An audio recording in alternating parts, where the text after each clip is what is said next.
Hello, I'm Kev Harris and welcome to Whilton Mill for round 2 of the 2024 Ultimate Karting Championship. After the excitement of round 1 at Kimbolton, we find ourselves here in the heart of Northamptonshire at a circuit that many of the drivers will know well. And what news from round 1?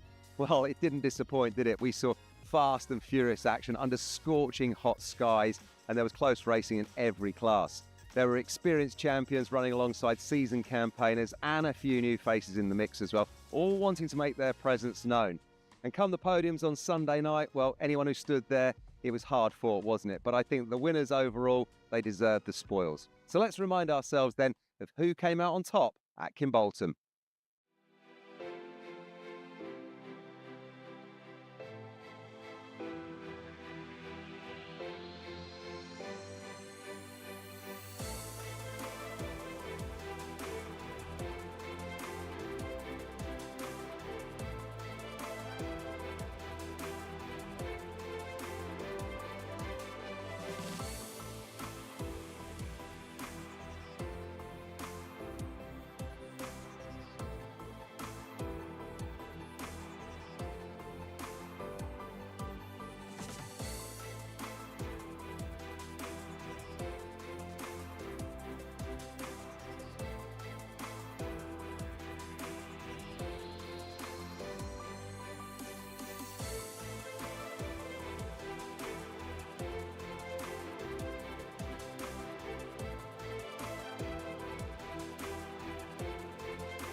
Congratulations to all of our winners from round 1 there. Whether they can do it again here for round 2 at Whilton Mill, well, it remains to be seen. And this is the circuit that they'll be racing on. Established in 1991 with 1,200 metres of tarmac and 12 turns, it is a layout that many of our drivers will know well.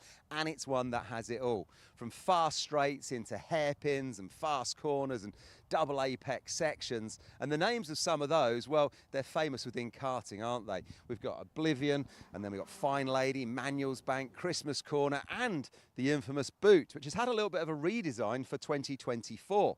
So we thought we'd put an onboard camera on Will Antrobus from Sam Pollitt Racing to take a look at a lap of this much-loved race circuit. So let's join Will Antrobus then as he crosses the start-finish line on this hot lap.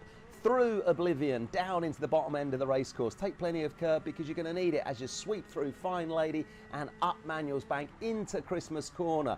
Through Christmas Corner then, and you've now got the left and the right of Inkermans heading to the infield, and the hairpin that is Ashby, an overtaking opportunity for sure. Take plenty of curb there as you're into the left-hander that is next, that is Parker. Before you sweep left once again through Chapman, it's a left and then an immediate right kink, so you can take some curb and you're on the back straight, carrying speed into the Boot, the famous Boot, the left and the right. And now we start to see the Boot slightly different for 2024. The chicane, there's the left and the right, and then we're coming back around Pitts Bend and crossing the start-finish line here at Whilton Mill. Well, big thanks to Will Antrobus from Sam Pollitt Racing there for sharing one of his practice laps with us. That's the circuit then, and that's an ideal line to take. But it all starts to get a little bit different when there are 34 drivers out there, all fighting for track position and all with their own ideas on where they think they can overtake to grab a place or two. So I thought it would be interesting to ask around the paddock where the best overtaking opportunities are and what it's going to take to win this weekend. Where do you think the best places to get the overtakes done at Whilton Mill are?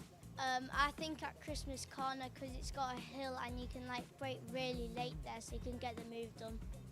Christmas can produce some really good overtaking opportunities and also into the Boot. The best places to overtake at Whilton Mill is probably Christmas Corner or going into the Boot, definitely. I think the best overtaking spot is probably down the main straight. The best overtaking spot is probably Christmas. It's high-speed corner with a heavy braking zone, so I think, yeah, that's the best place. For me, the best places to overtake are into Christmas, nice long straight, and you've got the KR ponies on the side, so easy overtake. I think the best overtaking spots are mainly at Christmas, but you can do an overtake everywhere. For me, Christmas is the best spot to overtake. I think in the Boot is a very good place to overtake because not a lot of people expect it. For me, the key opportunities for overtaking around Wilson Mill is definitely at Christmas, the third corner. I think definitely Christmas because there's a big straight leading up to that. So if you get a good run up the straight, I think there's definitely a chance there. I think the best overtaking places at Whilton Mill are at Christmas and the boat. I think after Christmas and you come down to the hairpin, I think if you can get a good run, you can get up the inside and make it stick.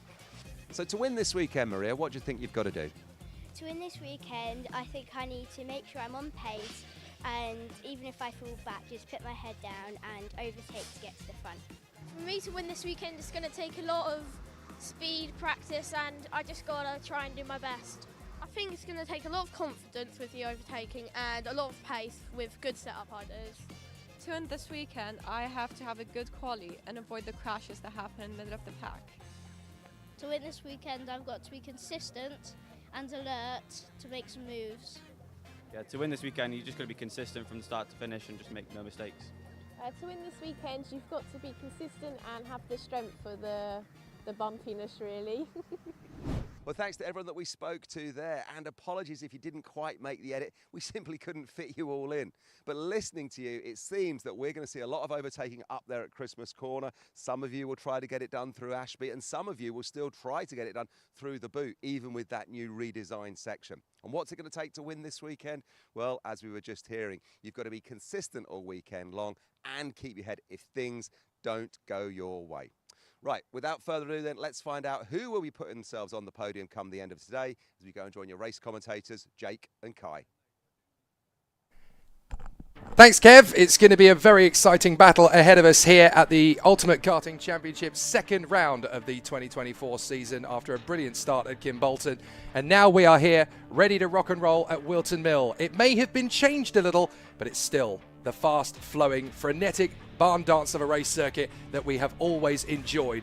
Whilton Mill always delivers in spades, and across the 6 categories that we have here today for the second round of UKC, it is definitely going to be exciting stuff. Jake Stanson and Kai Bacchini with you all the way through. We have got ourselves a fantastic battle across all 6 classes. It's still pretty open in both junior and senior rotax, as well as in mini inter after wins for Griffin and Minto yesterday. But across Micromax, Honda and TKM, it's very much one-way traffic at the moment.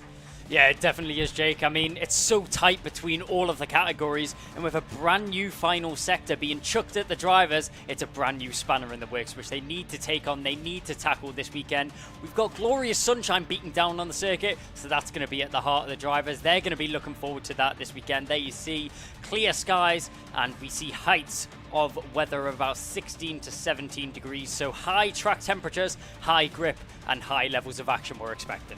Still a little bit of a breeze blowing around the circuit, so in essence the air temperature being around 16-17, it's perfect tyre conditions. This is exactly what these Maxxis tyres need to really get up to good temperature. They're going to be really usable, and I think the degradation's actually not going to be too high over the course of it. That means that drivers will be able to have a little bit more momentum behind them in some of these long-range overtakes. You'll get a few more choice moves as we get closer and closer to the finals.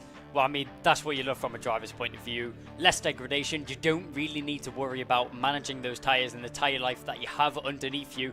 You can really attack these corners, you can really go for it, and I really do think we will see drivers pushing to their limits today, because this is a big race. It's Whilton Mill, it's one of the crown jewels of UK karting, and here in the Ultimate Karting Championship, it's became a staple over the seasons. Yeah, this is a circuit where many a young superstar driver cut their teeth as youngsters. Lando Norris spent much of his youth around this particular circuit, much of his adolescence here as well, of course, and it's not particularly unusual to see George Russell pounding around here in between race meetings when he needs to get karting still in his system.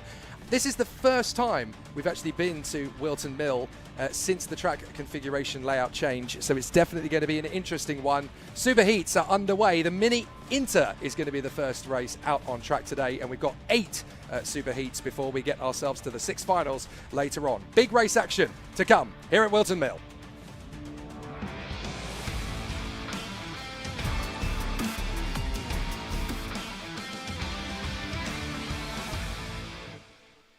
So yesterday was a fairly even battle in Mini Inter. Wins for both Minto and Griffin. So it doesn't really look as if we've got a clear leader in Mini Inter at this moment in time. And as a result of that, they're going to be sharing the front row of the grid. Dan Minto and Josh Griffin from Emerson McAndrew-Uren and Zach Starbuck. Then Riley Morrow and Alex Goodson on that third row of the starting grid. Ambrose and Radcliffe together on the 7th and 8th positions of the starting grid behind that top 6.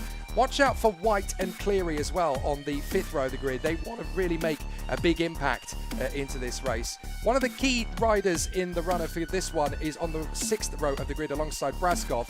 Teapot himself, Thomas Potter. Watch out for him. He's actually been really strong in his first appearance really in UKC, and what he was able to put on in terms of racecraft yesterday, they were really starting on the back foot, but as a privateer going up against the big guns, he's shown some real flair and quality so far. Blair Smith and Miles Burton on the 7th row of the grid, then Tom Jackson and Rayan Townsend, the grandson of Brisker Formula 1 star Gary Townsend. Drew Davidson and Ruben Jenkins on the 9th row of the starting grid.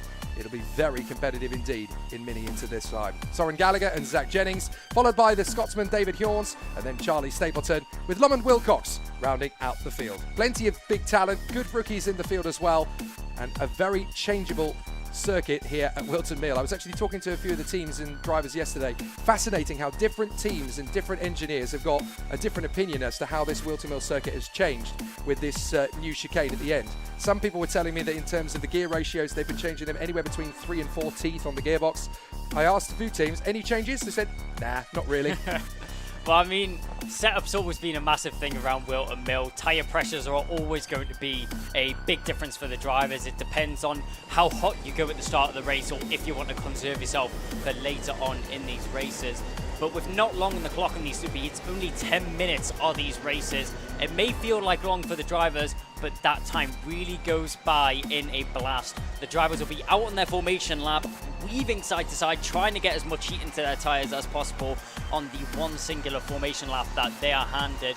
But going down to turn 1, it's an interesting one, because here at Whilton Mill, I really don't think there's a preferred side of the grid to be starting on, because you've got a left of Oblivion, then you're straight into the right, dancing up the hill towards Christmas Corner. It's all to play for all the way up to post 3. Yeah, this rolling start comes down to a driver's mentality, how they want to pitch it in those first couple of corners. Dan Minto on the front of the starting grid with the very new and dynamic livery, this CS55 racing colours for Hunter Motorsport, based on the new chassis, which is part of the OTK group, but it's very much a new direction that the team are going in. They obviously will go wide around the old configuration of the circuit for the rolling start, and then on the first lap they will cut in and make that the new chicane. So a fascinating battle to get us underway. Minto and Griffin, front row of the grid. Are we under starters' orders? Of course we are. Up to the first corner. It's a great start from Dan Minto. Josh Griffin has to settle in behind. Emerson McAndrew getting a good launch, though, as he now comes up into 2nd position. So Emerson McAndrew-Ewan right in there behind Dan Minto. Griffin having to work his way through, and that is Griffin, and he's spun at Christmas, getting clattered into by several competitors. It couldn't have gone worse at the start then for Josh Griffin. Back foot and a lot of work to do there for Griffin. Got sent sideways up at Christmas, clattering into the side of the other car, collecting him on the way round. But I mean, a textbook start there for Daniel Minto. You couldn't have asked anything more from the start of the grid. Everybody keeping it safe through the first couple of corners, and that's what you like to see here from the Mini Inters. As up at the front end, we'll go through the new boot section for the first time, seeing how these drivers heap over the curb, go flying into the air. I don't think I've ever seen a car fly like that. Daniel Minto, nearly a second gap is already what he has up at the front of the grid. I mean, the 28 is blasting away on that CS chassis. Yeah, McAndrew-Uren got a good start initially, but then got caught out by Riley Morrow and Zach Starbuck. And it is Starbuck that's now come through to 2nd place with McAndrew-Uren in tow. So up into 3rd position, and that is a retirement already for Teapot. Thomas Potter, that is such a disaster for him. He was going so well at the first part of the weekend, but I'm afraid Thomas Potter on the back foot in the Superheat. He'll have to bounce back in style for the final later. His mentor, Charlie Fagg, has just successfully won his first Super GT race out in Japan as well. So at least they can take some comfort in his mentor's achievements earlier on today. Hopping over the curves. Goodness me, you get some proper airtime nowadays coming through there. Louis Radcliffe will have a headache to last him a week as he flies over the curve at the final turn. And this is where Jamie Ambrose has a chance to really make the move on him. along Fine Lady, up Manuel's Bank, into Christmas. That's a move from McAndrew Urin. He gets back past Zach Starbuck to get into second position. I'm not sure if Ambrose got the move done on Radcliffe. I think he did, actually. So that's Ambrose into P5 ahead of Radcliffe. Then White, Burton, Goodson, Braskoff, Cleary and Josh Griffin. Awesome move there from McAndrew Urin. Textbook overtake. We heard on the VT earlier that all of the drivers prefer to make overtakes up a Christmas corner, and we'll see it time and time again over the course of this weekend. But as we've seen before, Jake, these karts absolutely flying over the curbs here in this final section. Surely that's got to do some damage to the car, and surely that's got to do some damage to the drivers. I mean, that's got to be scary hitting a curb like that. You'll be bracing yourself for it. But it wasn't that long ago that Charlie Wolfett was here having a very competitive weekend in the WMKC club meetings, but his ribs had taken such a pounding he actually had to go home on the Saturday night. Wow. It was really, really brutal, and drivers having to get used to this for the first time. And I spent pretty much the entirety of yesterday having conversation. We got a spinner out of Christmas. Now, who's that that's dropped a long way down the field? That looks to me like one of the JDR carts. I think that's a Jack Dex racing machine that's gone around there at Christmas. So who is that likely to be in the mix? I wonder if that's potentially Braskoff or Cleary. I'll have to pick that up again a little bit later round. I think it's Braskoff, actually. No, sorry, it is Otis Cleary that's had the issue. So he spun at Christmas. So Otis Cleary dropping out of 11th position then. Very unfortunate for him. But this is where Dan Minto can really jog on a pace now. He's got a second over McAndrew Urin. Mind you, Emerson is flying. He has been able to put in another fast lap. 49 dead for the lap under its new configuration is brutally quick. This is getting to that stage, midpoint of the race, where Daniel Minto is starting to check the gap he has behind him and thinking, do I really need to push 100%? Do I need to nurture the tyres a little bit more and keep an eye and manage the pace himself? As the front leader, he's the driver which is maintaining the pace and dictating the pace of the drivers in behind. Down the inside, not one but two managed to sneak through. That looked like that was Louis Radcliffe and Miles Burton making a move on Ambrose there. That was for 5th and 6th position, and it's just getting even worse. The textbook move there through the boot, diving down the inside. That's what you love to see there from Jensen White as he manages to get himself through. Sorry, that was Alex Goodson on Jamie Ambrose. I mean, such a brilliant move there. We've seen it multiple times, yet the drivers still don't expect it coming. Sweet overtake from Goodson. There's a nice move as well from Burton. He gets Radcliffe at Christmas. So a nice overtake there from Miles Burton. That puts him P5 for the moment, behind Minto, McAndrew Urin, Starbuck and Morrow. Oh, lovely switchback from Radcliffe. He gets Burton straight away in revenge out of Ashby. So even though he lost the place, he was able to gain it back pretty quickly. It's what I love about these smaller classes, your Hondas and your Mini Inters. You can have so much more racetrack to play with. You can make these big dives, where in junior and senior rotax, you'd be basically coming off the throttle a little bit earlier. You'd be chickening out of the move. With these narrower karts and these shorter wheelbases, you've got more racetrack to play with. You can be a little bit bolder with these moves, and it's wonderful to see these lads and lasses really taking it to the opposition out of Crook and Oblivion. Here comes Miles Burton again. Is he even going to beat round the outside Radcliffe to the corner? That is brutal stuff. Great racecraft, and unfortunately counts out Goodson. He gets held up, and that's Josh Griffin, who's going to be able to counteract him round the outside. He didn't quite finish off the move, but Josh Griffin, who is now the fastest driver on the track, making some gains now. White in 9th, then Ambrose. Rayan Townsend doing a fair job, now up to 11th position. Hopefully not needing as many fisticuffs moves as his granddad used to pull in for Briscoe F1, but certainly working his way forward. There's another great chart from Goodson, but this time Radcliffe is ready for him, but he does run out wide, and that costs him 3 places. Tucks back in now behind Jensen White, and he's going to concede to Jamie Ambrose on the exit of the final turn if he's not careful. That just shows how brutal of a circuit Whilton Mill is. It's not forgiving at all. If you give up that inside line, not just one car is going through, but multiple down the inside. McAndrew Urin's going to try it. They bang wheels as they battle up through Christmas corner. McAndrew Urin just managing to sneak through that move there. Sorry, that was Joshua Griffin making it through on Alex Goodson. Goodson tried to hold it on the outside, collecting wheels between the two of them. Comes off worse does the MLC driver as they now go down towards the boot section once again. As if he wasn't under enough pressure was Alex Goodson. He now has Jensen White all over the back of those blue and white MLC colours as they come through the brand new final sector for this year, hopping over the curbs and down towards the start-finish straight to now complete another lap. Just shy of 3.5 minutes left on the clock. Tell you what, in terms of racecraft, we're flirting with boxing match territory at the moment, aren't we? These guys are really going for it in the first superheat of the day. Great to see that nobody's afraid to get stuck in and have a go. Goodson, White, Ambrose, Radcliffe just at the bottom end of this top 10. Townsend's got a little bit of pressure from Tom Jackson. And then you've got Blair Smith right in tow. Braskov's got a little bit of time on Gallagher and Jennings. And then you've got David Hjorns making good progress actually up to 17th place, so good work from him. Cleary, Davidson, Wilcox, Jenkins and Charlie Stapleton. Sadly the one retirement. Thomas Potter not being able to complete the superheat, but after his pace yesterday, he should be able to come back strong from the back of the grid in the final with very little pressure. Once you're at the back, there's only one way, go forward. So hopefully he'll have a good one. There's a warning for contact, and that's at Ashby, I think, for Blair Smith. So Blair Smith is just outside the top 10. Just a little bit of a ticking off there. Just needs to be reminded to wind it in a little bit. Oh, David Horns has disappeared. So David Horns, I think, has had a bit of an issue somewhere and has not come through. So we may well see a stationary number 25. Either that or they've just basically had to crawl their way back to the pits. As we look at Alex Goodson on the MLC colours. A fantastic run at the moment, just in front of Jensen White. Having a very sturdy run for Bradley Shepherd Racing, doing a fair job there in the black and orange colours. And how about this? Dan Minto had a big lead, not anymore. Emerson McAndrew-Uren has been chipping away at it every now and then. Just a little bit here, a little bit there, and all of a sudden, Dan Minto is not looking like a dominant force anymore. Well, 1.3 seconds, down to half a second is now what separates those drivers. A little check over the shoulder there from Daniel Minto, and that will confirm his suspicions that Emerson McAndrew-Uren is clawing down that gap. He's closing in on the back of the number 28. Daniel Minto, he's already taken up a heat win in his bag today, but Emerson McAndrew-Uren, where it really matters, championship points are up for grabs, and Emerson McAndrew-Uren is going to take as many home as he can here in the superheats. He's getting very close to the back of Daniel Minto. Yeah, Minto's nervous. He keeps checking over his shoulder every third corner. That's an invitation to Emerson McAndrew-Uren. I'm nervous. I don't think I've got the pace to handle you. So Emerson McAndrew-Uren will know this is my chance. I can get him.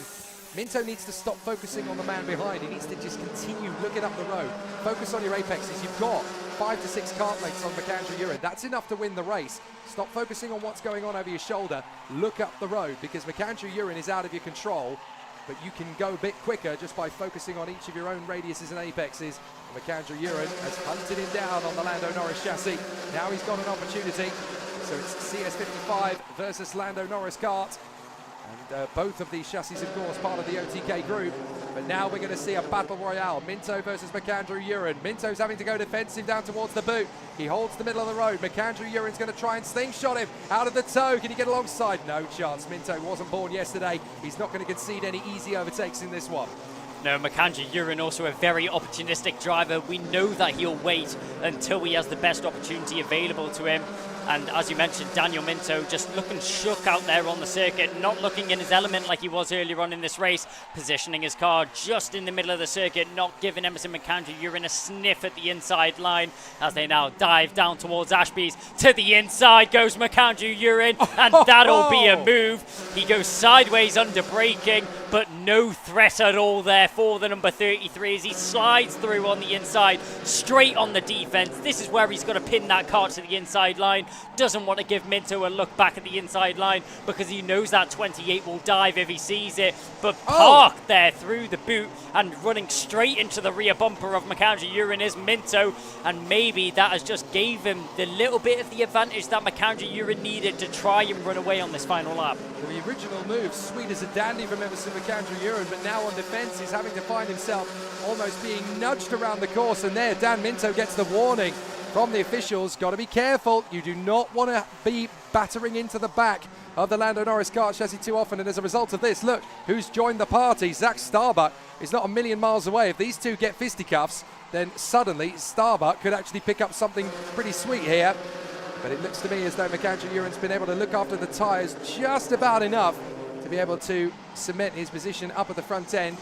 So the rivalry between McAndrew-Uren and Dan Minto will continue into the final. Josh Griffin got a win yesterday, so did Dan Minto. Now we're going to have our third different winner in 3 races as Emerson McAndrew-Uren finds the checkered flag in the Superheat. Excellent work from him in Mini Inter. 3 different winners from 3 Mini Inter races so far, and there's going to be a really cracking final later. Although being some of the youngest drivers racing here this weekend, Emerson McAndrew-Uren showing off his racecraft in abundance there with a brilliant overtake down into Ashby's and a very, very smart defensive maneuver going through the boot there. Parks it on the apex, makes sure that Daniel Minto loses all of his momentum, and then straight back on the throttle. Emerson McAndrew-Uren manages to pull himself a little bit of breathing room to run away with that one. Last minute drama for Ryan Townsend, was looking in about 11th and 12th position all the way through that one, but he crossed the line in 19th place with a very sick sounding engine and smoke coming out of it, so that's not particularly good for him. Emerson McAndrew-Uren then chasing down Dan Minto and snatching the win away in the closing stages. Zach Starbuck P3 from Miles Burton, Riley Morrow and Josh Griffin. What a comeback after spinning on the first lap to find him in P6. That's monstrous. Alex Goodson along with Jensen White, Louis Radcliffe and Jamie Ambrose giving good racecraft in the top 10. Max Braskoff coming home as best of the rest in 11th ahead of Otis Cleary. Blair Smith in P13 from Soren Gallagher. And then Drew Davidson and Zach Jennings just managing to hang on in front of Thomas Jackson, with Ruben Jenkins. Ryan Townsend limping home with an ailing cart in 19th from Lomond Wilcox and Charlie Stapleton. Lomond Wilcox winning the rookie battle. David Hjorns retiring from the race. Thomas Potter doing likewise on the opening tour. So, big drama then across the Mini Inters, but I have a feeling they're going to save the best for last later on. But certainly, we've got now 3 different winners across the battle. Josh Griffin, Dan Minto, and now in the Superheat, Emerson McAndrew-Uren. And he's going to be tough to beat in that fall. No, he definitely is, with the pace he put on display here. Daniel Minto, he showed dominance earlier on in the race, but started to fall off when it got to that back end second half of the race. Maybe pushed a little bit too hard, a little bit too early, but you always learn from your mistakes. I'm sure Daniel Minto will come back swinging, and he'll come back harder later on today when we have the finals in this afternoon. But I mean, what a way to kick it off this morning. Mini Inter Superheat, they always deliver with some brilliant action once again. Certainly good stuff then from Mini Inters. We now go into the newest category in the Ultimate Karting Championship for 2024. TKM Extreme, bring it on.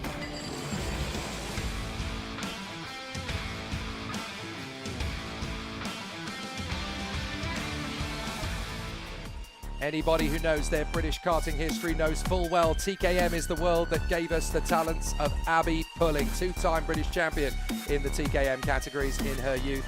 Chris Whitton, the dominant force so far this weekend, alongside Kian Bennett, Spencer Lane and Leo Robinson on that second row of the grid. We'll be fascinated to see how Robinson gets on in TKM Extreme Machinery. Adam Sparrow, you can never take karting out of him, even though he's a Mazda driver these days in the BRSCC. He's definitely always ready to bounce back in the TKM Extreme. Alongside Kai Springfield, another driver who should be very eager to watch out for. Al Patterson and Michael Cornell, along with Alfie Garford, who only decided he was going to go racing on Friday night. Johan Kalachern rounding up the top 10, with William Bryant alongside Jessica Fitch-Hall, one of the star new faces in the Ultimate Karting Championship. And then on the 13th and 14th spots on the grid, we have Jarman and Stewart, row 7 together, with Morrow rounding out the field. TKM Extreme, a very tough category, very old school in terms of the racing, but it definitely provides us with great racing talent. And who else from the TKM world can't stay away from Whilton Mill this weekend? Ted Bradbury.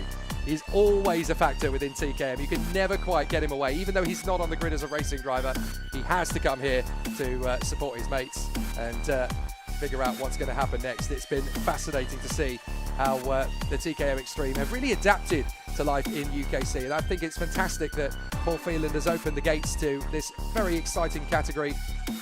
The slowly dying embers of a class, you could argue. Maybe the numbers have not always been there compared to what they were back in its heyday 10 years ago when it was one of the most popular classes out there, but there's still great talents that have come out of it. You've only got to look at the people who have gone through and won the TKM Festival over the years. Still some great talent coming out of these classes. No, there really is, and that's the thing I love about the Ultimate Karting Championship. It really is a family-like environment. We have such a close-knit community here at the Ultimate Karting Championship, and it carries over weekend from weekend. And one thing I wanted to pick up on, you mentioned it before, deciding to race on a Friday night. Now, if you're going to make one decision on a Friday night, you can go out for a meal, you can go out with your mates. No, let's go down to Daventry, let's go to Whilton Mill, and let's go racing at the Ultimate Karting Championship. How else would you want to spend your weekend? Well, considering it's TKM Extreme up next, I still put my hand on my heart and say, having been in karting as a commentator since 2012, I still believe, and I still fervently stand by this, the greatest karting race I ever saw was still the Junior TKM final at the TKM Festival 2013. If you disagree with me, go watch it and prove me wrong. It is such an amazing race, and TKMs always give you that quality of race action. Even a decade after that heroic day, it's going to be fascinating to see how Chris Whitton could be divided here coming into this one. Can he be beaten? Let's find out. To the first turn. Certainly no major shocks. Chris Whitton hits the front in the all-black machine, being chased down by Spencer Lane. Cian Bennett's got pressure from Adam Sparrow, who's come straight up from 5th on the grid into P3. That is an amazing start from Sparrow. Clearly, his Mazda MX-5 antics have kept him in good stead for racecraft as the rest of the field squirts its way along towards Ashby. Hoping they're going to have a decent couple of moves. 1 or 2 drivers getting in the mix there. I think that was Johan Kalacherd going wheel to wheel with Alfie Garford, who hasn't been in a kart, by the way, for 7 months. So it's really good to see him battling away here again.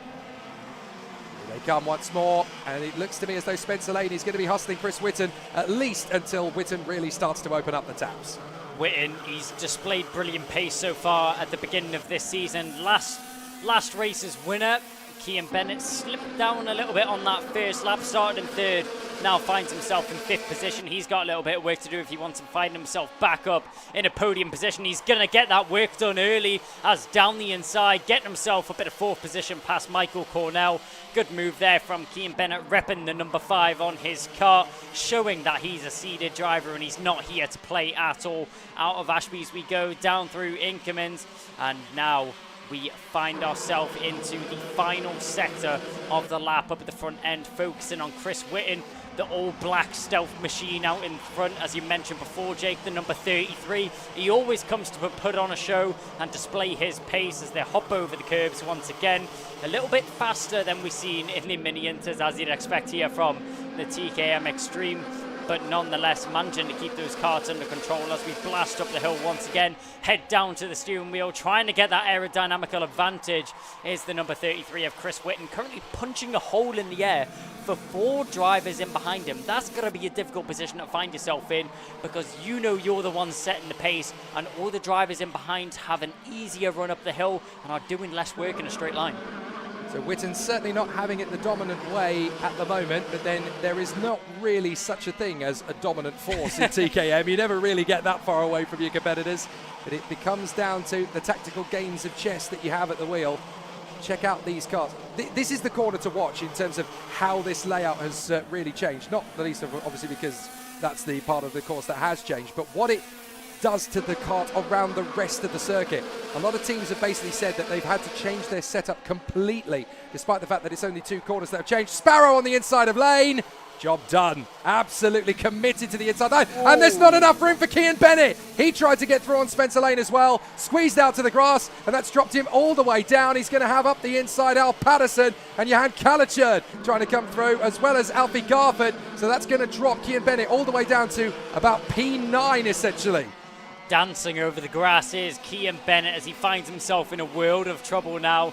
He'd done all such great work to get himself back up onto that top 3 and fighting for a podium position here on the Superheat, and all that work has been undone. He's got loose ends that he now needs to tie if he wants to get himself back up at the front end here in this Superheat. Up at the front end though, Chris Whitton sitting quite nicely, getting himself a little bit of breathing room. But in behind we see the number 11 of Spencer Lane under a lot of pressure from Robinson. Robinson dives up the inside, no issues there for the move into Christmas. No contest as he now finds himself in 3rd position and pushing onto the back of these top 2, trying to break down the gap which they have formed. A really good run then from Leo Robinson to put him into 3rd position. And the TWM suit Lazarus going around the circuit in fine style in 3rd position. He really is coming back from the dead, to be fair to him. So Leo Robinson there into the top 3. Now watch the cars as they come through here. Look at the travel, the bounce as they go through this uneven section on this new part of the layout. The driver's complaining so much about just how bumpy it is. They come through, and because you're having to tighten the radius out of the toe of the boot in a way completely different to the way you used to, it can get really bouncy there. It's like being stuck on the top of a washing machine that's got a loose fitting. You're just bouncing. There's nothing you can do about it. And the vibrations shake your whole body. They shake the frame. I've had lots of people tell me that at the end of a race meeting, they basically take the frame and chuck it in the bin and go and get a new one. Well, I don't think I was expecting this weekend to hear the comparison of driving a car to sitting on top of a washing machine. You always manage to outdo yourself, Jake. I mean, that's probably one of the best things I've ever heard you say. What is it? It's not even 10:30 yet. I'm just getting started. We're only getting started. There's more to come here over the course of the action here, riding on the top of a washing machine here in TKM. Note to self, Kai Bacchini has never drunkenly sat on a washing machine. We'll get that sorted. You're not even 17 yet, so we'll get that sorted. Yeah, I mean, I don't think that's one thing I will be focusing on earlier on in my life. Sitting on top of a washing machine, that's not really what I focus on. I'd rather actually be driving a car around Whilton Mill. Yes, absolutely. You haven't gone to university yet, have you? Oh, right. No, that's still to come. That's still to come. Chris Whitton and Adam Sparrow having a terrific duel up at the front end of TKM Extreme. This is good stuff from Adam Sparrow, really clicking with this card once again. It doesn't take a driver long to get back into the role of Supreme Racer once they know the craft, and Adam Sparrow really does know the craft of TKM Extreme. I said to him when I spotted him yesterday, oh, this is fabulous, isn't it? You can take the racer out of karting, but you can't take karting out of the racer. They always want to come back at it. And actually, watching Whitton and Sparrow, they're not the only ones in this. Leo Robinson has now dropped lane a little. Cornell's under pressure from Calichurn. So this could be a three-man battle for the victory. And look who's back on the scene. An angry Kian Bennett. He's got the red suit and the red mist. He wants to come straight back into this and go straight for Cornell and Calichurn to get himself back in contention. But Robinson is swarming all over the back of Whitton and Sparrow now. Game on, and anyone is in the hunt for the victory here. It's very much open season.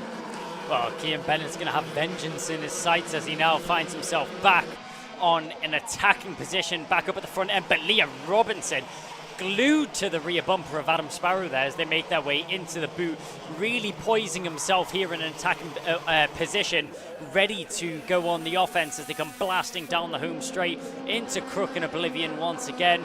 Robinson tight on the inside line. Will he opt for the move up into Christmas? We've seen it a few laps ago. He won't try it this time round, just a little bit too far back. Didn't have the gap quite closed down that he would have wanted to get that move done. Maybe a little bit of a poor run out of Oblivion there. Wasn't able to set himself up quite right, but they come down towards increments once again. Leo Robinson, the trailing of these two. Maybe he's just I was about to say maybe he's sitting waiting for a move to happen, but no, he's going to be the one that initiates the attack. He's going to get the move done. Great move there from Robinson. Promotes himself up in a second. One down, one more to go as he now goes through the final couple of corners. He's straight onto the back of Chris Whitton. Wasting no time is Leo Robinson through Crook and Oblivion once again. Virtually pushing the black machine of the number 33 up the hill and up into Christmas. Once again, he'll do it right. Leo Robinson finds himself in the lead of the race for the first time this weekend. Well, Leo Robinson making Adam Sparrow look a little bit hesitant. Here comes Whitton back on the inside for Robinson. Watch out, boys. Sparrow is going to have another opportunity to split them as he comes in on the far side, and up the inside comes Spencer Lane. He grabs third position as a result. Sparrow gets back in on the inside of his teammate, dives through, gets the job done. The two Talcos running away in third and fourth position, but now it's going to be Leo Robinson really edging Chris Whitton to the edge of the radius of each of these corners. Come on, man. You know I've got you, Chris Whitton says. Are you sure? I've got you back again, mate. You're going to have to come up with something better than this. And now we've got 1, 2, 3, 4, 5, 6, 7 of them in a long train. This is what TKM is so known for. Battle after battle after battle. Here comes Robinson again, up to Christmas, dives up the inside, that'll do nicely, back to the lead once more. Chris Whitton having to surrender to come for second position, now he'll get the tuck back in for Ashby, and this time Robinson's ready to defend valiantly. Whitton can still get the switcheroo on the cutback, and they bang wheels! Robinson is determined, you're not getting back through on me, sunshine! Whitton cuts back across again, and here comes Spencer Lane and Adam Sparrow. Sparrow's got through, and it looks as though Spencer Lane's actually fallen out of the equation. That's Jan Calichurn. Calichurn has popped up into third position out of nowhere. Defensive efforts have been through the roof here from Leo Robinson. Amazing, valiant racing, which he's managed to keep himself out in the lead right now. He had a great running in with Chris Whilton there. Whilton tried to slap him in the face with a reality check. He throws that backhand back at him, does Leo Robinson. Finds himself still in the front lead, glued to the inside line as they go up towards Christmas, leaves himself a little bit more room on the outside so he can swing that back in for the racing line. Number 36, he's trying to back off Adam Sparrow into Kalichurn. Let's see if he's going to manage to be able to do it. Through Winkelmans they go, still on the defensive effort as Leo Robinson. This is going to be a long last couple of laps if he wants to keep this one in his favour, as all the drivers in behind squabbling for position, backing up all of the drivers. Leo Robinson in a world of trouble at the moment. This is competing with 2013 TKM Junior Rotax finals at the moment. Every time 2 or 3 drivers battle, they queue up the rest of the field. And look at this train now. We've got about 12 of them in the mix, all the way down to Will Bryan in P12. Anybody's in this fight once more. So this is excellent stuff. In fact, Bryan actually got past Al Patterson at the end of that there. All the way down to Harrison Morrow, who's come up from the back of the grid, don't forget. So Harrison Morrow started dead last and now finds himself in P10. What a resurgence. Robinson absolutely determined to keep Sparrow, Kalichurn, Whitton and Cornell off his back. They come out of Ashby. Now towards the 2 left-handers. Round the outside, Spencer Lane trying to get himself back into contention further back. Meanwhile, Chris Whitton down in 4th position, having won both the heats yesterday. Needs to come up with something special to take on Kalichurn. Never mind the 2 men in front. Time has run down to 0. We're only going to have 1 lap after this one. And parking the bus up front, Leo Robinson hunting down this opportunity. Out of the final turn, can he hang on from Sparrow? Last lap begins. Well, if we've learnt anything from the junior ranks for Leo Robinson, the one thing we know from him is he knows how to put that car in the right position defensively and offensively, and he's put that on display throughout the whole of this race. Veers across to the middle of the track, manages to open up Christmas corner there. That's Garford. Look at Garford. He's bounced up into the top 5. The one plate has come straight up. The reigning British champion has suddenly found himself up there in the top 5. Robinson having to hold this, middle of the road. Got to keep it nice and wide. Sparrow's all over him. Robinson knows he's got to keep this kart as wide as a Buick. This is going to be very tricky. We've got a slow kart breaking down as they come past down the back straight. Whitton trying a move on Kalichurn. Kalichurn going for Sparrow. Sparrow thinks he's got one last shot on Robinson. What have you got in the final chicane? Whitton's going to lose out to Garford, who snatches 4th in the final dying embers of this race. And Robinson hangs on for the Superheat victory. Wow, wham, bam, 11 karts across the line by 2 seconds. That is TKM all the way. Well, that was definitely some extreme racing there from TKM. Leo Robinson with some of the best defensive efforts I've seen on display all season so far in British karting. How did he manage to hold off that whole pack of drivers tucked in behind him? Adam Sparrow did not let off that throttle at all. He kept the pressure on all the way through those closing stages of the race. Kalichurn hoped to pick up a little bit of debris from those drivers, but wasn't able to snatch anything up. Just to point out how defensive that race got at the end, who was the fastest driver on the last lap? Jess Fitch Hall, who was 12 seconds behind the rest of the pack. That's how slow the battle for the victory got at the end there. Leo Robinson, Adam Sparrow, Johan Kalichurn, Alfie Garford, Chris Whitton, Michael Cornell, Kian Bennett, Luke Jarman, Spencer Lane, Will Bryan and Harrison Morrow. All in a line across the line. 11 karts battling for the victory. Can we have a war later, please? Al Patterson, 12th position. Jess Fitch Hall in 13th. And Jack Stewart unable to bring it home on the same lead lap. 14th place for him. But what a magnificent run from Leo Robinson. Finally crushing Whitton's dominance for the weekend so far. And there's a lot of drivers who have now got a sniff of victory. 11 of them could have taken that.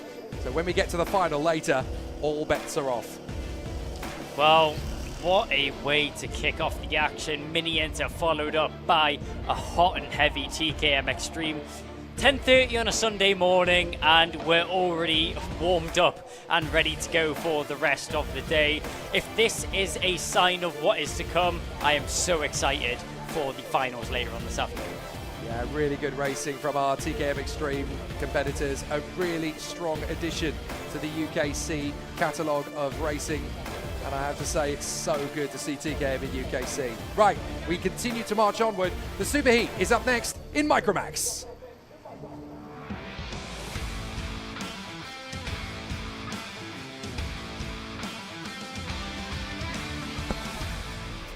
Yesterday in Micromax was all about one man and one man alone. Max Abraham, fabulous competitor, an amazing character, and what he has transformed into in the early part of this season is a bit of a warrior, but he's not going to have it easy. He's on the pole for this one with Austin Oman alongside him. Do not expect anything less than a serial challenge from the man alongside. Dean Singh Bahal and Max Jolly are going to be going full guns blazing for the second row. Arthur Farrow looking good as well alongside Harry Radcliffe on the third row of the starting grid. Row 4 sees Maria Roberto getting faster and faster at every turn of the corner. Sebastian Crawford, P8, looking strong. Alfie Mayer and Albie J. Stubbs rounding out a very competitive top 10. Finley Beals in 11th place. It's Albert Farrow who's in 12th position. And then Harris Barber from Oliver Dawson and Josh Hushka. 15 competitive drivers in the mix. Those who may know the surname Dawson, well, Oliver Dawson, I was a bit baffled to learn, is the son of Giles Dawson, who I spent 12 hours of the 2016 24 hours alongside in the commentary box all the way back in 2016. So it just goes to show, doesn't matter where you work in motor racing, it's in your blood, it's in your DNA, you're going racing. Great to see Oliver Dawson continue yet another motor racing family tradition. Well, I mean, throughout the whole of British racing, we see so many big names following down from parents or grandparents either being staples in motorsport globally. I think that's what UKC really puts on display. It gives a great platform for these drivers to get their junior and even further on in their career of karting, prove themselves to be up at the top of not just British racing, but European karting as well. One of the biggest competitions here is Ultimate Karting Championship. And as he mentioned, Max Abraham, he's had a very strong weekend so far, and it's looking like it's going to be difficult to dethrone him, but like Leo Robertson has just done in the TKM Extreme, I wouldn't be surprised if we see a repeat here in the Micromax. So let's see how competitive this one gets, because again, we're into the narrower karting category. Mini Inter earlier was pretty spicy stuff, and now we're going to have yet again a short wheelbase, a narrow kart. You can go 4 or 5 wide in these karts if you're brave enough. So things can get very interesting all the way through this field.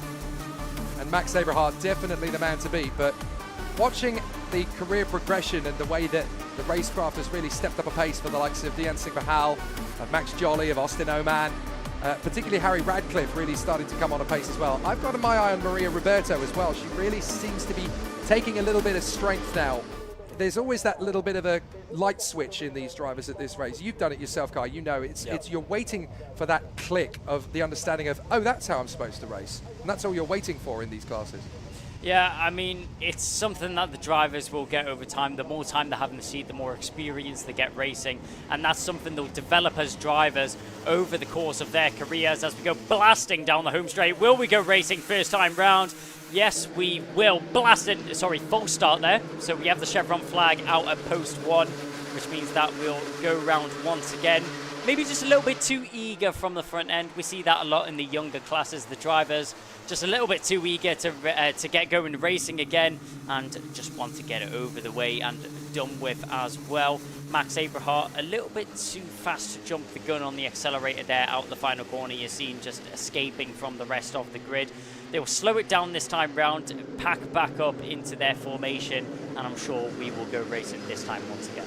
I'm not entirely sure if that was the even side of the grid just getting a little bit trigger happy on the throttle pedal, or whether it was the rear of the grid that was just a little bit on the back foot, or a combination of the two factors. But either way, the false start is declared, and so the contenders, careful guys, a bit of pushing and shoving in the 2 rows. You've got to be careful. You don't want a front fairing loose because of that, because that can get really quite embarrassing when you've had an incredible race and then you've got a front fairing based on the pushing and shoving on the formation lap. You've got to be very careful of that, because obviously if that front fairing comes loose, that's a 5-second penalty that is not contestable or debatable. And then we're going to go racing this time. Are we under starters orders? We are! And it's a cracking start from Max Abraham. No problems to get into the lead at the first turn. Led in by Austin Oman in second position. The charge forward up along Manuel's Bank. Fine lady, and up towards Christmas. Good start from Arthur Farrow as well. He's able to hold the position and the nerve in front of Max Jolly, so he's been able to leapfrog him. So both Arthur and Albert are going to be working their way forward. Up to the braking zone for Ashby. Everybody keeping it nice and tidy on the opening lap. Good clean start for this one. Yeah, good start here from the Micro Max, as we see tucked in the pack, in the mid-pack. That was Max Jolly trying to get his way out of this sandwich that he finds himself in. A little bit of pushing and shoving as the drivers go down towards the boot once again. Out in front, Max Aberhart, there's no surprise there. He's used to being up at the front end of this grid, but Austin Oman, he'll follow very close in order as well. Pulling a little bit of breathing room so far has Max Aberhart over the course of this first lap. Just 3 tenths is what separates the front two, but that's enough breathing room to give him the confidence to push on. Yeah, interesting. Aberhart tapping his helmet on the opening lap just to kind of remind Austin Oman, you know, think with your head, not with your heart. You can sense that he's seen a couple of the other heats where the drivers who were dominant yesterday have finally been vanquished. He doesn't want to be in that list. He doesn't want to be the driver who gets a win taken off him today. So he's just trying to play every psychological game to say to Austin, look, let's be sensible here. Work with me, which is code for don't overtake me. Let me build up a gap and then you can do what you want. Well, yeah, I mean, Max Aberhart, he's looking for that clean sweep this weekend, and he's looking to be the dominant force. Austin Oman, he's not going to let him run away with this one as easily as he did in the heats yesterday. Dian Sinch Pahal. Whoa! Very, very high over the curves there from Max Aberhart. Nearly losing the kart with how high he went up in the order. I'm surprised he managed to keep that one under control, and he's kept himself in the lead of the race there. That will definitely be a Code Brown moment there out that final couple of corners. But he's kept himself under control. He's managed to get that kart back into the order that he would like. Someone that wouldn't like that is going to be LBJ Stubbs. Oh, and who's that off the road? Josh Hushka managed to make a move. Someone in trouble further up. I think that might be Alfie Mayer, who's just set the fastest lap of the race. It was certainly a kart with a 5 next to the plate. And I think the only other one other than Josh Hushka is Alfie Mayer, so that is disastrous if that's the case. He's literally just set it is Alfie Mayer. He's literally just set the fastest lap of the race, and the Zip driver, mechanical failure by the look of it. So big disaster for him.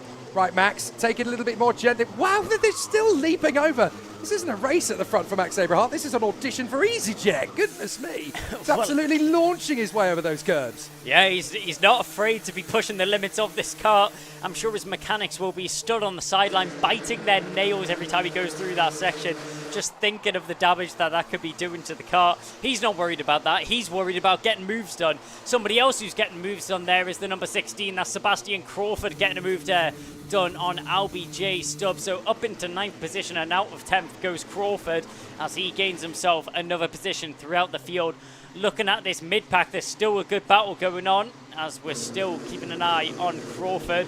In behind him right now, Finley Bales is the driver following in suit as they go down towards the boot. Is he going to think of a move? Is Bales? He had a look to the inside. He'll think better of it. Backs out of that one, just sticking his nose in, letting know of Crawford that he's there to play and he's there to make an overtake if necessary. And if Crawford is going a little bit too slow, Beals is there to pick up the rubble. And interestingly, Stubbs getting back through on Crawford and take... Oh, over the top there. That was Finley Beals getting a little bit too close. He actually mounted the rear bumper, and that's really cost him in terms of momentum. Fortunately, he's able to stay on the road, pointing in the right direction. No big accident comes the way of Finley Beals. He got away with that one, but very sensible from the drivers around him to not force the initiative. He just dived his way up the inside of Dawson and Barber in the same breath. So clearly not being fazed by going over the back of another driver. Thought, right, well, I need to get back on with this. So he's taken on Dawson and Barber as if they were standing still. So good recovery there from Finley Beals. But Austin Oman, fastest driver on the track, just a 1/10 of a second back from Aberhart. Now we're going to see the proper battle kick in. 5.5 on the clock, and it's still very open. Beals clearly wasting no time in gaining back the space that he lost on the circuit earlier on in this race. Looking over his shoulder, another tap to the helmet. Come on, let's push forwards, let's work together, he says to Austin Oman. Oman's been pretty calm, and he's been pretty chilled out so far in this race as we get ourselves going towards the halfway stage in this race. Will Austin Oman start to push onto the back of Aberhart? Will he start to apply a little bit of pressure to the back of the 61? We'll have to wait and see. Only time can tell in this race. But Austin Oman, this is probably the best chance he's had all weekend of getting a heat victory. And the Superheat, well, it's the place that really matters, and it's one hell of a race that you'd want to get a race win in. This and the finals are the two biggest races of the weekend. Austin Oman just keeping Insu, making sure he's still stuck to the back of Abrahart. Diancinch Bahal in third though, trying to break down that gap, and he's doing a good job of it, gaining himself the final lap, fastest lap, sorry. Loving the body language of these guys. Obviously, Max Abrahart tapping his helmet to Austin Oman to say, come on, let's just work together. Let's just make sure we're staying in the front. Austin Oman's response is quite clearly, no, I want to beat you, so I'm not going to work with you, mate. I'm going to make you second guess when I'm going to make the bid, and then I'm going to make sure it is a nice, clean and succinct move. Right, this battle in the midfield, still plenty of life left in it. Stubbs, Crawford, Beals. It's a very impressive comeback from Finley Beals under the circumstances. B12 no longer, now up to 11th place, having got past Dawson Barber and Albie Farrow. So still some good racing going on then in this mid-pack, and it's really important, even though you're not fighting for the win. When you've got this battle, you know you've got to try and use your opportunities. You've got to learn through the racecraft, try and figure out where you're going to make your moves. And it's important to win in your own little battle out there in the course, because even though it's not for the win this time, give it 2 or 3 races, maybe 2 or 3 weekends, you could be fighting for the win. So what you learn here is essential. Well, I think Crawford's intentions are pretty much set here, and that is getting the move done as soon as possible. He's been hacking away at the back of LBJ Stubbs, hacking away so much to the point where he's managed to gain himself a contact warning.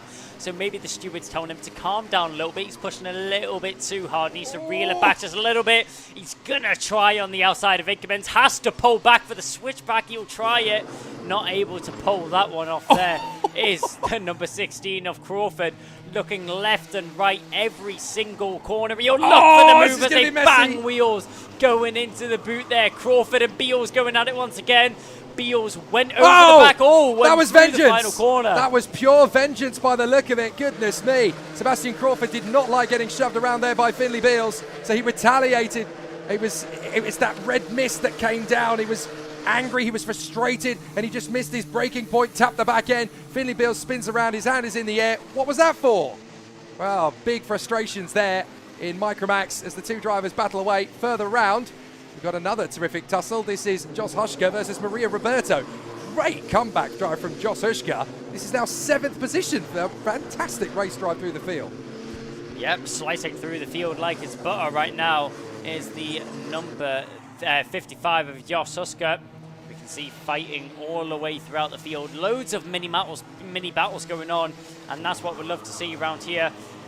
Bales, although he had a bit of an issue earlier on, he's not afraid to get himself stuck straight back into the action and find himself racing once again. He wastes absolutely 0 time in gaining back some of the ground that he lost. That's the lead change. Yep. Austin Oman's got the lead. He's managed to make the bid then on Abrahart. He's timed it to perfection. He's got 2 minutes on the clock. And now Abrahart is vanquished in the lead of the race. So Austin Oman has hit the front. And not only has he got down to 2nd place, but now he's got Dian Singh Bahal and Max Jolly for company. Here comes Dian Singh Bahal on the inside line in a second. Almost joined by Max Jolly. This is definitely warning signs now for Max Abrahart. Not only has he lost the lead, but he's also lost 2nd, and there is definitely daylight now between Austin Oman and Dian Singh Bahal. Max Abrahart caught a little bit dazed out there on the circuit, maybe felt a little bit too comfortable in the lead and caught lacking by Austin Oman and Diancinch Bahal as they slide through into 1 and 2.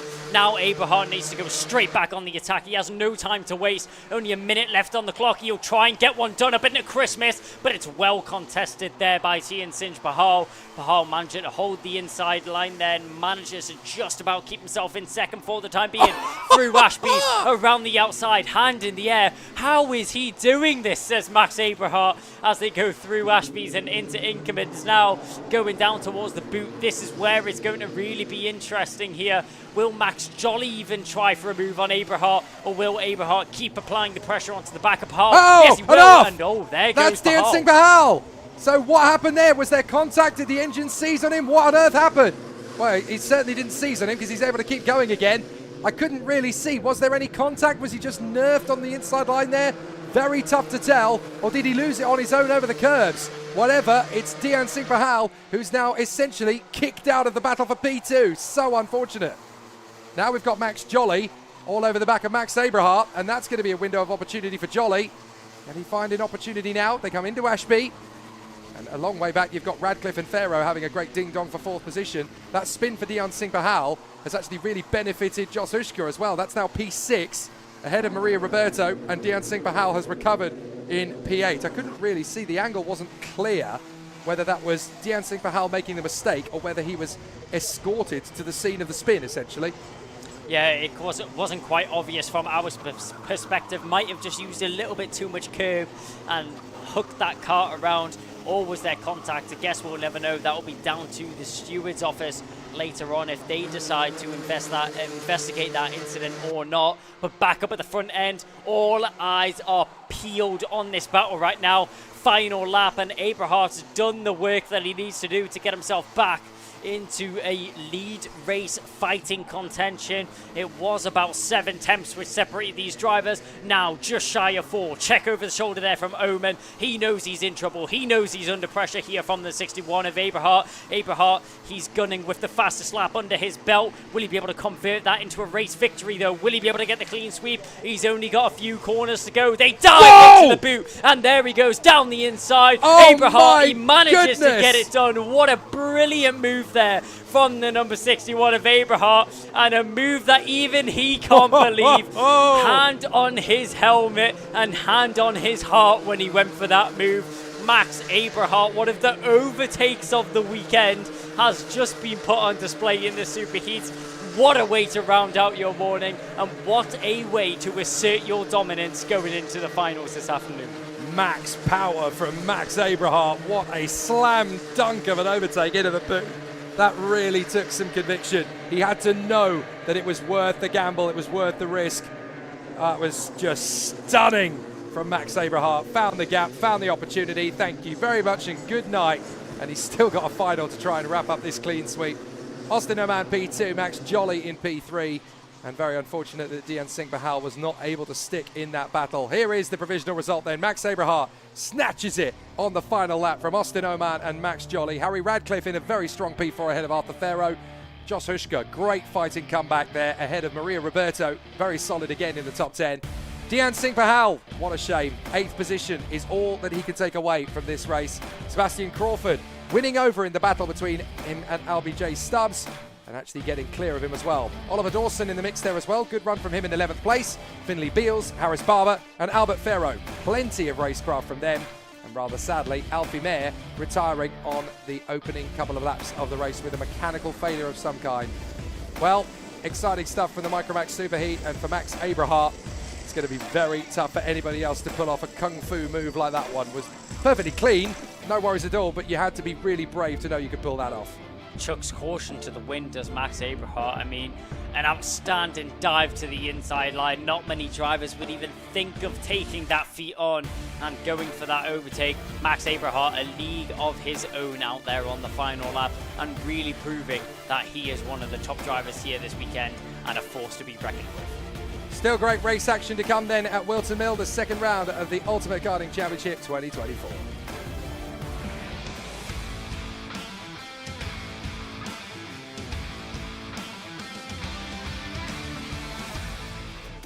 Well, if Micromax was one-way traffic yesterday for Max Abrahart, it's definitely a similar story for young Ed Spade in Honda Cadet. He's been absolutely mighty all of yesterday. Pole position for him in this one, but do not count out the O-plate. Ralphie Branscombe has got success written all over him in 2024. So too have Archie Cannon and the reigning champion in UKC and the British Championship, Ryan White. Margot Iskovicis is going to be there in 5th position alongside Ricky Jr. McIntosh. It'll be interesting to see what they can do moving forward. Elliot Bork and Ashton Horspool, and then Theo Hamilton along with Jack Fulbrook-Harmer. Jackson Heath, 11th position on the grid. 12th place for Shay Hilton on the 6th row of the grid. Then on row 7 behind them, we've got Grant versus Blakemore, Harry alongside Riley, George Johnston along with Esme Rosie, and then Toby Turner and Morgan Cooney rounding out the 9th row of the grid. The field is completed by Harry Pennington and William Davison. And I've got a feeling this is going to be a bit of a crescendo battle at the end of this one. Ed Spain versus Ralphie Branscombe. And Ralphie has a habit of saving his best for the final. I don't really think we've seen all he can do yet. Well, if it's a rinse and repeat of Kim Bolton, we don't count him out until the closing stages of the race. He fought all the way to the end for that one, did Ralphie Branscombe, and the O-plate being repped on the side of that car. shows he knows how to race. He shows that he's got brilliant racecraft and brilliant pace, because the O-Plate doesn't come easy at all in British karting. One of the staple races of the year. Branscombe walks away with that one, and he'll rep that number 0 all the way to the end of the season. Starts second on the grid though. Ed Spain's had a very strong weekend so far. Maybe knows this track like the back of his hand. We'll have to see how he goes in this Superheat though. We've seen everything can switch up in this Superheat. A little bit more pressure for the drivers and a little bit more for stake. Ed Spain, will he be able to tackle the Titan which is in front of him? Will he be able to keep his winning streak going and take another one going into the heat and into the finals later on this afternoon? Sorry, it's all about confidence and it's all about a boost going on to it later on. But Ed Spain or Ralphie Branscombe, Archie Cannon and Ryan White, the number 1 plate from last year, is sitting there in 4th position. Make sure to not count him out. So many big names, so many strong drivers. Honda Cadets obviously the only standing start for the classes here this weekend. Throws another spanner in the works and a little bit more developmental work here for the drivers, but it always provides great action. Reaction times combined with brilliant racing. It's Honda Cadet. What more could you ask for? Yeah, it's a very different skill in karting circles, and you know, some drivers like it, some really feel that they should be doing the same thing on the rolling starts, but it just mixes things up a little bit. And certainly in Honda Cadet, you've got some real talent that's able to utilize and put on an excellent display and an excellent show. The drivers not shying away from the opportunity to move their way forward in terms of speed and lap times. Karts making their way to the starting grid once again. Ralphie Branscombe with the pink racing helmet to the far side of the course. Very distinguishable, very talented young man is Ralphie Branscombe. Going to be a very interesting challenge for him to see him work his way forward. Ed Spain, though, the dominant force so far this weekend. But as we've seen already for the likes of Chris Whilton, all it takes is one little mistake here or there, and suddenly the opposition are on you like a ton of bricks. And Ed Spain does not want Ralphie Branscombe to crack his defences at the moment. Archie Cannon, though, right there in 3rd position, could be one to keep an eye on for this. So too Marjoris Kavechkis, as well as Ryan White, reigning champion, of course. Let's go racing at Whilton Mill. And it's a perfect start for Ed Spain. No worries at all, chopping across in front of the O-Plate, Ralphie Branscombe. And a good start, too, for Ryan White. He puts himself into 3rd position without hesitation as the field works its way through Crook and Oblivion, along Fine Lady up Manuel's Bank and into Christmas. Everybody keeping themselves to themselves. No silly moves on the opening lap of racing. Everybody all the way down to Morgan Cooney, able to keep themselves on the racing line without issue. And now the drivers jogging away. Just a little bit of a squirrely moment for a couple of drivers there into Ashby. But in essence, everybody's still on the black stuff. Yep, all drivers facing the right way, and that's what you love to see here for the Honda Cadets. The youngest drivers which are racing this weekend, but they always still put on a show with some brilliant action throughout the race, and they kick it off on the first lap, a dive to the inside. We've seen it done in the previous race, but it's not going to be easily repeated there. That looks like that might have been Elliot Bork going for that overtake, the number 14, getting down and dirty, ready to get racing here on the first lap of this race, making a statement as they go up the hill, down towards, up towards Christmas Corner, checking over his shoulder twice on that straight. Elliot Bork is not looking comfortable. Branscombe's got through on Spain, so we have a lead change. Ralphie Branscombe, the O-Plate, hits the front ahead of Spain and Ryan White. So just to come back to Elliot Bork, moving his way over to 6th position with some feisty racecraft, not afraid to get stuck in nice and early. Always good to see drivers really starting to push the envelope in the early phases of these super heats. As the tension mounts over the course of a weekend, Saturday you can pretty much just take your results and get yourself into a relatively good position. Things start getting serious on Sunday morning. Very different style of racing, of course. Ed Spain just hunting down the gap on Ralphie Branscombe once again. Branscombe controlling it on the O-Plate, looking very neat and tidy at the moment from Spain. Then White, Cannon, Kavechkis, Bork, Horspool, Hamilton and McIntosh. Some good starts to this race then already all the way through this field. But is Ed Spain going to come straight back in on Branscombe? Well, why should he? He can just sit there behind him in 2nd position, let Branscombe do all the hard work, and he can actually win this race by just solidifying himself at the back. Whoa! Somebody going up and over on the Christmas Corner, just about managing to land it. So just as well, we did have a flip over the course of one of yesterday's earlier heats. I think it was in the senior rotax race that we had of it, but fortunately everybody relatively okay after the difficulties yesterday. But then, as you pointed out to me, when do you get the Whilton Mill weekend when somebody doesn't go over? It's a tough circuit, this one. Yeah, it is a difficult one. It's one that the drivers always look forward to, and look forward to the challenge that they have paved out in front of them when tackling this circuit. The final sector has definitely thrown a spanner in the works for these drivers when coming into this one. Quite a few of them, these drivers haven't raced on the new circuit layout with that new final sector, so new and fresh to them this weekend, and it's great to see how the drivers have adapted to it.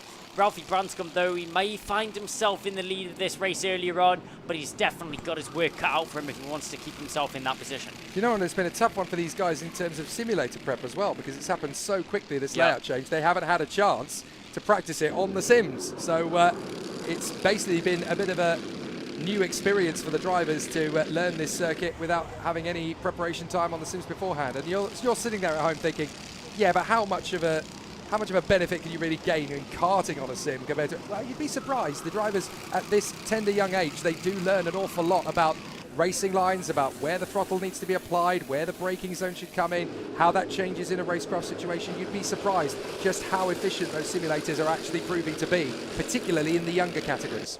Yeah, it's amazing how realistic simulators are evolving to be at this stage, which they are now used for development of drivers, all the way up to the stages of Formula One drivers being stuck in the simulators for hours on end, simulating laps around the circuit before they go out for race weekends. And it works the same here in the karting paddocks, and you can see these drivers putting that knowledge to the test. There's a lot of racing there. The number 24 was trying to get stuck in a battle there. That was Archie Cannon. He's in fourth position, trying to fight his way forwards a little bit. Yeah, indeed. I mean, we saw Max Verstappen going Formula One racing for his hobby the other day and doing the serious business of winning the Nürburgring Virtual 24 Hours in the evening. So, yeah, it was nice to see. Anyway, Branscombe, Spain, White, Cannon, Kvetschkis, Borg, Horspool, Hamilton. Still very close between all of them. 1.5 seconds covers the 8. Here comes the move. It's going to come from Archie Cannon. He has a think about the move on White. Decides better of it. Obviously a little bit more patience required. Spain is still hunting down a move on Ralphie Branscombe. And Ryan White, great to see this new livery kit, actually. I always get really interested at the start of a new season when there's new liveries to be had. And the silver insignia on the Project One racing car is really quite aesthetically pleasing to the eye. It looks really quite fresh and original compared to what we've seen from Project One the last 2 or 3 seasons. Always great when a team goes for something new. Ed Spain's gone for it at the exact moment that Riley Blakemore goes into the grass and out of the race. So Blakemore's gone. And is that a lead change? It certainly is. Not only that, but Ryan White got through as well into second position on Ralphie Branscombe. So Branscombe down to third. Ed Spain into the lead of this race now. He has his work cut out for him.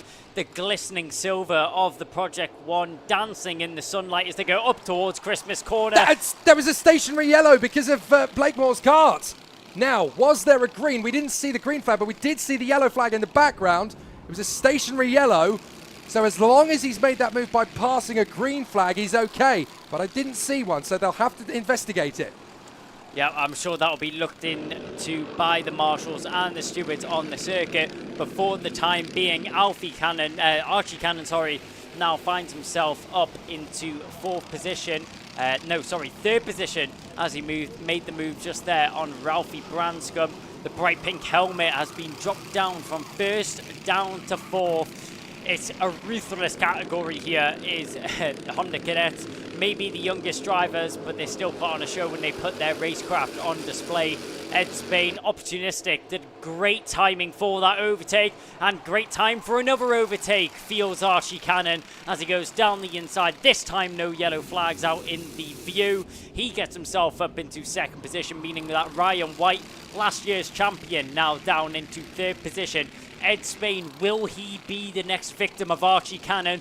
Only time will be able to tell, and with time running out, only 3 minutes remaining on the clock, we're going to have a great battle on our hands going forwards. Yeah, great driving from Archie Cannon to get into P2 on Ryan White, and now he's got 0.4 of a second to make up on Ed Spain. Ralphie Branscombe getting himself straight back on the horse to move himself back onto the toe of Ryan White, and again these guys going airborne as they work their way through. Very tricky stuff. Ryan Branscombe, of course, racing in the LMM Motorsport colours, the team from Scotland. Very passionate about working with young drivers, was chatting to their team principal yesterday. Obviously very passionate about having a new fresh-faced set of drivers every year. They find a lot more excitement working with the new faces than they do establishing champions year upon year upon year upon year. It keeps everything fresh and keeps everything really exciting. And there's some really strong talents in the LMM awning this year. Good to see. So Ralphie Branscombe fighting his way back into contention, right in behind Ryan White. Kvetschke is going well, P5. Elliot Bork, Ashton Horsfall and Theo Hamilton still there or thereabouts. A little bit of a gap back to Ricky J. So Ricky Junior McIntosh hoping for his chance to move forward. And you can see that it's a waiting game at the moment. They're just ticking down the laps, ticking down the minutes. And now we've got 8 karts battling away for the victory. You've got to be very careful about how you time these moves. You don't just want to go in and go hungry early. You've got to really time it right to know that the momentum is going to remain with you after the battle. White defensive on Branscombe, and that holds off the charge for the moment. Yeah, going defensive so early on in these closing stages of the race could be detrimental to his attempt of trying to get into this leading 2 battle. Ed Spain maybe was feeling comfortable earlier on when he had a bit of breathing room and find himself with a bit of a gap compared to the other drivers earlier on in this race. But Archie Cannon carving his way through the field, making an overtake lap on lap, has done a great job at closing in on the number 72 and now finding himself fighting for race contention and for the lead here in the Superheats. This is the big one leading up to the finals this afternoon. The question is, will Archie Cannon be able to pick up that pace? Will he be able to get the move done on Ed Spain? We'll have to wait and see. But going on in behind, we can see the O plate. That's Ralphie Branscombe. He was in the lead of the race earlier on, going defensive. 0 versus 1 as Ryan White once again pinned to the inside line. Hand in the air there from Ralphie Branscombe, saying, what are we doing here? Why aren't we working together? Why aren't we pushing forward and contending for the lead of this race? Instead, we're stuck here fighting for 3rd position, letting them drive away and letting them get away with the race contention and the race lead. Ralphie Branscombe maybe getting a little bit frustrated here in 4th position as he's finding himself stuck in behind Ryan White. Yeah, this is racing driver code for, I don't mean to be rude, but we're wasting our time here in 3rd and 4th place, mate. So a little bit of hesitation and agitation from Ralphie Branscombe, just wanting to get Ryan White to hurry up. 3, 2, 1, time up. So now we are on the penultimate lap. Archie Cannon now sets the fastest lap of the race, tucking in right behind Ed Spain. So Cannon's got a real shot at this. We would thought at the start of the race that maybe Branscombe would have a shot at this. Maybe White would have a go at it. But Archie Cannon has been the one who, at the closing stages of this race, has really held the torch to try and take on Ed Spain and crush his dominance so far this weekend. But it's all going to come down to timing. When do you get the move? When do you make the pitch? Are you going to leave it to the last lap? Are you going to take the first gap that presents itself available? And you can see that Ed Spain is running scared. He's now got the left shoulder engaged as he looks over it to try and figure out, where is Archie? Where am I going to put the car? How am I going to respond to this into the last lap? And it's game on for the victory. Well, nerve-wracking moments here for our leading driver of Ed Spain. The number 72 has been dominant so far this weekend. Can he keep it going in style, though? That's the question. Archie Cannon has been firing his way through the field. Will he try it up at Christmas? No, he won't. He'll actually opt to be picked in behind Ed Spain as they go into the braking zone. Battling going on in the background, but our ties are focused. Out up at the front end, Branscombe tries to the inside. Ryan White defends once again. We've seen this lap after lap, the number 1 pinning it to that inside white line, and Branscombe finding difficulties to make his way past that car in 3rd position right now. But up at the front end, Archie Cannon looking over the shoulder there is Ed Spain. He's worried going into the boot, and so is Ralphie Branscombe. He's finally got himself into 3rd position, but Ryan White, will he be able to pick up the cloth? No, he won't. That's the question, which will be answered when they cross the line. But Ed Spain, he keeps his force going. A great race from him as he crosses the line in 1st position. Archie Cannon crosses the line in 2nd with the fastest lap to his name. And Ralphie Branscombe, after frustration lap upon lap, struggling to make his way past the number 1 car of Ryan White, finally gets it done in the closing stages of that final lap as he gets himself into 3rd, Ryan White in 4th, and Kovacic crosses in 5th. So 2 drivers then remain unbeaten over the course of this weekend. Max Aberhart in Micromax and Ed Spain in Honda Cadet. Fabulous performance from both young men. Ed Spain, your provisional winner of the Honda Cadet Superheat. Archie Cannon right in behind him all the way. Ralphie Branscombe able to steal that 3rd position away from Ryan White on the final lap then. That bodes well for the final later. Martin Iskanovickis in 5th position in front of Elliot Bork, Theo Hamilton and Ashton Horsball. Then Ricky Junior McIntosh and Shea Hilton, and Jack Fulbrook-Harmer right in behind him. Harry Grant, Toby Turner, Esme Rosie, and then Morgan Cooney. The leading novice in 16th place, Harry Pennington, and then Jackson Heath in front of George Johnston with William Davison, and rather sadly the spin that we saw earlier on from Riley Blakemore, pitching him out of this race. Great battles so far then, and certainly across Honda Cadet Superheat. It is Ed Spain that remains victorious. However, the Honda Cadet drivers can take comfort from the fact that perhaps there is a little more to come in the final. Things are going to be very different when we go to the main event. Well, if you haven't been entertained by the action-packed morning that we've had so far, some of the biggest races are coming up now. We've got Junior Rotax Group A and B, and followed up to finish the morning before our lunch break, Senior Rotax are also coming out to play. It's going to be an interesting last couple of races here of the morning. Junior Rotax, their qualifying was separated by minimal fractions between our top drivers. But the question is, when it comes to that race pace, who's going to come out on top? Yep, for those who are collectors of vinyls, you've had the B-sides. Now it's time for the double A side, Senior and Junior Rotax. We'll kick off with Superheat A in Senior.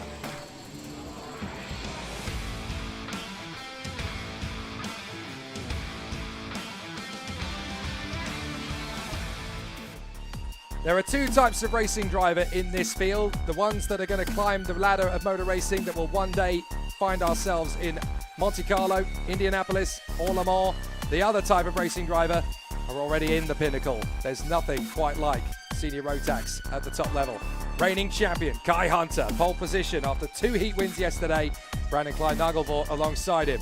Archie Walker, the powerhouse for KR Sport. Watch out for him. Pearson Bullock Carter, P4 on the grid. Alex Moody, always a factor, alongside Ryan Ward. That top 6 of the grid, ultra competitive. Stephen Duncan and Morgan Hudson-Brown, definitely wanting to make some gains. James Tester, right up in the top 10, alongside Ben Southgate. Also keep an eye on Rachel Robertson, very strong talent, making massive gains every time she comes out on the circuit. Gabe Fairbrother on the back foot, down in P12. Definitely wanting a little bit of a resurrection in this one. Rhys Bailey and Archie Buttle, Harry Lamond and Alfie Bushell, and then Gemma Hjorns, the Scottish lady, alongside Mac McGilvray. And then rounding out the top 20, we have Presley Walker in 19th position. So let's see how this first Superheat gets underway. And this is all about trying to crack the unbreakable force that is Kai Hunter. Ever since he broke his way into Senior Rotax a couple of seasons ago, he has been almost unstoppable. But the key word there is almost. Well, Kai Hunter poised as the champion of the Ultimate Karting Championship last year in Senior Rotax category. The question is, can he keep that form running here at Whilton Mill? This is definitely a driver's track, and it's all to play for. There's so many drivers that are on their top form this weekend and are fighting for those lead positions. The question is, can Kai Hunter fend them off, and can he keep himself in that pole position that he finds himself in right now for the finals later on this afternoon? He's going to have a lot of work to do. He's got it all cut out for him, and it's going to be close, but we're ready to get it started here for Senior Rotax. We're definitely in Dinah Washington mode here at Whilton Mill. What a difference a day makes. Yesterday was very cold, a little bit damp, had a bit of a blustery breeze, clouds over the circuit, the threat of rain. Not today. The sun is out, the sky is a beautiful pale blue, and it's all going to be about the driver's mentality and racecraft on track. Now we're going to get to see if anybody can get under the skin of Kai Hunter. And that's the thing, when you're the number one, when you're the guy at the front, yes, you've got all that pace, you've got all that passion behind you, all that ability, but you've also got the biggest height to fall from. Well, you definitely do, but there's big shouts coming from names right in behind him. Brandon Klein Nagelvort, he's been so fast over the course of this weekend. He was putting in blistering pace in qualifying, blistering pace in practice, and also proving that he has the racecraft to fend up with the top dogs up at the front end. Archie Walker, the number 7 seed from last year, he's looking to improve that position. And don't forget about Alex Moody. He may be an underdog name which many don't recognise at home, but he's a force to be reckoned with. He's proved his pace multiple times over the course of last season, and he's here to do it again this weekend. He'll start on the 3rd row there in the Cato Motorsport colours, but what can he do in the Superheat? Very true words spoken. Kai Hunter backing this pack up so slowly out of the boot. I mean, this is practically walking. This is slower than walking pace. A snail could overtake them at this point. So let's see if Kai Hunter and Brandon Klein-Nagelvort will have a strong start out of it. This is all psychological gamesmanship from Kai Hunter, and that's why he's done it. It's a perfect start for Hunter. Brandon Klein-Nagelvort has to suck into second position as they weed their way through Crook and Oblivion. Oh no, it's a false start actually. So Kai Hunter pushed his luck there a little bit too hard. You can see, what did I say about having the highest height to fall from? Even Kai Hunter not quite nailing that start. A little bit of a chink in the armour there for Kai Hunter. A little bit of crack under pressure there, not able to get the start perfect this time round. But as you mentioned, that slow, very, very slow formation lap going into the start, it's textbook from Kai Hunter. We've seen it time and time again, not just in British karting, but also European karting. He likes to get the drivers in behind him nice and slowed down to a controlled pace where Kai Hunter feels like he's in control of the momentum of the drivers around him. And this is what he'll do. This time round, once again, slows down the pack to a crawling pace. This is painful for the drivers in behind, but it's great for Kai Hunter to get his foot down at a last minute's moment. Let's see if Kai Hunter can do a better job this time. That's much more like it. Up to the start, and we're going straight across as Kai Hunter jumps right in on the nose of Brandon Klein-Nagelvort. Manages to hold it through turn one. Everybody very feisty as they come through. Archie Walker's not lost any ground as they come up. Pearson Bullock Carter trying to come right round the outside to put himself into the hunt. Has not been able to cement it as they go out of Christmas. Chopping across on the far side. It's Hunter, Klein-Nagelvort, Walker, Bullock Carter. Down to the brakies over the hairpin. Nice slice up the inside there from Rhys Bailey. Not able to convert it into a decent move or two, but has been able to hold off the treble one of Gabe Fairbrother. So a little bit of tough racecraft in the middle there. Rachel Robertson giving herself a chance to roll her sleeves up and go for it as well. Great racecraft on the first lap. Yep, senior rotax putting in the work already on the first lap of this race. We come diving down the home straight once again. Kai Hunter manages to get himself the fastest lap of the race so far as he starts to try and pull a little bit of breathing room, pull a little bit of advantage over the drivers in behind him. Brandon Klein-Nagelvort, he'll have no intention of going anywhere though, but intention of going on the inside there from the A plate is Stephen Duncan as he dances on the inside of Christmas corner. You'll get that overtake done. He'll find himself in 8th position now, diving down the inside, maybe a little bit too brash there from the number 22, trying to make that move done, but Archie Buttle a little bit deep there into Ashby's and actually loses more than he will have gained. Yeah, you definitely make a big sacrifice going gung-ho into Ashby unless you know you've got the radius to turn it back through. Again, the drivers just hop over the curbs like kangaroos out in the outback as they work their way through. Hunter, Klein-Nagelvort, Walker, Bullock Carter, Ward, Moody, Tester, Duncan, Hudson Brown and Rhys Bailey. Gabe Fairbrother trying to crack the top 10 once again. In the background, we can see the move for 5th position being hunted by Alex Moody as he tries to take on Ryan Ward. This isn't going to be easy to sustain with him in this kind of feisty move. So let's see. Up on the inside, Alex Moody working religiously up the ranks of racing with Kato Motorsport, both in Rotax and IAMI competitions over the years. Great to see him completely and religiously trustworthy of the incredible machinations and expertise of Kato Adams, always giving him plenty of support. And Alex Moody really has been part of the Kato Motorsport DNA for almost a decade now. Yeah, Kato Motorsport always take care of their drivers that they have underneath that awning, and it's great to see when that pace is translated into good results on the circuit. Here comes the move. Yep, there down the inside. There's the move that we were expecting. What's happened to Brandon Klein-Nagelvort? Brandon Klein-Nagelvort slowing by the look of it. He's disappeared from second position. He's out. He's out. Brandon Klein-Nagelvort out of the race with a mechanical problem. That is disastrous going into the final later. That will plummet him down the order, and it hands the lead to Hunter on a silver plate as Moody gets his man then, finally gets the move on Ryan Ward. James Tester's coming in behind him. Oh no, sorry, that is Tester versus Duncan, the A plate. Trying to work his way forward once more, but devastating bad luck for Brandon Klein-Nagelvort. Bullock Carter now with the man on a mission. He's the one with all the work to do. He needs to push as hard as he can now to try and break down that gap to Kai Hunter as quick as possible. The sooner he finds himself on the back of our leading driver, the easier it makes the second half of the race, and the easier it makes that attacking opportunity easier there for the number 3, as blasting through forwards in the pack right now.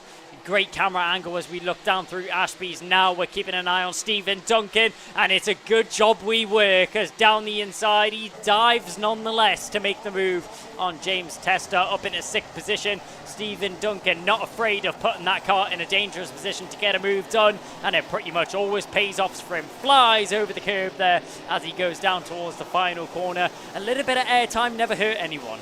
You couldn't film that overtake shot on Stephen Duncan better if you'd had another dozen goes at it. That was absolutely textbook. Up to the hairpin again. Here's the move once more from the 41, Reese Bailey. Takes on Morgan Hudson-Brown. Gets the move done. That's up into P8. And now Gabe Fairbrother's got the idea. He wants to make the same move. A little bit of time back to Archie Buttle. Then Lamond, Robertson, Southgate, Bushell, Presley Walker and Mac McGilvray. So some good racecraft in this one. 2 lady drivers in the field in this particular heat alone. Rachel Robertson mixing it well in the racecraft just outside the top 10, and then Gemma Hjorns, who is trying to keep up with Mac McGilvray at the moment. But what a devastating end to the race for Brandon Klein-Nagelvoort. When it's out of your control like that as well, when you know you've done nothing wrong, and you know the mechanics haven't done anything wrong either. They've set the cart up exactly the way they should.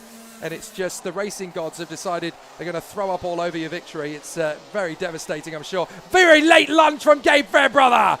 Wow, talk about the last of the late breakers. He's been going to the Daniel Ricciardo School of Overtaking. Stunning run overtake there from the triple one of Gabe Fairbrother, dancing down the inside. Just managed to outbrake his opponent, gets that move done on Morgan Hudson-Brown. Hudson-Brown had no response to that overtake. I mean, no reaction time would have even saved you from that one.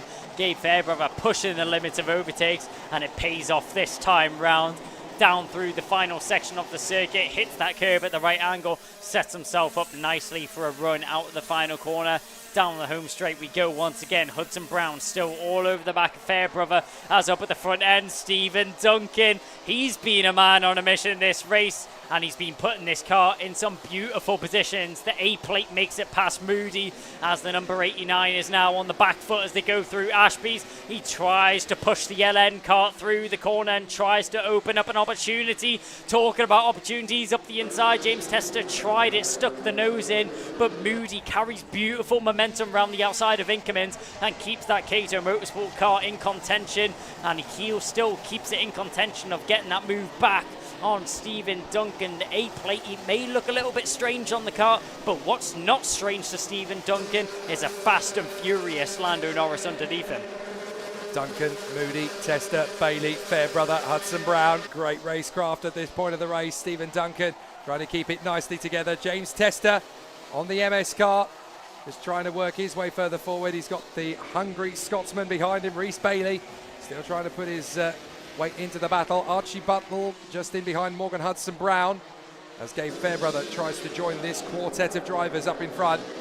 But that retirement from Brandon Klein-Nagelvoort really has put the victory in this heat to bed, as Kai Hunter now has 9/10 of a second on Pearson Bullitt Carter, with no need and certainly no desire to push any harder than he's currently doing. 9/10 of a second is more than enough of a gap to be comfortable in senior rotax, as long as you just look after your apexes. There is the CS55 chassis in the lead. Kai Hunter in front of Pearson Bullitt Carter, going very well as he runs there in P2. Archie Walker, solid and strong as always, P3 for the KR Sport Cosmic. And then Ryan Ward in P4. Some good performances so far all the way through. But certainly once BK was out of the run there, very unfortunate that it kind of cemented the position for Hunter out front. Bullitt Carter is still tripping away at it, trying to do the best he can to get that gap down. Fastest driver on track, by the way, is, surprisingly enough, Archie Buttle. He's come up with a 45.88 on the last tour around. So good to see that there's still some strong showing from Archie, managing to get his way into 10th position past Morgan Hudson-Brown. 2 minutes on the clock, and this man, Alex Moody, wants a bit more than P6. Well, you can't blame him. He's just lost out on it to Stephen Duncan, who now finds himself in 5th position. Kai Hunter out in front, just extending that gap slightly over Pearson Bullock-Carter. Bullock-Carter will definitely not give this one up until the checker flag flies. We know that he's a relentless driver. Is the number 3 car in second position right now, but down the inside, Fairbrother's normally the one making that move, but this time round it's but one Fairbrother, and following through, it looked like just picking up the scraps was Morgan Hudson-Brown if he was able to slide through. No, he tried it, but well held there by Gabe Fairbrother to keep himself from losing 2 positions there. Archie Buttle managing to extend some breathing room, extend some kart lengths between him and the triple one of Fairbrother, as he had the task of fending off Morgan Hudson-Brown to keep himself in a top 10 position to Gabe Fairbrother, and he'll fight this one all the way to the end of the race. The end of the race not being far away, just a minute on the clock left. Yeah, strong and decisive from Archie Buttle. Good to see him make his move and make it stick. So now we're going to see what Gabe Fairbrother can do to hang it out with Morgan Hudson-Brown. Good racecraft all the way through. And again, as we keep saying it, this may not be for the win between these two, but you certainly want to battle your opponent. You want to take on your rival and still win that little tussle, because next time it'll be for the top 5. The time after that, it could be for the top 10. The time after that, it could be for the win. You've got to just keep in, and you learn so much in karting. This is a sport where you can never know everything, and you're always learning. You're always reacting to it. I think if there are any kart racers out there who feel they know everything, they're not doing it properly. Yeah, you're always taking little wins that you can get as a driver. It just boosts your confidence going on to the latter stages of the weekend, or the latter stages of the day in this case, with only one more race remaining for these drivers on the grid right now. Pushing through to the final sector, we're keeping an eye on Morgan Hudson-Brown and Gabe Fairbrother, but up at the front end of the field, he'll cross the line, and he'll have 2 more, just 2 more parade laps for Kai Hunter. Feels like he's comfortable enough to do another 2, but Pearson Bullock-Carter following in behind, 1.25 seconds in 2 laps. It's looking like this race may be eking out of his grasp. Well, if Kai Hunter had just blipped the throttle coming out of that final turn, we'd only have 1 lap to go rather than 2, because he crossed the line with a second to spare in the timer. So we get 2 laps out of it rather than 1. That's probably to the good for Pearson Bullock-Carter, because that's 1 extra lap that he's got to try and take on Kai Hunter. But for the man up front, it's just delaying the inevitable. Yeah, Kai Hunter, he's done a job that you can't fault out in front right now. I mean, managed to get the move done early on in the race, blasted it down towards the first corner, and it was pretty much a flag to lights victory at this stage in the race. Don't want to put any commentator's curse on him, because there is still about 2 sectors remaining in this race. We'll see how he tackles that one in front of him, but I highly doubt Kai Hunter will be pushing this kart to its absolute limits on the remainder of this lap. This race is pretty much in the bag here for the northern driver. Pearson Bullock-Carter, he's done a good job to keep Hunter on his toes throughout the whole race and to keep applying the pressure. He didn't give up until the end of this race. Based out of Warden Law in Sunderland, Kai Hunter doing a fantastic job out in front, driving to command this one, and it's 3 wins out of 4 so far for Kai Hunter. Certainly for the races he has started, it's 3 wins out of 3. So it definitely helps him out heading into the senior rotax final later on. And don't forget, of course, there's only a limited amount of spaces on the grid for that one, so you've got to make every single result count, and it certainly has counted for Kai Hunter at the right time. Pearson Bullock-Carter P2, Archie Walker, superb, very smooth, not really overdriving at any point, coming home in a very commanding 3rd position with the points that he racked up from yesterday's heats added to a 3rd position in the Superheat. That should steer him well going into the final. So here is the provisional result then. Kai Hunter, Pearson Bullock-Carter and Archie Walker. That's your top 3 from this one. Ryan Ward in P4, the A-plate, Stephen Duncan in P5, Alex Moody in P6 for Kato Motorsport. James Tester, Archie Buttle, a brilliant drive to P8, the fastest lap of the race too. Rhys Bailey and Gabe Fairbrother cracking the top 10. Great racecraft from Rachel Robertson, staying strong and managing to catch Morgan Hudson-Brown in the closing stages. Harry Lamond and Ben Southgate just outside the top 10 as well. Alfie Bushell P15 from Mac McGilvray, and then Gemma Hjorns, Presley Walker, and a rather disgruntled Brandon Klein-Nagelvort. Mechanical failure while in P2, right on the tail of Kai Hunter. What can he hope to salvage from the final later? It's the worst timing. Well, this was really a race that had to count in his books. this is the one that sets you up for the final later on this afternoon, and it's a big one that the drivers all take much more seriously than any race or session so far this weekend. With Bland like Klein Nagelvoort's situation, I mean, it's a difficult one that he's going to find himself in going into the final later on this afternoon. He'll be starting for the back of the grid, if that, so there's only way that he can go, and that is forward. Well, Senior Rotax has definitely started in the right frame of mind. We'll carry it on with Superheat B.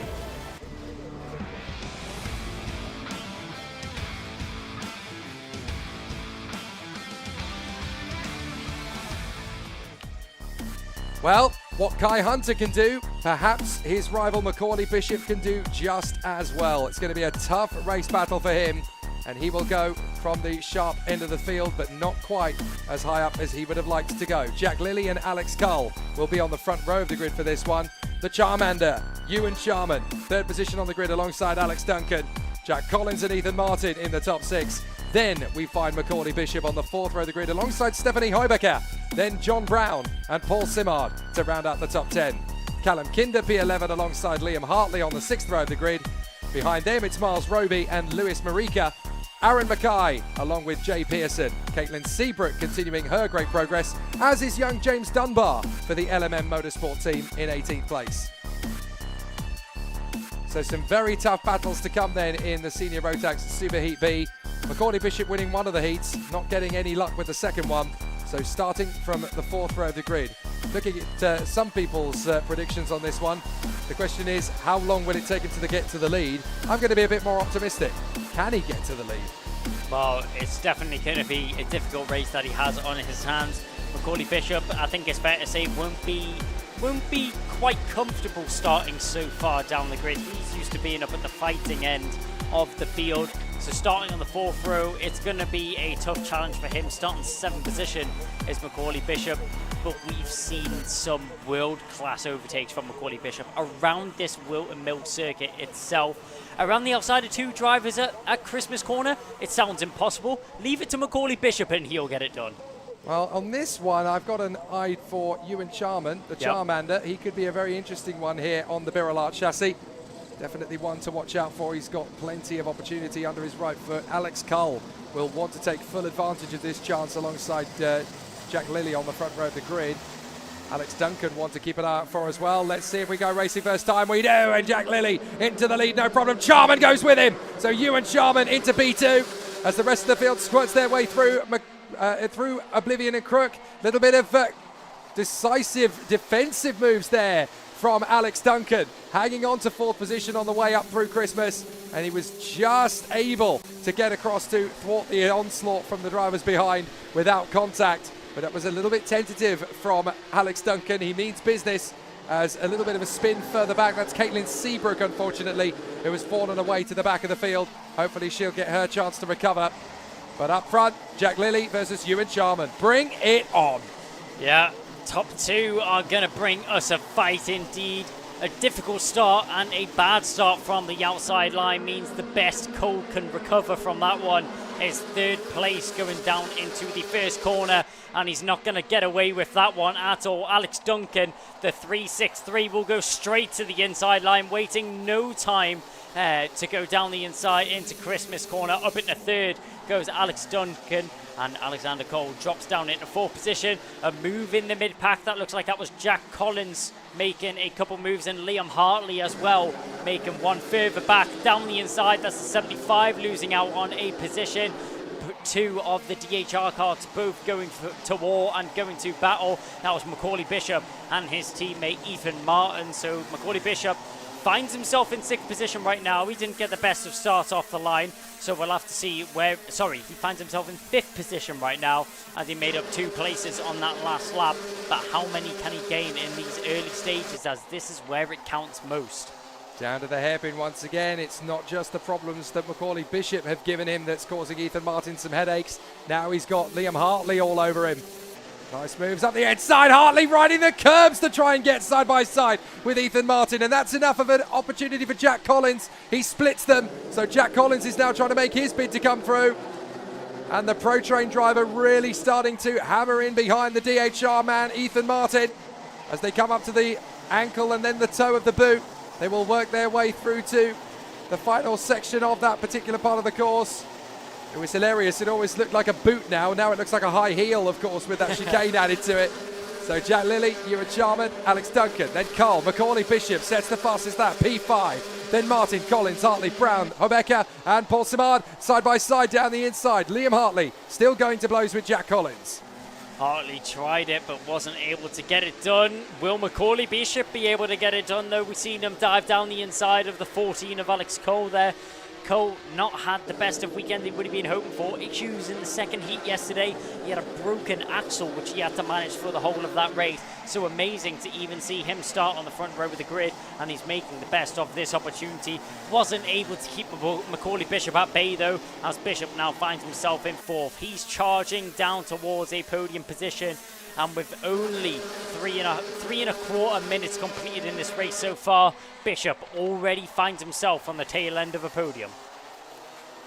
Well, not everybody that would have liked to have been here for this second round of the championship has obviously been in attendance. Several of the contenders currently out in Wackersdorf in Germany preparing for the European Series, but there is still plenty to fight for in this Senior Rotax Superheat B battle. Macaulay Bishop now up to P4, having got past Alex Cole. His next target, Alex Duncan. So he will feel he's got past the relatively straightforward drivers to race with. Now he's got the tough nuts to crack, and this is going to be very tricky. Alex Duncan is no pushover. Former of the Argentine Motorsport team, which of course it's the best kept secret in karting that it's essentially the junior Mercedes F1 wing, if you like, overseen by Ron Meadows. But now down the straight, Macaulay Bishop is going to make mincemeat of Duncan if he gives him half a chance. No problem at all. The O-plate deals with Alex Duncan fairly smartly. Back to P3. Next man on the road is Ewan Charman. That's not going to be easy. No, it's not at all, but Macaulay Bishop is not afraid to run toe-to-toe with the big names of European and British karting, and we're seeing that on display once again. He's already up at a third position. He has a little bit of breathing room, a little bit of gap that he has to break down if he wants to get onto the back of Ewan Charman and Alex Duncan, as well as he's just disposed of him, going around the final corner now and onto the home straight. We'll get an update of what the gap is. Macaulay Bishop, he has about a 9/10 gap to Ewan Charman. So the question is, how long will it take Macaulay Bishop to break down that gap, and will he be able to get himself up to the front of the field? It's going to be difficult with only half of the race remaining. So Jack Lilly's lap time pace, 46.0. Ewan Charman, 46.1. Bishop, who is already... Oh, big slide. That was the 17 going sideways. Stephanie Hobecker having a bit of a moment there, trying to hold the car through Ashby. It was looking a little bit sideways for her, but she managed just about to keep it pointing in the right direction. That's right in the thick of it with Ethan Martin, John Brown and Miles Roby all around her. But giving as good as she's got, the Lebanese driver, with Stephanie Hobecker, still having a really solid run, continuing to enjoy her progress through the British karting scene. Lilly, Charman, Bishop, Duncan, Cole, Hartley, Collins, Martin, Hobecker, then Brown, Simard and Aaron Mackay. The only novice in this particular race, Luis Marica, doing a good job in 14th, just in behind Miles Roby. There is the 72 of Luis Marica. You can tell the difference between the novices and the standard drivers based on the fact that the novice drivers will always run a black plate rather than a coloured plate. Because obviously they run blue plates in Senior Rotax. This is getting a bit interesting, and off the road goes Marica. Well, that just shows you how tough it is to mix it with these guys. They do not pull their punches. And the driver's definitely stepping up and taking an attacking mode or two. That's Miles Roby on the MLC car, tucking in behind the Alonso chassis, I think that is, of John Brown. Sorry, no, that's Aaron Mackay, my apologies. And then we have Callum Kinder and Jay Pearson knocking on the door, trying to find their way forward. As Macaulay Bishop bangs in another fastest lap, trying to close up on Charman. But so far, this is a great little tussle, these four. Mackay, Roby, Kinder, Pearson having a great little duel. What was a 9/10 gap that he had to tackle. Talking about tackles, down the inside, that's going to be a lovely move to gain another position for the 101 there. Making his way through the field. Miles Roby's going to have to cover off that inside line, and just manages to, as Aaron McKay came back swinging and tried to get that move back done as quick as possible. As I was mentioning, what was a 9/10 gap between Macaulay Bishop and Ewan Charman is decimated so quickly, and so is the move. He dispatches of Ewan Charman. of no real issue at all. You're seeing Ewan Charman nod his head to the inside line. He wasn't trying to pose any battle. Ewan Charman maybe playing the smarter game here. He'll let Macaulay Bishop pass and then latch himself onto the rear bumper of the O plate to try and catch onto the back of Jack Lilly out in front. And that looks like that's what's going to be the tactic here for the Birrell driver as they go through the final sector, down through the final couple of bends now. Ewan Charman, all he has to do is sit on the back of Macaulay Bishop, and he finds himself in a good position to be fighting for the race lead towards the latter stages of this race. Fascinating stuff from Bishop to get through on Charman. Now chasing after Jack Lilly with a seconds deficit. 2 minutes left on the clock. People will be looking at that move, how straightforward it was on Ewan Charman, and wondering how is he just able to catch up with so much speed? Is that to do with engines? Is that to do with the equipment? Is that to do with Bishop being a better driver than everyone else? I don't really think it's one of those things. It's a combination of the factors, but it's also, you've got to take into account that at this level, it's confidence. It's about the extension the kart that gives you as a natural driver. It essentially becomes like a shoe that you wear. It feels that in sync when you are that in the flow with the machinery that you're driving, and it just feels so natural to be behind the wheel, to hop over those curves, to get that apex. Once you're in that zone, and racing drivers in karting sometimes take a little bit longer to get into that mind frame. Some get it almost instantly, your Lewis Hamiltons, your Charles Leclercs, your Max Verstappens. Some, it takes a little bit more time. Macaulay Bishop is certainly at British level one of those, and it just exudes the confidence he has in spades when he's able to work his way back into a competitive position and charge after these guys. There is Alex Duncan in the CS55 car. This new chassis that enters UK racing for the first time, courtesy of Hunter Motorsport. A chassis that's still very much part of the OTK Tony Kart group. They're having a good run, and he's got pressure from Alex Cole. Yeah, Cole, who previously started on the front row of the grid, is now trying to catch onto the back of Alex Duncan. We've seen these two battling earlier on in the race. The question is, who will come out victorious out of the both of them? They're currently fighting away for fourth position on the grid. Would be a great setup for the final later on this afternoon. But Macaulay Bishop, 20 seconds left on the clock. He's got time ticking away and not in his favour at all. Jack Lilly out in front still has quite a substantial gap back to the O plate in second position right now, and it's going to be a tall order if Macaulay Bishop wants to catch on to the leading driver and dispatch of him for that race lead position. The clock's going to tick down, and it looks like we'll have one more lap of racing, but what is the gap? 8/10. It's going to be so difficult, and it looks like it might even be impossible for Macaulay Bishop. Even the O plate Macaulay Bishop isn't going to be able to get that kind of gap down to Jack Lilly. Jack able to really maximise his incredible racecraft in the early stages of this one. Good run from Charman as well. Got a very good start. Worked his way up into that second position. Slotted in nicely behind Lilly and certainly gave him a good run for his money. In terms of the racecraft, you've got to say as well, Alex Duncan, forceful but determined. Nothing wrong with the way he's been able to assert himself in the top five. But this man, Jack Lilly, doing a very fair job indeed for the Sam Pollock Racing team, keeping it nice and tidy all the way through, never overdriving the kart, natural, full of flow, full of rhythm, and he takes his first win of the weekend. Excellent work then from Jack Lilly, who adds himself to the winners list. And that now means that of the 5 races, 3 of them have been won by Kai Hunter, 1 by Macaulay Bishop, and 1 by Jack Lilly. This final is going to be fascinating. Well, it is indeed Jack Lilly putting his pace on display there, proving that being in the lead, he's not going to feel pressure from the drivers behind. He's going to focus ahead and drive on forwards. A great race victory there for the number 5 to put in his bag. So, Senior Rotax is delivered with the 2 Superheats, Kai Hunter and Jack Lilly, now race winners. Macaulay Bishop in second place from Ewan Charman, ahead of Alex Duncan, Alex Cull, Liam Hartley and Jack Collins. Then Ethan Martin, John Brown, and a solid top 10 finish for Stephanie Hobecker. Paul Simard and Aaron Mackay ahead of Miles Roby and Callum Kinder. Jay Pearson, P15, ahead of the novice Lewis Marika. And then James Dunbar ahead of a rather disappointed, I'm sure, Caitlin Seabrook. That moment on the first lap, stunting her progress. Well, some good battles still to come then from Whilton Mill, but certainly in Senior Rotax, it's harder to predict how it's going to go. Bishop is obviously fast and confident. Kai Hunter is the immovable force at the front end of that field. But Jack Lilly throwing his weight into the hunt now. Could be interesting to see what little tweaks they can make to be ultra competitive going into the final later. Well, just looking at the stat sheets, you may look and think, it's going to be a three-way battle with Hunter definitely having the upper hand coming into the final.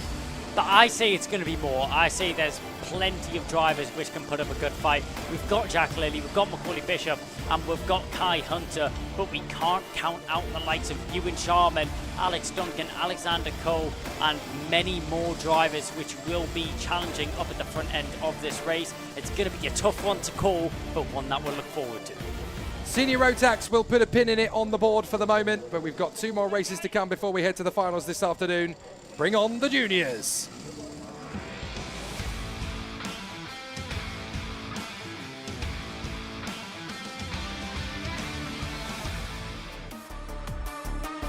Let's go racing for the Junior Rotax one more time. 2 winners yesterday. Harry Bartle on 2 occasions. Jacob Ashcroft dominant in his, and that is why he's on pole position for this one, alongside Cameron Nelson on that front row of the grid. Lewis Goff and Jack West looking hungry for success on the second row of the grid. Then Zane Quaker alongside the Kenyan star Shane Chandaria. Could be interesting to see how he goes. Will Archer and the ever-impressive Lucas Blandford still rising the ranks. Jared Fox-Whiteley and Noah Barham in the top 10. Kian Bernard alongside Oakley Garthwaite just outside the top 10. Row 7 of the grid will see Ollie Wise alongside James Kell. Then the Indian talent Aryaman Bansal alongside Kai Veach. Lizzie Mentia, a strong day yesterday, hoping for more on Sunday alongside Elliot Powell on the grid. And then Thomas Hill and Zach Turner to round out the top 20. There's plenty more talent where that came from. Michael Dalton and Oliver Fabricius in the 11th row of the grid. Daniel Whitfield beside Jensen Hinchcliffe to round out the top 12 rows of the starting grid. William Antrobus alongside Charlie Benson. Oliver White and Alfie McBain on the 14th row. And then Owen Wallace alongside Zach Mackay. We're still not done yet. Matthew Clark, 16th row of the grid, alongside Jake Grufferty, who's definitely going to be trying to make progress from the back of the grid. A very unfortunate day at the office yesterday. And as you can see, with a big grid like that, we've already taken ourselves to the start of the race out of the final turn. So what can Cameron Nelson do against Jacob Ashcroft? There's only one way to figure that out. Let's find out to the first corner. Oh, a bit of a sluggish start from Cameron Nelson. He almost gets sucked in by the pack as Jacob Ashcroft is able to run at the front end of the field in the treble 2. They run their way to Christmas, and it's all guns blazing through the hairpin for the first time in this Junior Rotax Superheat A as everybody works their way through. Nobody's off to the chicken feed on the far side. Couple of drivers take it to the grass. Up for Ashby. Can everybody make it through? Little bit of a wrestling match in the middle field, but every way they go, they are still able to hold it together. So Jacob Ashcroft in the treble 2 holds his nerve and holds the lead for the moment. Bit of argy-bargy throughout the field there, but all the drivers keeping it in the right direction and keeping it going to round out the first lap of this race. Good start there from Jacob Ashcroft. You couldn't ask any more there from the triple 2. Our victor from the last round. Will he be able to do the double and get it done this time round once again? That's the question which we'll have answered later on this afternoon. But his DHR teammate goes diving down the inside with no time to waste. Cameron Nelson in the number 41 hits the front and not going to let that one slide as Jacob Ashcroft. He'll pin his nose to the inside line. Have a look to the inside, and that's so well held there from Cameron Nelson to keep himself in the lead of the race right now. Amazing to see that he's got the racecraft to keep that car in the lead position. Look out for third position. Jack West is getting involved as he dives down the inside, following through. Lewis Goff will get there as well. Zane Quaker tries it, but he's cut off there. Shuts the door to Jacob Ashcroft. He doesn't want to lose too many, but he's down to 4th already. That is the cheekiest of the cheeky overtakes from Jack West in the toe of the boot. Absolutely brilliant, though, into second position. No holds barred. Now a dive up the inside from Fox Whiteley, going wheel to wheel with Shane Chandaria. This is really good racecraft, and the Kenyan having a very tough education as to what racing is like in Great Britain. Has he got the strength to cope with it? Of course he does. He's really going well with it. Zane Quaker trying to get himself in the mix there as well. Don't forget, this is really Zane Quaker's first proper race season within a team. They've been privateers all the way, so this is a big shock to the system for them to be going full burn. Treble 2, Jacob Ashcroft finding himself down in 4th position, having to do some hard work for a change. Lewis Goff in 3rd position. Nelson, West, Goff, Ashcroft, Fox Whiteley and Chandaria up in the top 6. Then we've got Quaker, Kian Bernard, Lucas Blandford going well ahead of Will Archer. So there's a lot of great firepower in this one. Up the inside, here comes Ashcroft side by side with Goff. Thank you very much. I'll have that.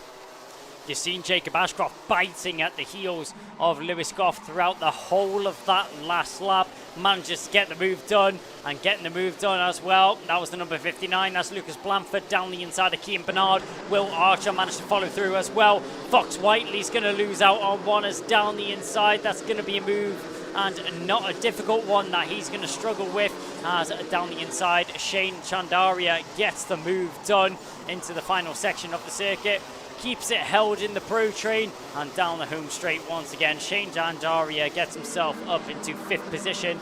Lewis Goff now down into 4th, and Jacob Ashcroft trying to undo the overtakes which were done on him, but new leader of this one. We first had Jacob Ashcroft, then we had Cameron Nelson, and now Jack West has hit the front. It's his turn to be out front of this race, and it's really starting to heat up at the front end. We've had 3 different leaders throughout this race so far, not one dominant force so far. Will Jack West be the one to take it to the line, or will we see continuous more switch-ups? Brilliant move from Jack West in the KR Sport Cosmic to get up into the lead of the race. Little bit of lackadaisical racecraft coming in here in the middle of the pack as a couple of drivers ending up getting shuffled down the deck there. I think that was at the expense of Shane Chandaria. It was indeed. Garthwaite got through, Barham got through, and even before that, Blanford and Bernard got through, so that's Chandaria down to 11th position. Now we're going ultra defensive. Jack West feels that Cameron Nelson is going to be too hot for him, and here comes Jacob Ashcroft. You've just given him an invitation to the big show. Down at the inside of West comes Nelson, and they hit each other, and that's enough for Ashcroft and Lewis Goff to sweep past them. Is there going to be damage for Jack West? Cameron Nelson seems to have got away with it, but that was enough for Ashcroft and Goff to sweep through. Desperation from both Jack West and Cameron Nelson there, going wheel to wheel, maybe going too far between those 2 drivers as they bang wheels. Both spit up into the air and both lose out. Coming off less worse is Cameron Nelson, but Jack West definitely got the bitter end of that stick, no question about it. They go down towards Crook and Oblivion to the rest of the field right now, but up at the front end, Jacob Ashcroft, he now finds himself returning to the lead of this race, but in the mid-pack we see some great defending as edging to the inside line. Maybe a little bit of a push and pass there from Noah Barham, but he gets it done nonetheless. Kean Bernard is going to be the one that loses out in that situation as he's bouncing all over the exit curb through Ashby's, as on the inside Mentia will pick up the scraps of a disheartened Kean Bernard, who seems to be struggling with momentum as he's cut down one after another driver, sending it in on the zip car of the 182 here. Kean Bernard just going from bad to worse as he fumbles and tumbles down the order, now into 11th position. Yeah, that was Lizzie Mentia, Aryaman Bansal, Noah Barham and Zane Quaker cutting their way past. Up at the front end though, once again, the 48 making a move as he manages to get his way through. That's Aryaman Bansal on Noah Barham. So Noah Barham losing out on a position. And Junior Rotax, they don't even give you a chance to catch your breath. Ollie Wise is now on the attack as everybody making move after move, corner after corner. This is what you expect, and this is what you love to see from Junior Rotax. This is nothing new from Junior Rotax. They always keep you on your toes. Ashcroft leading the way now from Goff, Nelson West and Fox Whiteley. Then Lucas Blanford, who just banged in the fastest lap of the race. Then the second fastest lap times coming in now, while Jack West is just taking the fastest lap back again. But who's been on the march all the way through as Cameron Nelson makes his bid on Lewis Goff and gets the move into P2 at Christmas? Who's on the charge? Lizzie Mentia. Great to see her on the tail end of the top 20 at the start, coming through now to the top 10 again. So Lizzie Mentia, full of strength and full of determination. Great to see her crack the eggs of the top 10 once again. Now she's got to carry on making the omelette and work her way to the big show. Well, she had a great qualifying session, some disappointing heats in her books, was unlucky with some circumstances that she found herself in, started down the tail end of this session. Whoa. And now finds herself in 10th as it gets very tight and very clustered through the final corner. Looking over his shoulder there, maybe a little bit disgruntled there was the 74 of Lewis Goff as he loses out on another position at Jack West. Yes, see, Cameron Nelson got airborne and almost landed on the front fairing of Lewis Goff, so he had to back out of the throttle. And as a result of the upset, Jack West was able to seize the opportunity. It's getting mad just how quickly these guys are going through these curbs. You've got to be so careful about it now, because obviously the more speed you carry through, the more airtime you're going to get. They're looking more like Tony Hawks than they are Tony Schumacher. It's going to be interesting stuff out there at the moment. Jacob Ashcroft, Cameron Nelson, Lewis Goff, Jack West, Jared Fox-Whiteley, and then Blanford, Quaker, Bansal doing a great job. The Indian talent really mixing it for the Strawberry Racing team. Then Noah Barham and Lizzie Mentia, Ollie Wise, and then we have Fabricius doing a fair job in 12th position. Kian Bernard has gone all the way down to, well, just outside the top 18 now. It's down to 19th place. As up the inside, that's Blanford. Blanford gets the run then on Jared Fox-Whiteley. Fox-Whiteley doesn't want to lose ground. The Jacks driver still going wheel to wheel with the Ultimate R youngster Lucas Blanford, hoping that he can keep this together under the tutelage, of course, of the Hinge these at Ultimate R. And it's great to see Lucas Blanford has really settled into this team with plenty of confidence. Yeah, as he's still fighting away with Fox-Whiteley. Whiteley not giving up this position lightly at all. They go into the final section. Skill points for jumping over the curb as they go around the final bend and down the home straight once again. Contact warning going out to William Antrobus. Didn't catch that on our screens, but that was going down into Ashby's. William Antrobus having a, not William Antrobus, sorry, Blanford having a little look over his shoulder there, checking the whereabouts of Fox-Whiteley. Fox-Whiteley actually needs to be careful of him behind here. Zane Quaker arriving onto the back of this battle. He's now sticking his nose into Fox-Whiteley and wanting to get involved for that 6th position. Let's see where or when this overtake is able to be done. They come out towards the boot once again. Blanford leading from Fox-Whiteley, then Zane Quaker in 3rd. Oh! And an issue there, that's the 56. Who is that, which is retired? That's Shane Chandaria. Yep. So Shane Chandaria, the Kenyan, has had an incident there somewhere on the course going into the boot. I'm not sure if that was mechanical or whether that was an incident with another driver. It's hard to tell, but he's certainly got the marshals around him to give him some support, so we hope it's nothing too serious. But certainly there'll be yellow flags in the boot as a result of that. So now we've got Ashcroft, Nelson, West, Goff, Blanford, Whiteley, Zane Quaker, Lizzie Mentia up to 8th place now. She's now got past Adiman Bansal, who's in 9th, and then Noah Barham, P10 ahead of Wise, Fabricius, Hill, Archer and Zach Turner. So Lizzie Mentia absolutely cannoning through this field now like a battering ram through paper, just absolutely monstering every overtaking move she can find. She's making good use of it. Last lap, and it's all down to Jacob Ashcroft to hold on to this half-second advantage over Cameron Nelson.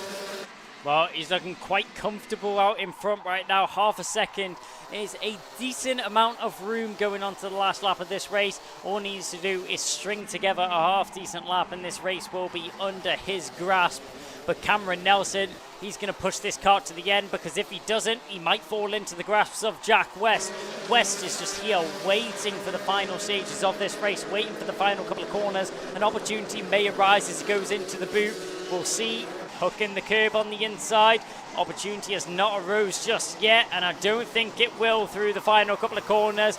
Great race from Jacob Ashcroft, was put on the back foot early, but put on the burners and takes away the race win once again.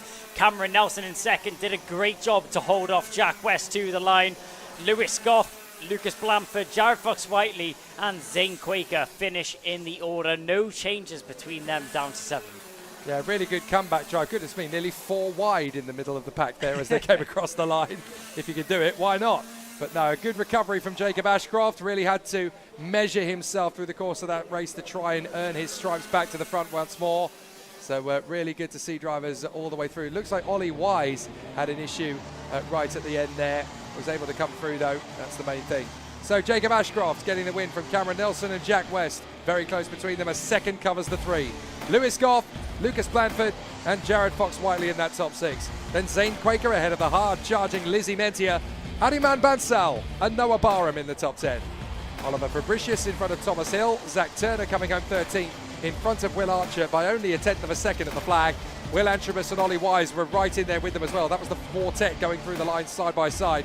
James Kell, Dan Whitfield, Kian Barnard, really difficult to see him drop all the way to 19th. Michael Dalton ahead of Elliot Powell. Owen Wallace and Alfie McBain, Jake Grufferty trying to recover well and got to 24th. Charlie Benson, Kai Veach, Oliver White in B27 ahead of Zach Mackay. Then the novice driver Matthew Clark in front of Jensen Hinchcliffe. And then we had the retirements, Shane Chandaria and Oakley Garthwaite. Very disappointing to see both of them not make the full distance. But when you've got 32 drivers in the heats, every result counts. And from this moment on, things are going to get pretty tough and serious. They come from far and wide to watch the racing of the Ultimate Karting Championship, don't they? Well, I mean, I think a helicopter view of the circuit would be pretty good. You'll see all the corners, so you can't complain about it. And arriving in style, I mean, a helicopter circuit, what more could you ask for? Well, I was going to be very circumspect about how skillful the filming was there, because I could have sworn for a moment it was a toy they had zoomed in so well. You know, proper HD filming in 4K. Well done, guys. But no, it genuinely was a real helicopter coming into land, so still a little bit of excitement and glamour running around. I spotted a couple of Ferraris in the paddock over the course of the weekend as well that looked quite tasty. So all good to see everybody putting in a great show. Junior Rotax Superheat A was good. What will Superheat B provide?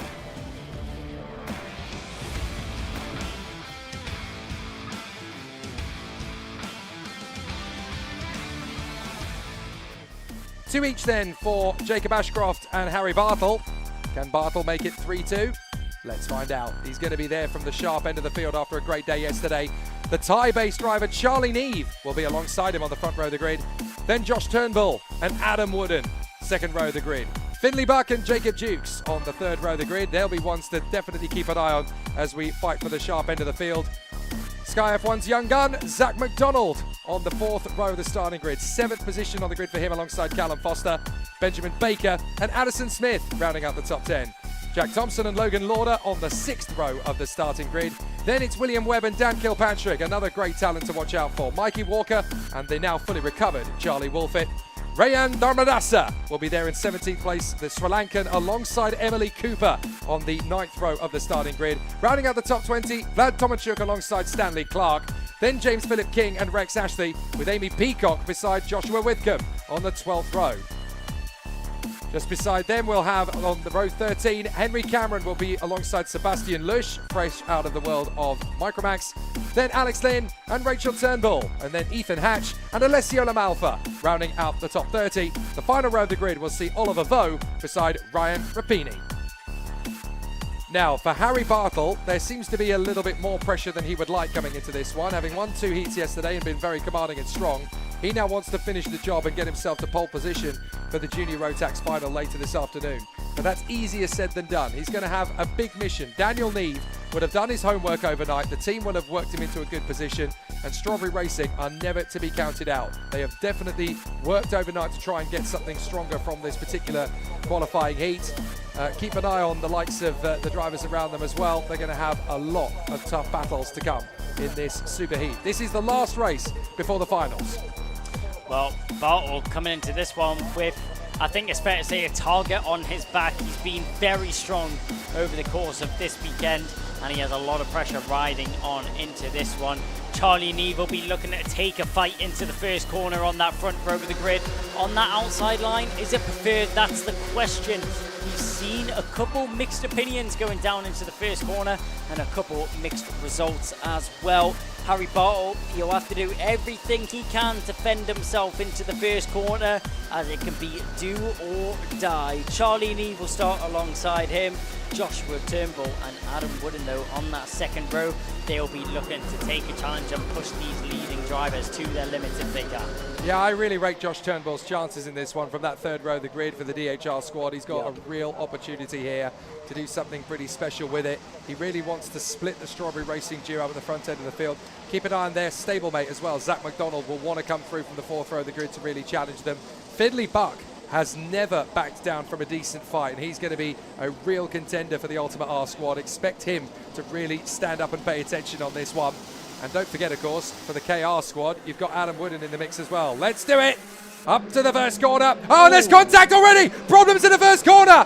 Now, what on earth happened there? It's caused all sorts of issues, and carts have splattered around everywhere going into Oblivion and Crook. Half the field have carried on without incident. The other half are stranded at turn 1.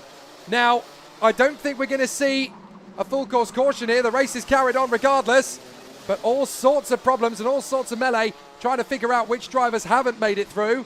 So, Vlad Tomachuk, Emily Cooper, Rayan Dharmadasa all involved in that first incident. Trying to see who else got caught up in it. Benjamin Baker was in it. So too Josh Withercombe and Henry Cameron. Lots of drivers caught up. Most of them able to get away with it.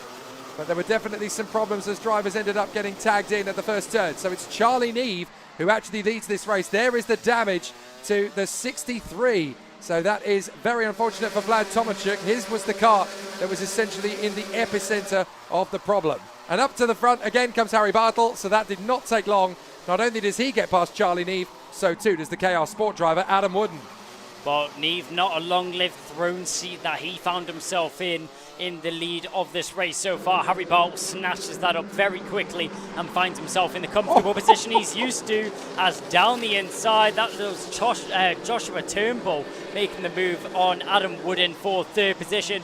Finley Buck trying to get involved in this battle as well, as you can see him fighting through his order in the Tony Kart colours. We come down the home straight once again, crossing line. There's your confirmation. It's Harry Bartle from Adam Wooden, from Joshua Turnbull, Charlie Neve, Jacob Dukes and Finley Bucks is our top 6 right now.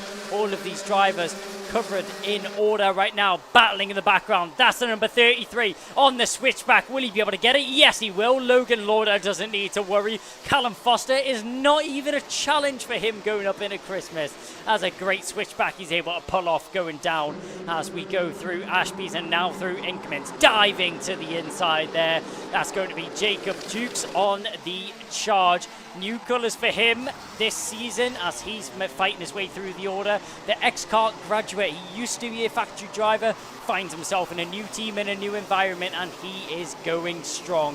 Finds himself in 4th position right now, and I'm sure he won't leave it to rest. Yeah, great work so far from Jacob Dukes. P4 at this stage of the race really shows how hungry he is going through this one. Side by side, this is going to be Josh Turnbull into 2nd on Adam Wooden. So now we've got 3 teams up in the top 3 positions. Strawberry Racing on the Tony Kart, Joshua Turnbull, Dan Holland Racing on the Lando Norris chassis, and then Adam Wooden for KR Sport on the Cosmic. All 3 chassis, of course, part of the Tony Kart factory group. So fascinating to see how they all battle away, but for each individual brands, there's a little bit of bragging rights at stake.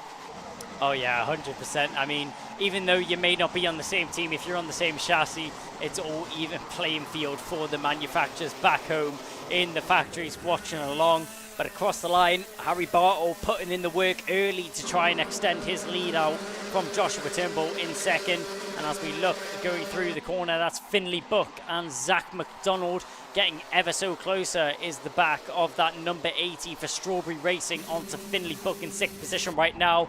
Those 2 drivers, not much separating them now. Buck looking a little bit unsettled actually as he came down into Ashby's, maybe starting to feel the pressure from Zach McDonald in behind. We'll have to wait and see how this battle manages to turn out. But looking through the rest of the field, we're keeping an eye on the number 69 here of Callum Foster as he has Mikey Walker all over the back of him. Walker had a look on the inside going into the boot. Will he be able to get the switchback? He thinks about it, but he pushes his opponent through the corner. They come out onto the home straight and the order just about stays the same, as Callum Foster still under a world of pressure right now from the 195 of Wolfit. So Bartle in the lead with Turnbull in 2nd place. This midfield battle is going beautifully, but the back end almost takes Addison Smith clean out of the race there. Logan Lauder just a little bit too close for comfort on the power slide. Now a big dive up the inside. Oh, that was forceful. Charlie Wolfit had no choice but to let Dan Kilpatrick go as they worked their way through Ashby. He was basically given a choice. Let's crash together or you can back out of it. That's a proper ruthless karting manoeuvre there. So Bartle on a 46.68, the new fastest lap of the race. Turnbull trying to stay with him on a 7/10 deficit. Certainly good to see Turnbull work his way forward. Wooden, Dukes, Neve, Buck, McDonald, Webb, Walker and Callum Foster in the top 10. Here comes the charge forward now from Jacob Dukes. He's going to take on Wooden, and that'll do nicely. The Evolution driver gets through into P3. What a run Jacob Dukes is having. Yeah, great move there from Dukes, and he's actually left Wooden at the bay of the number 49. Sorry, that's Wooden and Charlie Neve going at it. Charlie Neve managed to get that move done going down into Ashby's. And in behind, we're looking at Finley Buck is arriving onto the back of this battle. Zach McDonald is sitting in the bay area right now, just waiting for everything to unfold in front of him. He's the one who's going to pick up any of the scraps and any of the trouble which is caused in front of him. As crossing the line they go now. Dukes up 1, Neve up 1, Wooden down 2. So we've got a great challenge now in the top 10. William Webb, Mikey Walker and Callum Foster at the tail end of that top 10, but they want a little bit more than this. Here's Finley Buck with the ultimate R, with Zach McDonald right behind him, trying to charge forward for the Strawberry Racing team. Zach McDonald looking pretty hungry at the moment, trying to crack that top 6. Not easy here at Whilton Mill. You've got to really go for it. You've got to look after the tyres in the middle phase of this heat as well, because that's where you're really going to have the flashes of brilliance up the inside. Great charge forward from the 195, Charlie Wolfett, making his bid and getting back into contention again on the inside of Dan Kilpatrick once more. As we keep saying, this may not be the fight for the victory, but you've got to try and go up against your opponents and come through strong, because the next time you meet them, it could be for the victory. You've got to use every psychological upper hand you can find. 3.5 on the clock. And still, you've got a big challenge coming from Charlie Wolfett. Dan Kilpatrick wants to hold on to this. But Charlie Wolfett, having already dealt with Callum Foster, and in the tow, you've got Emily Cooper on the back of these guys as well. Here comes Emily Cooper on the inside line. Beautifully done on the inside of Ashby. No second chances needed there for Emily Cooper. That's a textbook overtake at Ashby. And full of the joys of spring, she now charges after the top 10. Well, I hate to say it, but all the work she's doing is going to be undone in a heartbeat. Oh no, she's got a mechanical. Mechanical flag has been handed out there to the number 38 of Emily Cooper. So all of the brilliant racing and all of the brilliant work she's now put out on the track is undone in a heartbeat. That's so sickening there for Emily Cooper. That's such a shame for her. Really was starting to pick up the pace and make up some places throughout the order. So unfortunately, within the next 2 laps, she will have to pull into the pit lane and retire from this one. Yeah, up to P12 as well. You've got to take the positives from these moments, but Emily Cooper will be bitterly disappointed. And I have a feeling they won't want to put cameras on that, because when she comes in, she'll look like a Thunderbirds puppet with the strings cut. So dejected after such a strong race. Can't really see what it is that's caused the mechanical flag. Maybe the bumper's a little bit loose, maybe the chain guards come off, whatever it might be. But certainly for Emily Cooper, she doesn't deserve that. Right, Zach McDonald hunting down Finley Buck. This battle just outside the top 6. As 5th position in front of them is Adam Wood, and if he is on the back foot, Finley Buck may be able to use Zach McDonald to his advantage. They may be able to work together here and chip away at the chaos spot. There is Emily Cooper. So unhappy, and she doesn't deserve that at all. She's driven like an absolute champ out there. Does not deserve to be sat on the sidelines with a mechanical difficulty. Zach McDonald squeezed by the absolute resurgence of Finley Buck, and that's really bounced backwards on McDonald.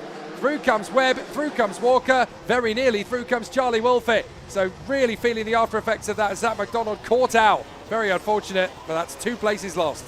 Yeah, McDonald just needs to meet the physicality of these drivers, get his elbows out a little bit, and don't be afraid of the contact, especially in situations like that. Finds himself pushed out of the way and dropping down a couple places as Walker and Webb were able to slip through. Yeah, it doesn't really help that Zach McDonald is one of the smallest, one of the shorter and the lighter drivers, because obviously you get that physicality as you grow. Nice move on the inside there from Walker. Going wheel to wheel with William Webb. But yeah, to come back to Zach McDonald, all he needs is that little growth spurt, and he's going to go straight to the front of this field. When you're a little bit more diminutive in the first season in a junior class, it's never easy to assert yourself, and you find that unless that growth spurt really kicks in, for these teenage lads and lasses, you know, that's when you really get the authority. The taller drivers will have a little bit more stability in the slower corners, and that's the only thing really that negates a driver at this level. So that's going to come with time. The good thing is that Zach McDonald's still got plenty of raw pace. That's keeping him in the top 10, and that's definitely giving him plenty to work with. Watch out for Mikey Walker. He's choosing it to right to the end of the race here to make this attack on Finley Buck. Up the inside at Ashby. Lovely job from Mikey Walker. That was full of conviction. Never going to say die on that move, as Bucky is now going to try and shake off William Webb. Well, shake off the Webb is going to be difficult indeed. They go diving down towards the boot once again as we keep an eye on this battle all the way through. McDonald's managed to shake off that incident. No! Oh, and straight off the track there. That looks like that's the number 17 of Amy Peacock. So Amy Peacock off into the wall. Oblivion. Yellow flags will be out through that corner, but back out onto the circuit. Final lap is now upon us. Diving down towards the inside line, trying to cover off his Mikey Walker. He's going to have some work to do if he wants to keep that one under his belt. Yeah, fate has not been kind to either of the fast females in the top 20 in this class. Both Emily Cooper and Amy Peacock robbed of a decent result. Out in front, though, the O-plate, Harry Bartle. Once he got back into the lead on his teammate Daniel Neve, it was pretty much done and dusted from there. Former representative of the United Kingdom for the FIA Karting Academy trophy. He brings it home. Fine style for him. Great work from Harry Bartle, and that makes it an incredible 3 wins out of 3 in junior rotax for Harry Bartle this weekend.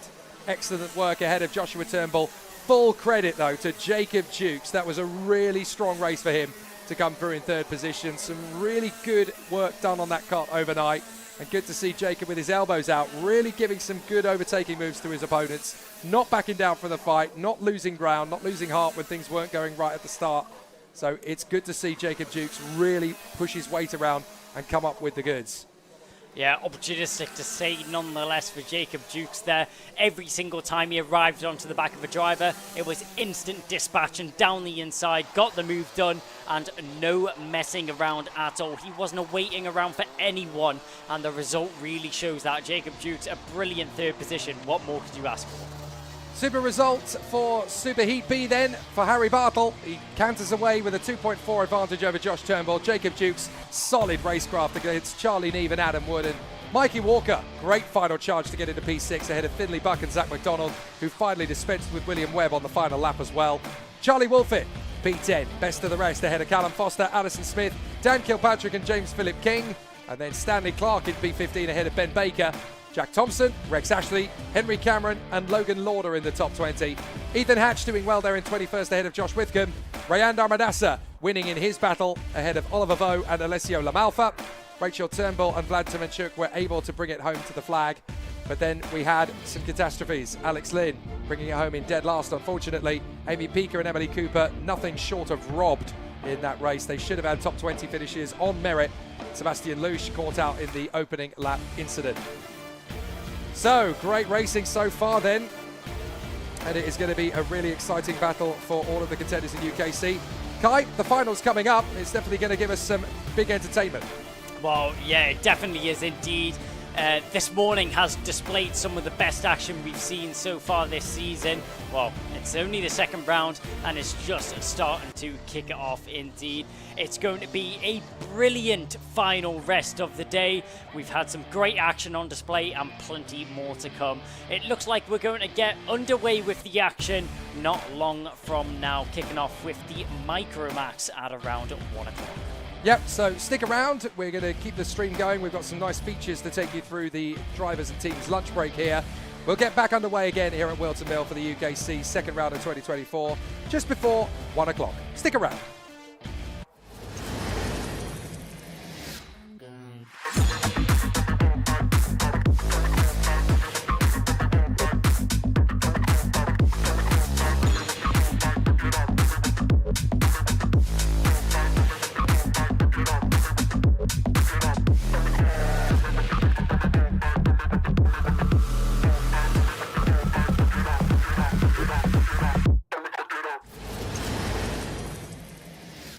Well, TKM Extreme were new to UKC at the opening round in 2024, and this man did really rather well, putting himself 2nd on the podium. Adam, that first round, TKM was new for us, but not new for you, and you had a good weekend, didn't you?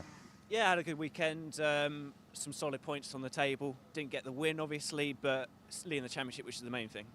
And it was a good weekend for you, like I say, 2nd overall, but leading up to that, I think you had a 2 seconds in the heat and then a 1st in the pre-final, so you obviously knew you were running well going into that final. Yeah, obviously, what didn't help is rubble was going down, and I think I gripped up a little bit on the final, which didn't quite help, but obviously I'm quite a tall driver, which is a little bit of a disadvantage in what was a very hot day.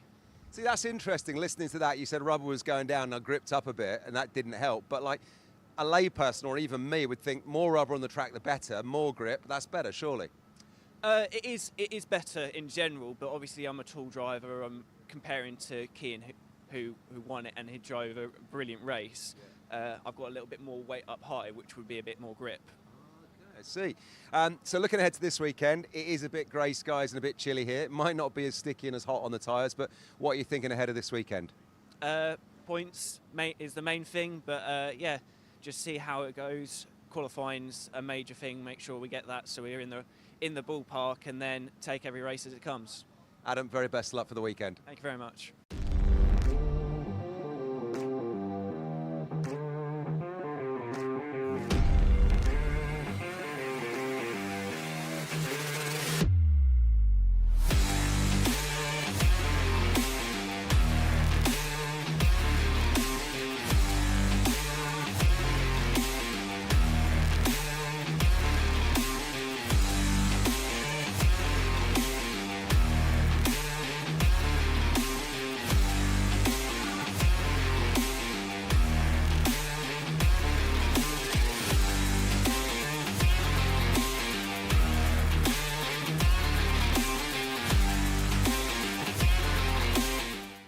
Well, TKM Extreme were new to UKC at the opening round in 2024, and this man did really rather well, putting himself second on the podium. Adam, that first round, TKM was new for us, but not new for you, and you had a good weekend, didn't you?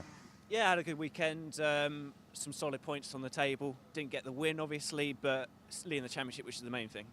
And it was a good weekend for you, like I say, second overall, but leading up to that, I think you had a second, 2 seconds in the heat, and then a first in the pre-final, so you obviously knew you were running well going into that final. Yeah, obviously, what didn't help is rubble was going down, and I think I gripped up a little bit on the final, which didn't quite help, but obviously I'm quite a tall driver, which is a little bit of a disadvantage in what was a very hot day. See, that's interesting, listening to that. You said rubber was going down and I gripped up a bit, and that didn't help, but like a layperson or even me would think more rubber on the track the better, more grip, that's better, surely. It is better in general, but obviously I'm a tall driver. I'm comparing to Kean, who won it, and he drove a brilliant race. I've got a little bit more weight up high, which would be a bit more grip. I see. So looking ahead to this weekend, it is a bit grey skies and a bit chilly here. It might not be as sticky and as hot on the tyres, but what are you thinking ahead of this weekend? Points is the main thing, but yeah, just see how it goes. Qualifying's a major thing. Make sure we get that so we're in the ballpark, and then take every race as it comes. Adam, very best of luck for the weekend. Thank you very much.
Well, TKM Extreme were new to UKC at the opening round in 2024, and this man did really rather well, putting himself second.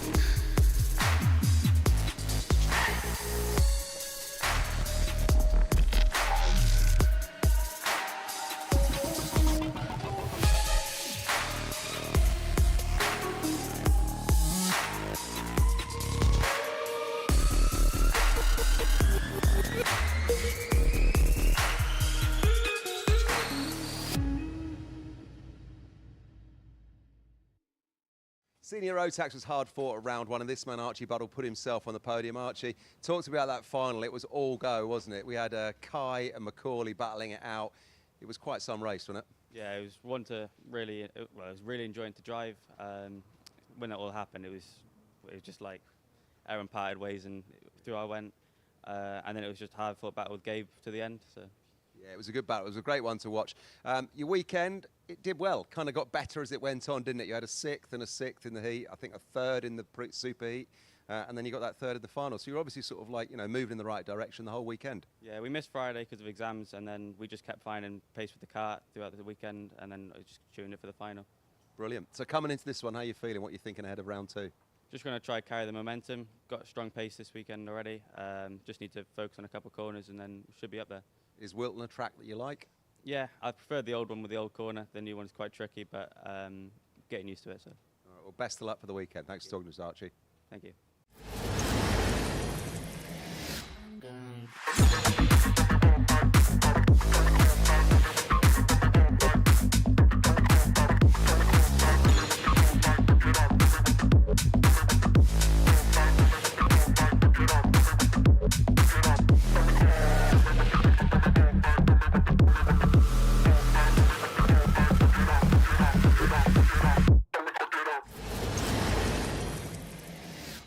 So Honda Cadet is a great class because it's where a lot of kart racers start out, and some of them are new to us at UKC, like Jackson Heath. Jackson, it was your first round at the UKC at round 1, and tell us how you got on. I had problems with my clutch in heat 1 and 2, which caused me to drop a couple places.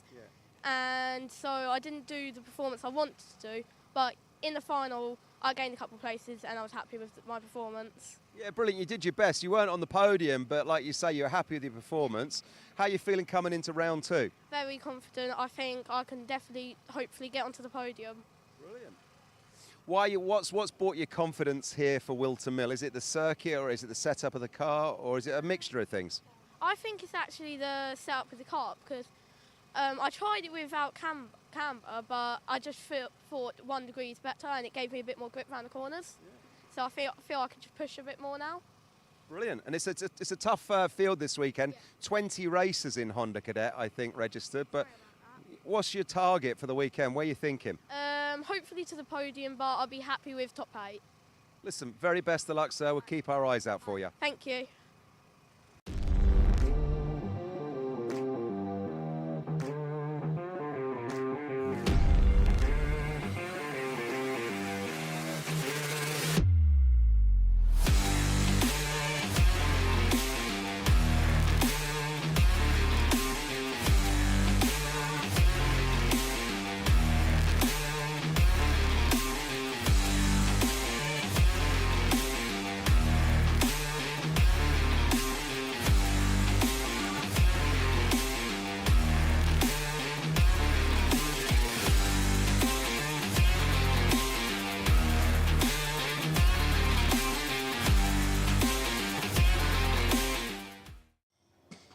Well, continuing to run around the paddock here and find youngsters that did well at round 1. And how about this man in Micromax, 2nd on the podium, Joss Hushka. It was a great weekend for you, wasn't it, Joss, last time when we were at Kimbolton? Yeah, it's a wonderful weekend. Everything planned out and went amazing. You got better as the weekend went on because you had a 5th in the first heat, 5th in the second heat, 2nd in the super heat, and then finished 2nd in that super final. It was like you were getting better and better the weekend went on. Yeah, I was just consistently trying to get a good qualifying position for like the final, and it all played out, and I got P2 in the end. Brilliant. Coming into round 2 then, are you feeling good ahead of this one? I mean, yeah, it's my favourite track. I think I can make something happen with this. All right, well, best of luck. We'll keep our eyes open for you. Yes, 55 Micromax.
TKM Extreme joined us at round 1 in the UKC, and I'm pleased to say the man that took the top step of the podium is with me now. Kian, that was a great weekend for you, wasn't it? Yeah, it was a great way to start the season.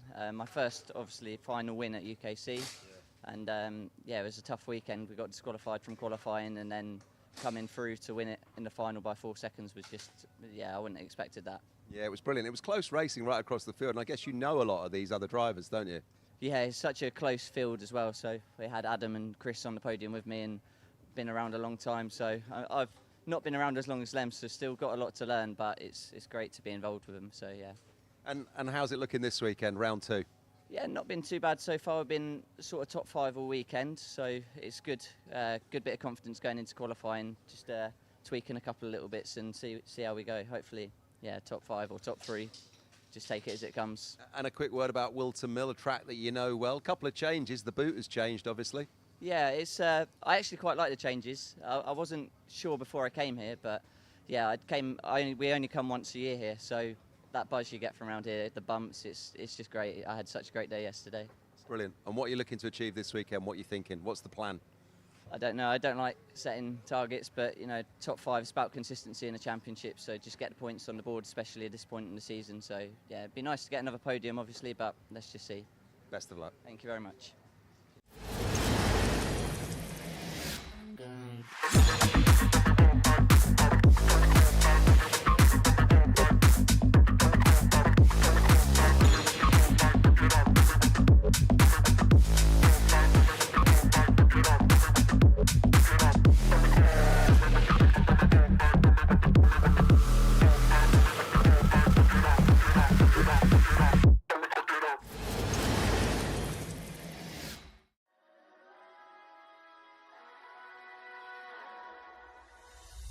So let's take a look at the classes that will be running in 2024, and we start with Honda Cadet. Now these drivers are just 8 to 13 years of age, and they're running that Honda GX200 engine on a 900 or 950mm chassis. Vega supply the rubber that will keep them on the tarmac, and they have a choice of the Cadetti Slick or the WM1 for when it's wet. Next up, it's Micromax, also younger drivers here, aged 8 to 12 years, but now running that 125cc Micromax Evo engine on a 950mm chassis. Vega supplying the rubber once again, and it's the Cadetti Slicks or the WM1 wets. Then we move up to Mini Inter, and now the drivers are 10 to 13 years of age, running a 125cc Minimax Evo engine on a 950mm chassis. But Mojo now supply the rubber, C2 in the dry and CW in the wet. Junior rotax are next, and now things start to get a little bit serious. 12 to 16-year-olds here running that 125cc Junior Max Evo engine. Mojo supplying the rubber, D2 and W5, and we're expecting a huge number of entries in this class, and it's going to be really competitive. Following on from Junior Rotax, and we have Senior Rotax, open to drivers over the age of 15, running that full 125cc Senior Max Evo engine with Mojo supplying the rubber. Win a championship in Senior Rotax and you're well on your way, climbing the ladder of professional motorsport. And new to UKC for 2024 are TKM Extreme, open to drivers over the age of 15, and they'll be running that tag TKM BT82 Extreme engine. 115cc's at their disposal, and they'll be laying down the power onto the tarmac through Maxxis rubber.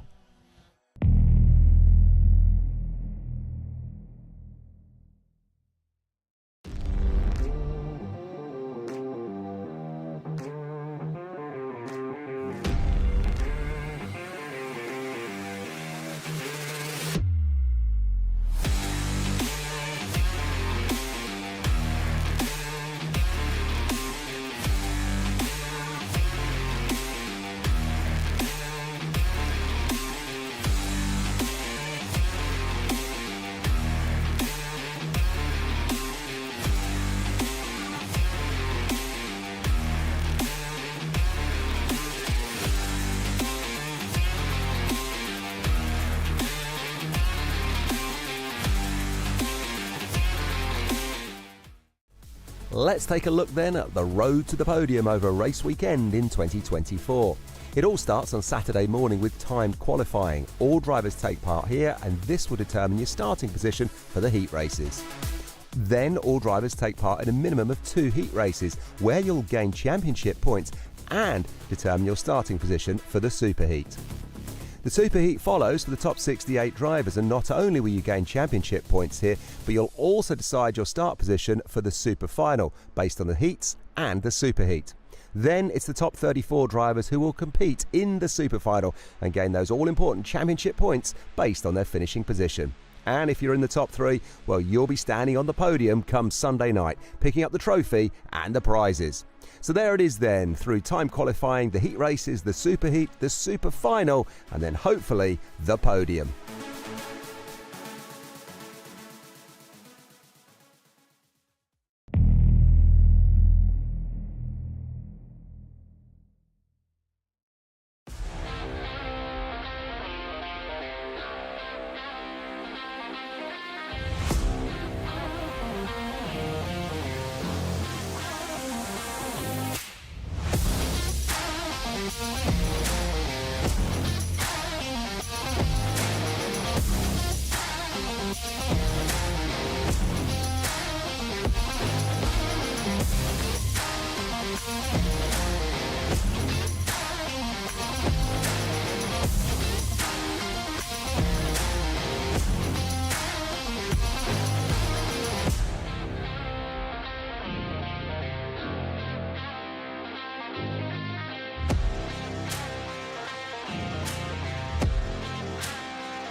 Welcome to Alpha Live, the live streaming service where you can be part of the action from home.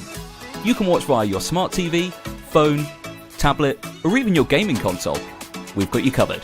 Just head to the YouTube app on any of your devices and search for Alpha Live. Here you can watch all of the events as they unfold, or you can choose from our vast library for those lazy days in, all in beautiful HD. Be sure to hit that subscribe button and click on that notification bell so you don't miss out on any future videos.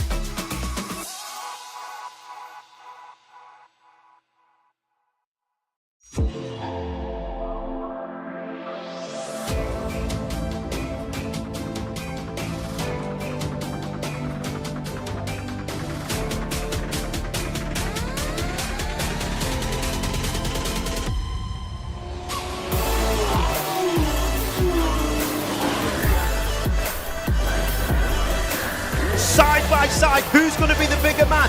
Oh, big off! Straight in the gravel trap, both cars out.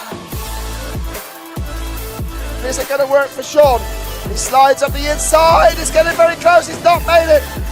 Have you ever seen a championship decided like that?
Good afternoon and welcome back to the live stream here at Whilton Mill for round 2 of the Ultimate Karting Championship. I'm Kev Harris and I'm pleased to say joining me to bring you the action this afternoon, Jake Sanson and Kai Bacchini in the commentary box. They've been doing a great job all morning of bringing us the action from those super heats. This afternoon then is all about the super finals, kicking things off in a moment with Mini Inter just lining up on the grid there. Then we have TKM Extreme, Micromax, Honda Cadet, Junior, Senior Rotax and then Junior Rotax.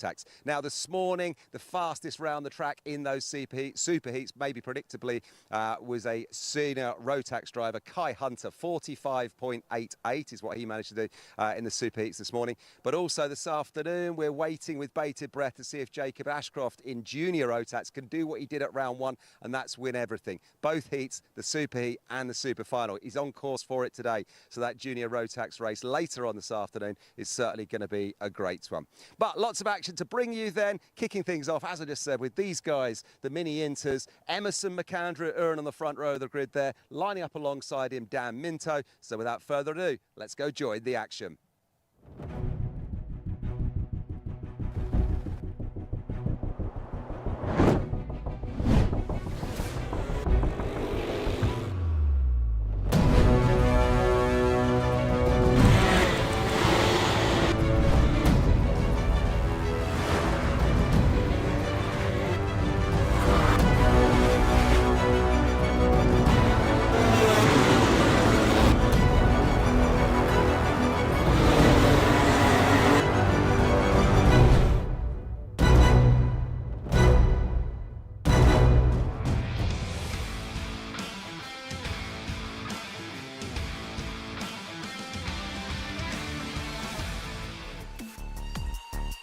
And so we come to the business end of the Ultimate Karting Championship Round 2 2024. We've had some amazing super heats over the morning. Now, the big show, the finals. This is where you put up or you shut up. You let everything happen as you come into this fantastic event. And in the Mini Inters, there are 3 drivers all gunning for the victory, all of whom have been race winners so far this weekend. Cometh the hour, cometh the young man. Daniel Minto and Emerson McAndrew Uren on the front row of the grid. Zach Starbuck and Joshua Griffin on the second row. Riley Morrow and Alex Goodson will be together on row 3 to round out the top 6. Jamie Ambrose and Jensen White. Then Lewis Radcliffe and Otis Cleary to round out the top 10. Max Braskoff beside Miles Burton on row 6. Row 7 will see Smith versus Potter, Blair Smith and Thomas Potter. What can the Teapot do to work himself into the top 10? Soren Gallagher and Rayan Townsend.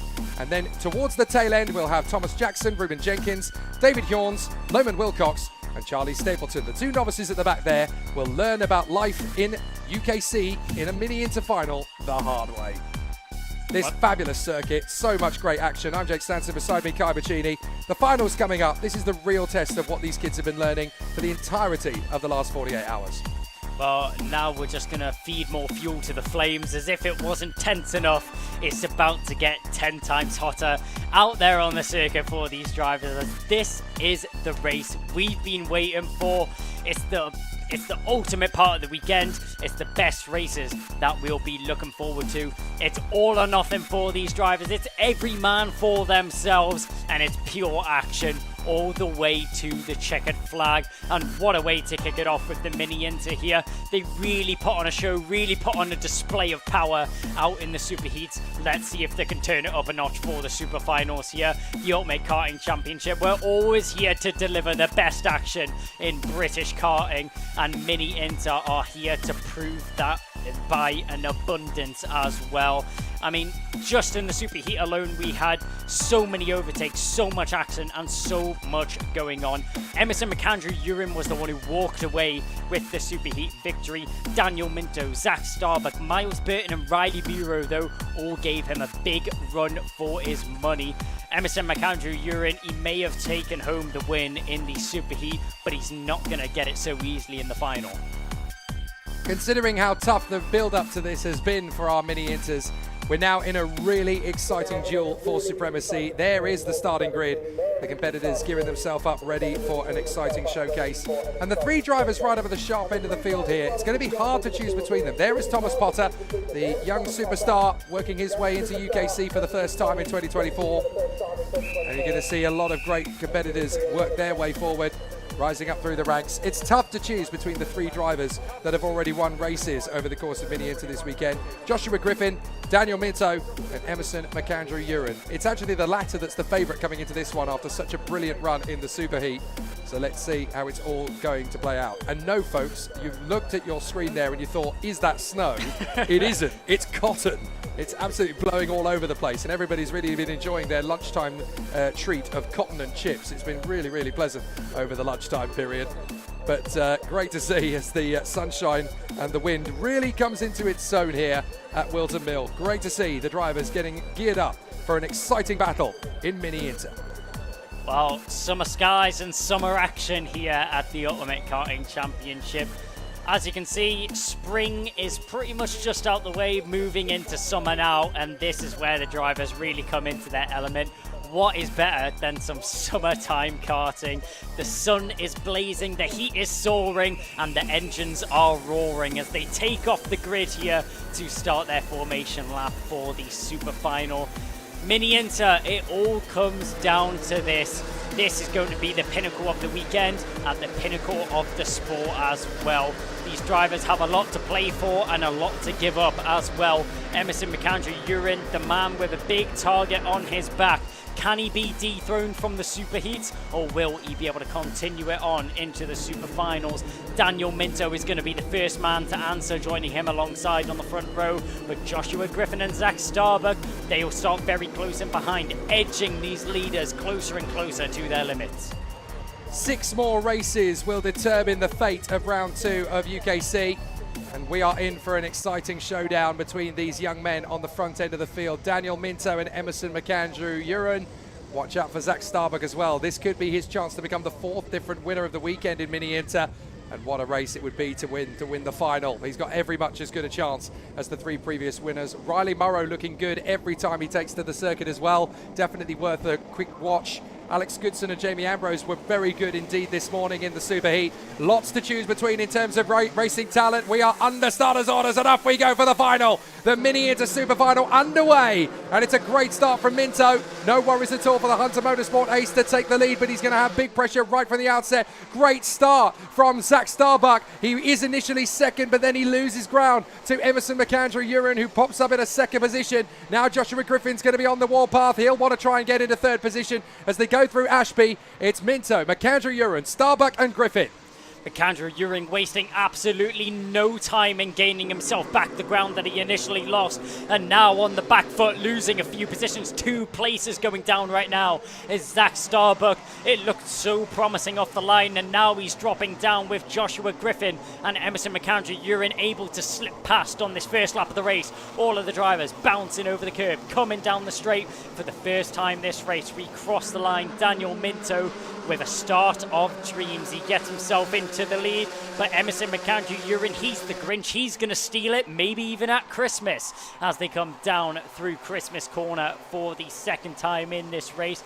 McAndrew-Uren glued to the rear bumper of Minto. Minto for Hunter Motorsport. Will he keep it in the lead? Kai Hunter, strong driver. So is his teammate of Daniel Minto, as we now go down through Inkermans, and still in the lead right now. The number 28, that was a move in the background. That looked like that was Riley Muro making the move on Zach Starbuck. Yes, it was. Muro gets the move done, and going a little bit defensive is Daniel Minto. Maybe not feeling the most confident out in the front there.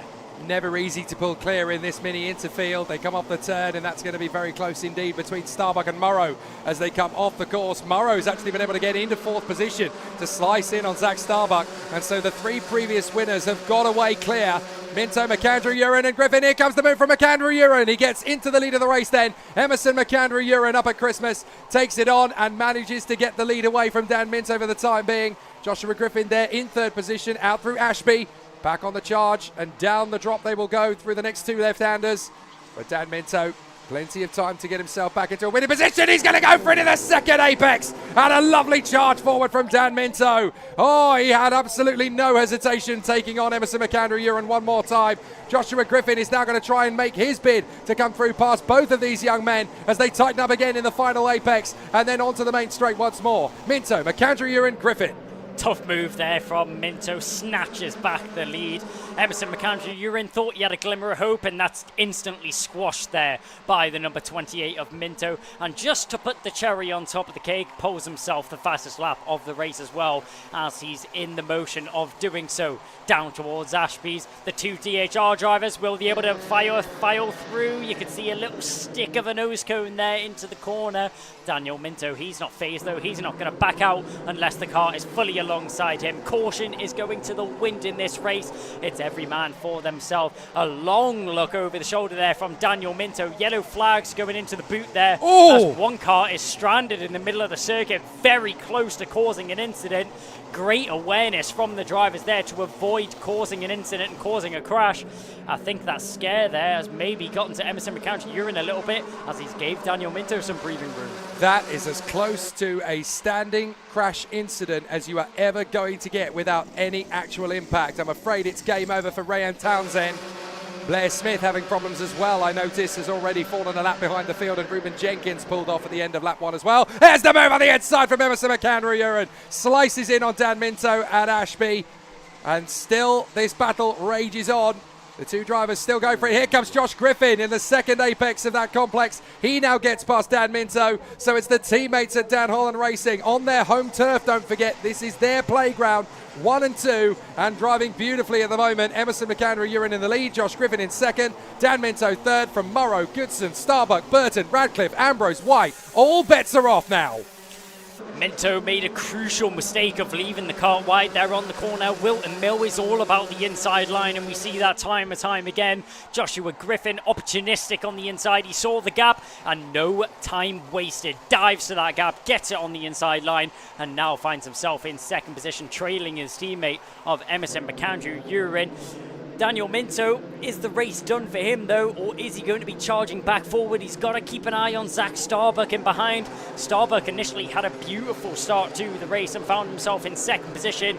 Started to fall apart a little bit though in the latter stages of the first couple of laps. Now he finds himself recovered into a good position and back in fighting form. Be interesting to see what he's able to do on that zip car. You see the drivers file through once again. Another lap has now been completed. Almost 5 minutes has been done. This would have been the halfway stage of the Superheats, but this is the Superfinals. We've got an extra 2 minutes of racing in comparison to the Superheats. So more action and more overtakes, as that's shown there by what was the Cato Motorsport car of Miles Burton. Good move there from Burton to get himself into 6th position. Goodson will be demoted down into 7th though, as we go through Inkermans, and now trailing down the back end of the circuit.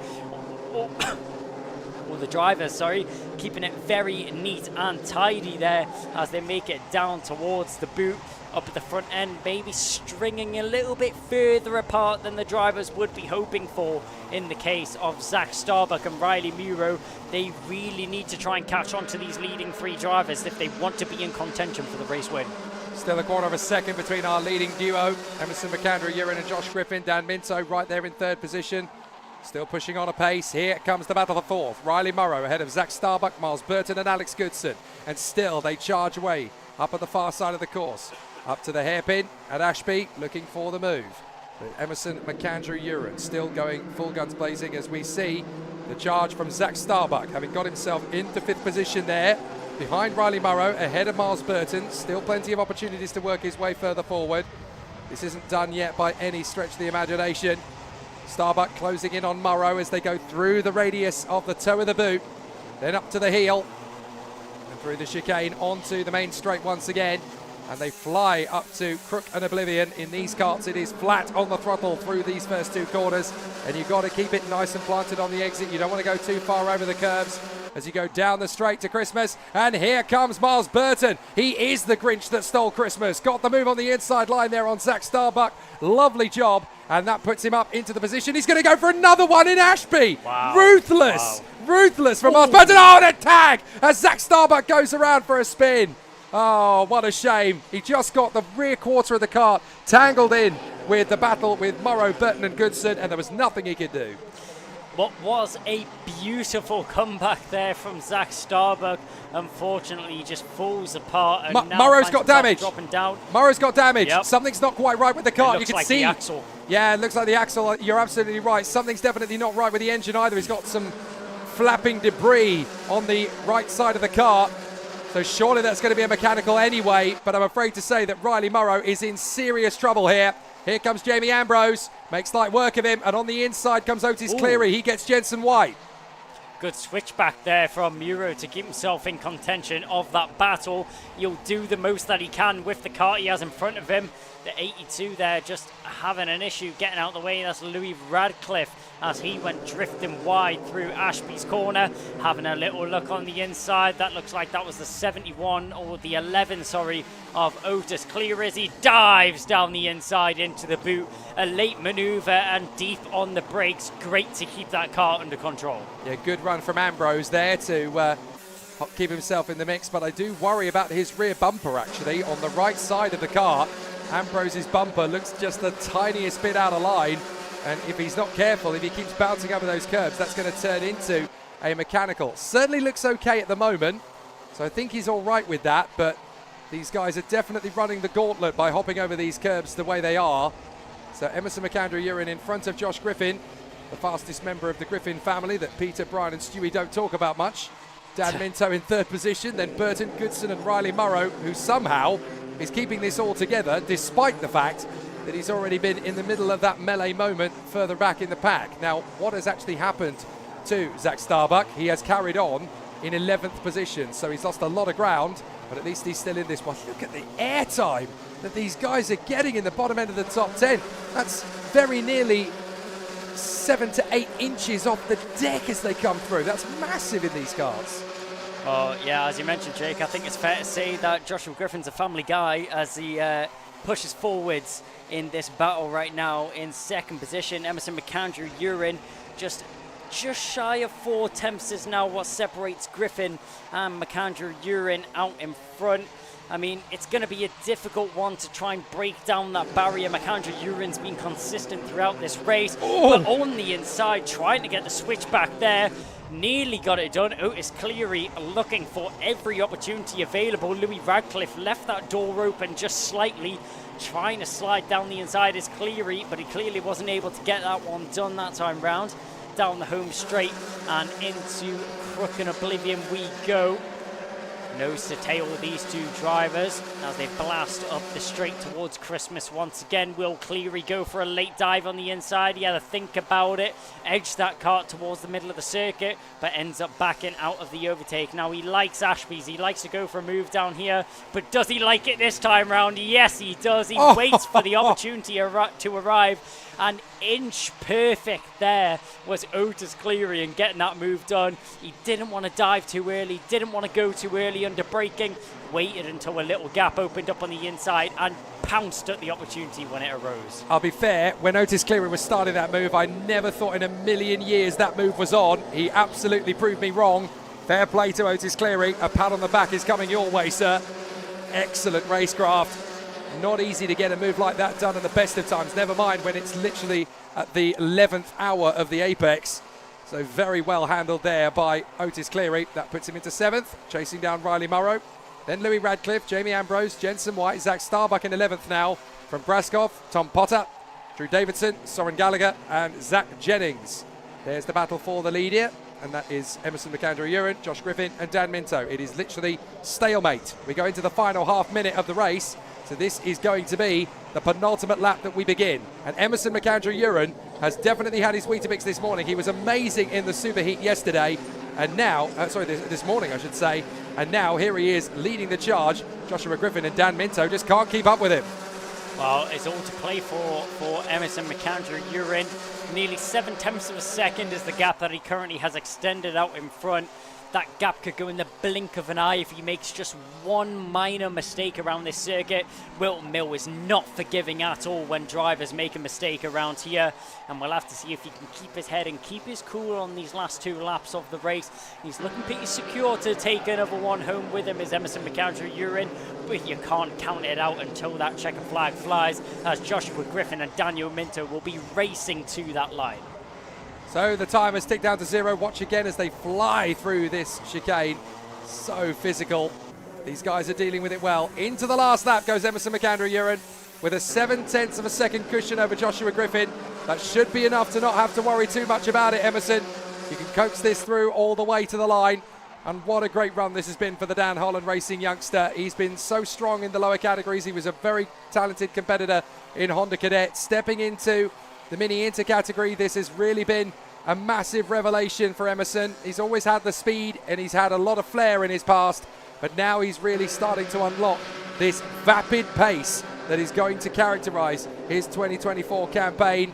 It's still early days in UKC 2024, but I tell you what, Emerson McAndrew-Uren came to play this morning. He did not let the fact he hadn't taken a heat win until today get him down. He has launched his way around this course. He's done the job. Emerson McAndrew-Uren takes the flag and wins round 2 at Whilton Mill in the Mini Inter Super Final from his teammate Joshua Griffin. It really is a pair of family guys, the Dan Holland Racing family to be precise. Dan Minto in a solid third. Burton, Goodson, Morrow comfortably there in the top 6 after great racing. But well done to Emerson McAndrew-Uren. The title fight just ignited. A second-year veteran is Emerson McAndrew-Uren in the series, and he's one that's not afraid to be hauled on the top step of the podium. Provisionally our race winner here for this race, Emerson McAndrew-Uren, a flawless victory from him. He was able to take it away from Joshua Griffin in second position, who had the might of Daniel Minto in behind him. Miles Burton, Alex Goodson and Riley Mura rounded out up to 6th position, from Otis Cleary, Louis Radcliffe, Jamie Ambrose and Jensen White rounding out the top 10. Then he was followed up by the unlucky Zach Starbuck, caught up in some issues earlier on in the race, means he falls further down the grid than he would have been hoping to see himself. Maximilian Braskoff rounds out the 12th position, from 13th is Drew Davidson and 14th is T-Bar. Thomas Potter did a great job there after the difficulties of the earlier Superheat. Soren Gallagher 15th from Zach Jennings. Thomas Jackson in 17th ahead of David Hjorns. Then Charlie Stapleton, the leading novice, ahead of Lamont Wilcox. Blair Smith, unfortunately, a lap adrift in the end. And we had retirements very early doors for Graham Townsend and Ruben Jenkins, who got caught up in a couple of incidents in the opening phase. But there is your man. Great battle. So it's actually a little further back in the pack. Actually, it was Jamie Ambrose, his teammate, rather than Emerson McAndrew-Uren. So fantastic stuff. The Mini Inter Super Final doing a great performance. But now we get ourselves ready for our next fantastic battle. Well, how about that then? Mini Inter kicking us off in style here at round 2 of the UKC. But the result is a carbon copy out in front. The man that takes home the win, number 33, Emerson McAndrew-Uren from DHR. He won at round 1. He's won at round 2. You can see the youngsters here just high-fiving their teams. Alex Goodson making his way through as well, just high-fiving a few of the mechanics who come through to the railings. I'm going to get a word with Emerson as soon as I can.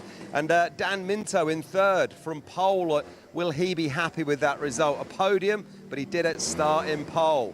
We will find out in a moment or two. I'll get Dan on the spot as soon as I can. And we'll see what he's got to say. We'll come and get Danny Minto on here. Daniel Minto, let's come and have a chat with you, sir. So Daniel, started in pole, came home in 3rd. You look like a man who's perhaps not happy with that result. Yeah, I'm happy. Just could have done better, really. It's one of those, isn't it? Because you're on the podium, you've had a great race, but there's some fast lads out there, and Emerson, he's just done it again, hasn't he? Yeah, he's just up the road, really. But all in all, you've had a good weekend. You did start on pole. You're quick. You're in the mix once again. Talk to me through your whole weekend. What are the positives we can take from this? Just being on the podium, really. It's good to be back on the podium. Great to be back on the podium. Great to have you here racing once again. Who would you like to thank? Who's been looking after you this weekend? Reese and Kai for making me who I am today. Josh for data. And Jacob for mechanicking. Brilliant. Well, listen, well done. 3rd place on the day. You're going to get yourself on the podium later on and spray some champagne. Smile under there somewhere. I know you feel you could have done better, but is there a smile under there somewhere? Yeah. All right, mate, well done. We'll see you on the podiums, and we'll see you for round 3 at Warden Law in 2 or 3 weeks' time. Thanks ever so much, Dan Minto. Thank you. Right, let's find our next man. 2nd place then was Josh Griffin. Where is Josh Griffin? Come on over, Josh. Let's grab a word with you. Mechanics just putting the carts up on the trolleys. Come and put your feet on the spot here, sir. Josh, so it's Dan Holland 1-2 at the top of that one there in Mini Inter. You happy with your result? Yeah. Yeah, you are. You don't seem very happy with the result. There's a smile under there. Come on, what's going on with you? It's just quite hard. It's way hard, isn't it? It is really hard out there, but you were pushing in the mix at the front of that. Started on the second row of the grid in 4th, and you came home in 2nd, so it's not bad, is it? Made up a couple of places. Yeah, it was quite good, to be fair, yeah. Who's been looking after you this weekend? Who would you like to thank? I would like to thank my dad, DHR, JP on the mechanic, and that's about it, to be fair. All right, well, listen, mate, well done. Go and high-five your mechanics, give your team a well done, and we'll see you at the next round. And we'll see you on the podiums with the champagne a little bit later on. Thank you. All right, well done to him. Now, that's Josh Griffin, but let's welcome up Emerson McAndrew-Uren. Coming up, Emerson, come and put your feet on the spot here, mate. Let's have a word with you, because me talking to you in a winner's position, this is becoming a habit, isn't it? It's 2 from 2 in the UKC. You must be thrilled. Yeah, it's been a great weekend. We've had the pace for all of the weekend, and in the heats, P3 and P3, we'll take that. It was great heats, and we've just done the same in the final from last. Well, you're really enjoying this Mini Inter kart in 2024, aren't you? What's going on with the team? What's going on with you? What are you doing that's right this year? Any changes, or are you just settling in? It's just like last year, really. Well, it's been a great year so far. So, yeah, hopefully we can do the best we can. Good battle in that one there, though. You got yourself out in front, but in the early stages, Dan Minto was out in front, and he obviously started on pole. You had to fight for it, but when you get out in front, are you feeling the pressure? Are you feeling comfortable? What's going on? Yeah, when I was out in front, it happened like last round at UKC Bolton. Like, I swear I heard an engine behind me, but it wasn't my own engine. That's it. You hear those engines behind you, and they're not your own. You know they're coming for you. They were chasing you, but you did well, my friend. Who would you like to thank? I'd like to thank Time Racing Engines, Dan Holland Racing, all of my family and people who supported me, and I want to dedicate this to my grandfather who passed away about a week ago. Fantastic words there, my friend. He'd be very, very proud of you. Well done. Excellent stuff, Emerson. We shall raise a champagne to your grandpa on the podium a little bit later on this afternoon. Huge congratulations to you. See you at the next round. Thank you. Right, Kai, let's go back up to you for some replays. What a great one to start. Very true, Kev. Yes, it was a very exciting battle right from the get-go. And Emerson McAndrew-Uren clearly doing his homework overnight, able to put himself into a very competitive position. It was just the discipline of the timing of his moves. When he got past Dan Minto, he knew that he was going to have a kart underneath him that would take him further up the road. It's the discipline, it's the control, it's the patience. That's what gets you a win in Mini Inter. Well, I mean, McAndrew-Uren, even though being so young, he's just really showing his display of racecraft that he has throughout this series. And you can see it time and time again, just, as you mentioned, disciplined, waiting for the right opportunity, waiting for the best chance he has to make an overtake and for it to not just benefit him, but to pull away from the rest of the pack as well. We saw multiple drivers fighting all the way through the field. Miles Burton for Kato Motorsport put up a great fight all the way through the field. We've seen him make a move after move, even consecutive corner overtakes. You don't see that very often, and neither do you see a kart go around very often at Ashbury's. But either way, we go up towards Christmas, and all the way throughout this race, even if it wasn't up at the front end or even in the mid-pack, there was multiple drivers scrapping all the way through. Yeah, it was really unfortunate to see Zach Starbuck pirouette around in the middle of that race as well. He just got caught on the wrong end of the battle. But this young lad, Emerson McAndrew-Uren, opening the account for the finals today with the win. Excellent stuff and a great start.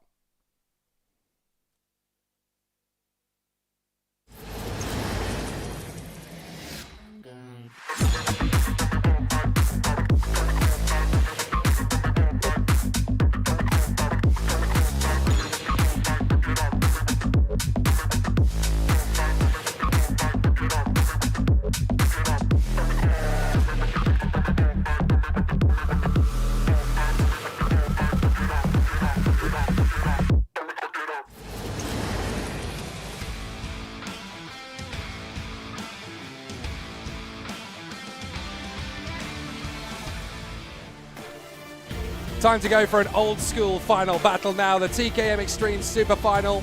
Chris Whilton was the man on form yesterday. He's on pole position for this one after some great results. but the others are slowly gaining ground. Cian Bennett alongside him on the front row of the grid. Leo Robinson took the superheat from him earlier on today, and Adam Sparrow, back from his Mazda exploits, still right up at the sharp end. Spencer Lane and Alfie Garford, reigning British champion. P6 on the grid for him. Johan Calichurn, Michael Cornell, Al Patterson, and Kai Springfield rounding out the 10. William Bryant making good recovery drives at the moment. 11th position on the grid for him in the final. Luke Jarman in 12th position for this one. And then Jessica Fitch Hall, Jack Stewart, and once again from the back, it'll be Harrison Morrow. But he was able to assert himself very well in the earlier superheat to get himself back into the top 10. So expect the same again. Now, as we saw from the superheat earlier on, TKM Extreme, as well as Junior TKM, although we don't have them in the UKC paddock, have this tendency. You get 2 or 3 guys battling for position, they hold each other up, 2 or 3 more join the party. Then they all battle away with each other, then 3 more join the party again. Then another 4, then another 4, and it just keeps on building. We had that amazing Junior TKM final years ago, 2013. I'm not joking, 22 drivers were in that chain from the front to the back of it for the victory. That's what TKM is like. You just ultra competitive all the way, and every single person who is in that hunt for the victory has got just as much of a chance as their opposition, and that's why this TKM class is still so competitive. Alfie Garford, first time back out in a kart for about 8 or 9 months, I think. So good to see him straight back in the mix. Johan Calichurn, good to see him fighting up at the sharp end of TKM Extreme as well. Some great opportunities for these guys to push in and show us how it's done. There's nothing quite like the old school, and TKM Extreme is one of the best old school classes you're ever going to see in British racing. No, it really is. We see amazing racing weekend after weekend from this class. With it being even one of the smaller grids that we have with us in the Ultimate Karting Championship, it still never disappoints with the fiery action and brilliant racing we see from all these drivers. Chris Whitton, though, is a name that we can't keep out of our mouths. He may as well be copyrighted onto that front row, as it's a staple position that he manages to link up pretty much every single weekend. Joining him alongside, though, he's not going to let it go easily, is Cian Bennett. I mean, our victor from last time out, he's going to look to do the double. He's going to look to link it up twice so far in the championship, with 2 rounds being done so far. Chris Whitton, he's the one coming to spoil the fun, though. And he definitely will do it his manner, in his way, in the jet black chassis, working his way to come forward. Chris Whitton, dominant yesterday, super strong in qualifying. He still has what it takes to win at the sharp end of the field, but he now knows that the final is not going to be as straightforward as the qualifying heats yesterday were. So it's definitely going to be a tough one for him. Cian Bennett, front row of the grid for him, definitely looking very intense to try and take the win off him, and all he needs is a decent start off the line. And suddenly the CSR driver can find himself surging up the inside. Leo Robinson, superheat winner earlier on today for Tim Wilson Motorsport. Good to see him back in the action at the sharp end of the dais. And it's this man, Adam Sparrow, fresh from his exploits in the BRSCC Mazda MX-5 categories. He's done a great job to come back. Yeah, you'd love to see drivers returning to the grid and returning to have more fun in the karting paddocks here as we go down the grid here. Multiple big names of motorsport, not just karting in general, that could be fighting up at the front end.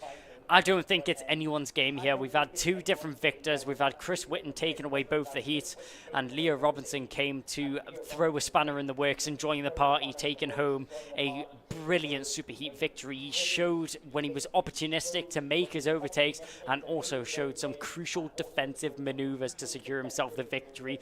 I don't think in this class I can put my finger on one name and say he's going to walk away with this one. I know exactly what you mean. It's not going to be very clear-cut, this one, and all of the lessons that will have been learned after the superheat as well. The track conditions today very different to what they were yesterday. The track will be slightly hotter. The humidity will have decreased quite considerably compared to yesterday.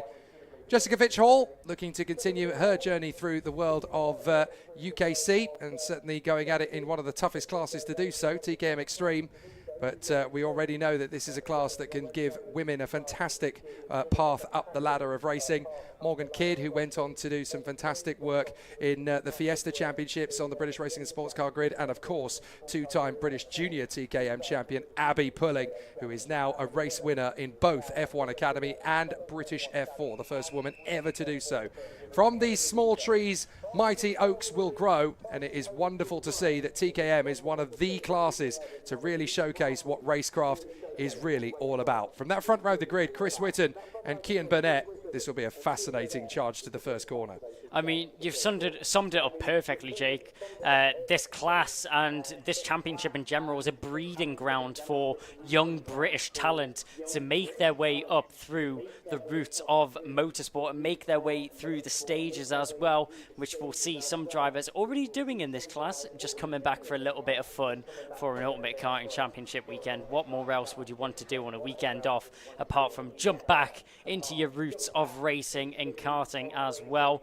A little bit of a longer race here. We've seen 12 minutes for the mini inter race, and now we are going to see 14 minutes of pure racing action here from the TKM Extreme drivers, and I'm sure that time will absolutely fly by with pure racing all the way through and never a dull moment with TKM Extreme. Usually does. 14 minutes go on the clock. It doesn't sound like much for a race, but you try and do this when you're a couple of millimeters off the ground in a kart that will accelerate and push you all the way to upwards of around 65 to 70 miles an hour, hopping over curbs, taking off to about 3 to 4 inches of ground clearance, landing again, hoping that the axle isn't going to tear away from the chassis itself or the tyres aren't going to puncture or rupture, and you're there on the limit of adhesion with a dozen other racing drivers at the pedal to the metal stages of this final. I couldn't do it. These guys are absolutely extraordinary, and it is wonderful to see the kind of the caliber and the quality of the racing that we see before us. Just one driver electing that they're going to push start it. That's also a bit of a confidence booster as well, because that's a very strong kind of discipline for Michael Cornell to push start the kart, showcase that you've got that upper body strength. Most of the time the drivers will get a push or get themselves up to a decent starting position regardless of that. Alfie Garford in the number 1, the Werra Tools livery, which of course he carries from his time fighting for the British TKM title last year. And having obviously worked himself into the world of Fiesta Juniors, he has been doing a fantastic job on the club racing scene, trying to work his way up to the world of the British Touring Car Championship in years to come. But great to see him back in the TKM Extreme category. First time in a kart for about 8 months, I was told earlier today, so great to see him right up at the sharp end with no testing pre-week, just come straight in, arrived on Friday night, we're ready, we can do this, and it's great to see the battles Alfie Garford has put on so far. I have a feeling there are a few more to come. Out of the final turn, Whitton, Bennett, Sparrow, Robinson, Lane, Garford, Catachurn, Patterson. Let's see how it all gets underway as they come off the turn. Are we going to go racing this time? We are indeed. And a cracking start from Whitton. Cuts right across. Robinson dueling with Bennett as they go through Brook and Oblivion. Everybody keeping away from each other for the time being, though. Enough clearance is given to charge down towards Christmas Corner. And on the inside, that's Adam Sparrow trying to take on Leo Robinson. Can't quite get there. Robinson holds third position for the moment. Spencer Lane tucks in 5th position as up the inside. Robinson has to defend from the 2 Talcos. 6th position for Alfie Garford. Good start from the British champion. With all this chaos unfolding in behind, though, this is just letting Chris Whitton drive away from the rest of the pack as he manages to disappear into a world of his own already on the first lap of this race, gaining himself a little bit of advantage and trying to gain as much breathing room as possible. He hooks it round the final couple of corners. Cian Bennett, he's not going to let him drive away that easily, though, is he? He'll nicely hook onto the rear bumper of Chris Whitton. 4 tenths is the gap which separates the top 2 right now. That'll fold down very easily as sideways there through the number 11 was Spencer Lane. He's going to have to be careful if he doesn't want to lose it to Yehan Kalichurn. As drivers squabbling all the way through the pack. Great move there from Robinson to get it done on Bennett. Bennett has the world of issues now as managing to slip through as well was Adam Sparrow. He's going to try and defend from Garford and Lane. But you know what? That was a characterisation of the sportsmanship of Cian Bennett. it, another driver would have chopped right across and left them no space whatsoever. Cian Bennett knew that was unfolding, he knew that it was unraveling, and he went, you know what, I need to tuck back in, I need to get myself back into the slipstream of these guys. I'm not going to cause problems, I'm not going to be, you know, the dunderhead that basically causes the pile-up. That's not my game. Cian Bennett allows it all to happen, drops back in behind Robertson and Sparrow. He knows it's a long race, and that's not how he races. He's not going to be a dirty driver. He's going to tuck in, let it all unfold. Here comes Calichurn on the inside of Alfie Garford at Christmas. Nice move, and the Klassen Motorsport star gets up another position. That'll go very nicely for him as he continues rising up through the ranks. 5 different teams in the top 5 places. Well, if we're talking about variation, look no further than TKM Extreme, as leaving maybe the inside a little bit vulnerable there was Leo Robinson. Had a sniff of the inside, did Adam Sparrow. Didn't quite chance it this time round though. Chris Whitton, that advantage which he managed to pull earlier on in this race has been cut down substantially. Very quickly done by Leo Robinson here as we come down the home straight once again. Only 3 tenths separates the 2 drivers, with Adam Sparrow picking up the fastest lap. The quickest driver on the circuit right now, pinned to the rear bumper of the number 36. Is he going to go for a move? No, they're going to work together to catch on to the back of Chris Whitton. As soon as Chris Whitton is reeled in though, that's when all hell is let loose, and that's when everything unfolds for these drivers. Yeah, see Adam Sparrow's being a little bit of a genius here. He's learnt his craft from the Mazda MX-5s. They're very similar to the karts in the way that they work in the draft together. Robinson decides he's not going to wait around anymore. Dives in on Whitton. Here comes Adam Sparrow to move up in his 2nd position. He gets P2. And now Chris Whitton is on the back foot, down to 3rd position. Robinson leads, Sparrow 2nd, Whitton 3rd from Bennett, and then Calichurn and Garford having a great duel for P5 from Lane, Cornell, Stewart and Harrison Morrow again rising up into the top 10. But Cian Burnett wants this. He's going to be pushing hard on Chris Whitton as they go along Manuel's Bank, up Fine Lady into Christmas, and that's Cian Burnett into 3rd position. It's all going terribly wrong for Chris Whitton as Adam Sparrow attacks Leo Robinson for the lead up front. Into Ashby goes Cian Bennett, dives across on Chris Whitton. He does not want to lose this position that he's worked himself into to gain. So Whitton from the lead drops to P4. And here comes Garford, diving in on the inside. He gets 5 off Calichurn. Whitton's wounds just left unattended there as he seems to get scraped. Driver after driver manages to regain his balance now as he tucks in behind Cian Bennett, and I'm sure he'll work even harder to get himself back up to the front end of the grid. But Leo Robinson's move there just seemed to catch Whitton off guard. Whitton definitely wasn't expecting that overtake there from the number 36. Robinson did a great job there to get himself into the lead of the race. Adam Sparrow now, this is the driver which we need to keep an eye on. Will he work with Leo Robinson to try and push away from the rest of the pack, or will he go for that move as soon as possible? The Talco driver has a lot which he needs to take into consideration here. Will he be opportunistic? Will he work with Leo Robinson? Only time will be able to tell here though. I'm sure Robinson has no intentions of giving up that lead position right now as he looks quite comfortable out in front. Cian Bennett came to play as well though. He's finding himself in 3rd position after dispatching of Chris Whitton just on that previous lap, and I'm sure he will waste no time in getting himself a little bit further forwards. So Robinson, Sparrow and Cian Bennett, Cian Bennett, the new fastest man on track, 48.2. A very quick lap indeed there, 0.3 of a second quicker than Chris Whitton. Whitton is actually under pressure from Garford and Calichurn. They're going to work together here in 5 and 6. And they can actually take on Whitton. Here's for the lead. Adam Sparrow picks his moment into Ashby, and nothing Leo Robinson can do about that one at all. He has to hang fire, let Adam Sparrow in the Talco go, and now these 3 are going to be on it once again. Sparrow, Robinson, Bennett, and they are going to be at each other's throats. Here comes Robinson back for the inside of the boot. Sparrow has to let him go. There's not enough space for 2. So Sparrow concedes it for the moment on Leo Robinson as Robinson practices what could end up being the race-winning move later in the race. Knowing that he can get that done into the boot, that's so important for Robinson's confidence. That will help him out. But this race is far from over. If anything, it's only just got started. Here comes Sparrow again. And it's going to be Cian Bennett that moves up into 2nd place. Job done. Yeah, you could see Sparrow just wasn't going to risk there battling with Leo Robinson and possibly losing more positions.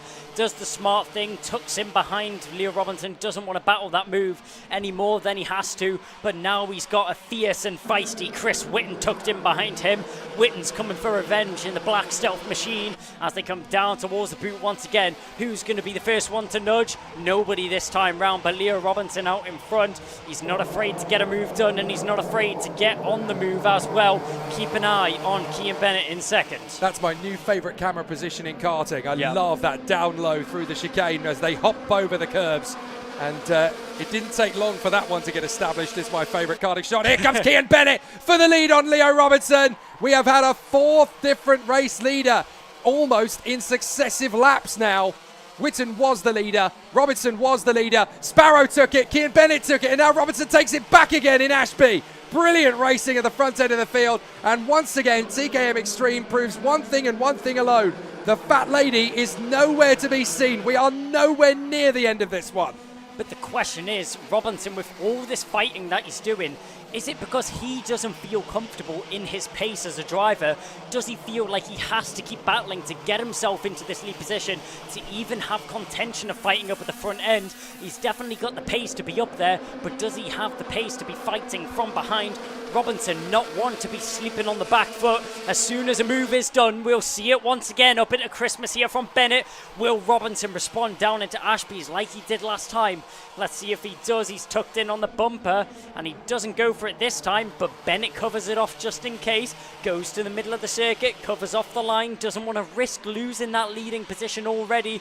Leo Robinson, as we now go diving down towards the boot, nearly clipping, and did clip the back of Adam Sparrow, did Alfie Garford, nearly taking him out of the race when overtaking Chris Whitton.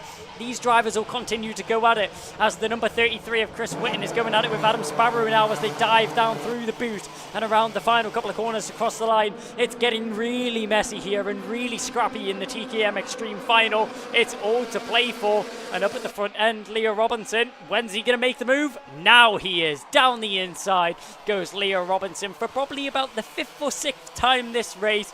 He regains the lead from Cian Bennett. Bennett's going to tuck in behind this time. He's not quite going to go for a move just yet, but I'm sure it's not long till we see that red suit back on the inside line. Almost as many overtakes for the lead as the Indy 500 last week. Excellent stuff from them so far in the battle up front. Alfie Garford has climbed his way to 3rd position, and Chris Whitton has gone with him. That's at the expense of Adam Sparrow, who now finds himself down in 5th position. He was in the lead at one point. He's down to 6th position now because Jan Kalichern has also got through into P5 at this point. So Robinson, Bennett, Garford, Whitton, Kalichern, Sparrow all the way down to P6. But this is nothing new for Adam Sparrow. He can tumble all the way down to P6 and still find his way back into the lead of the race once again.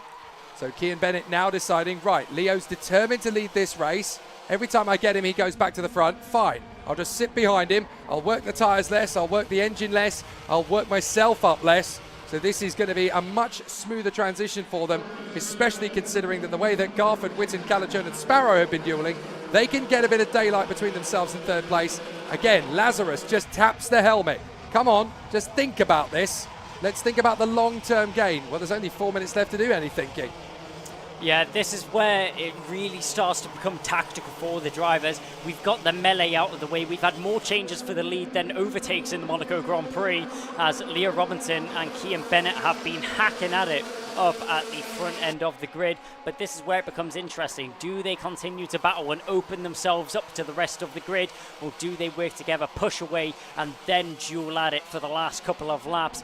We'll have to see the option which Cian Bennett opts for. But in the mid-pack, these drivers are showing no signs of slowing down, as overtake after overtake is still being displayed on our screens.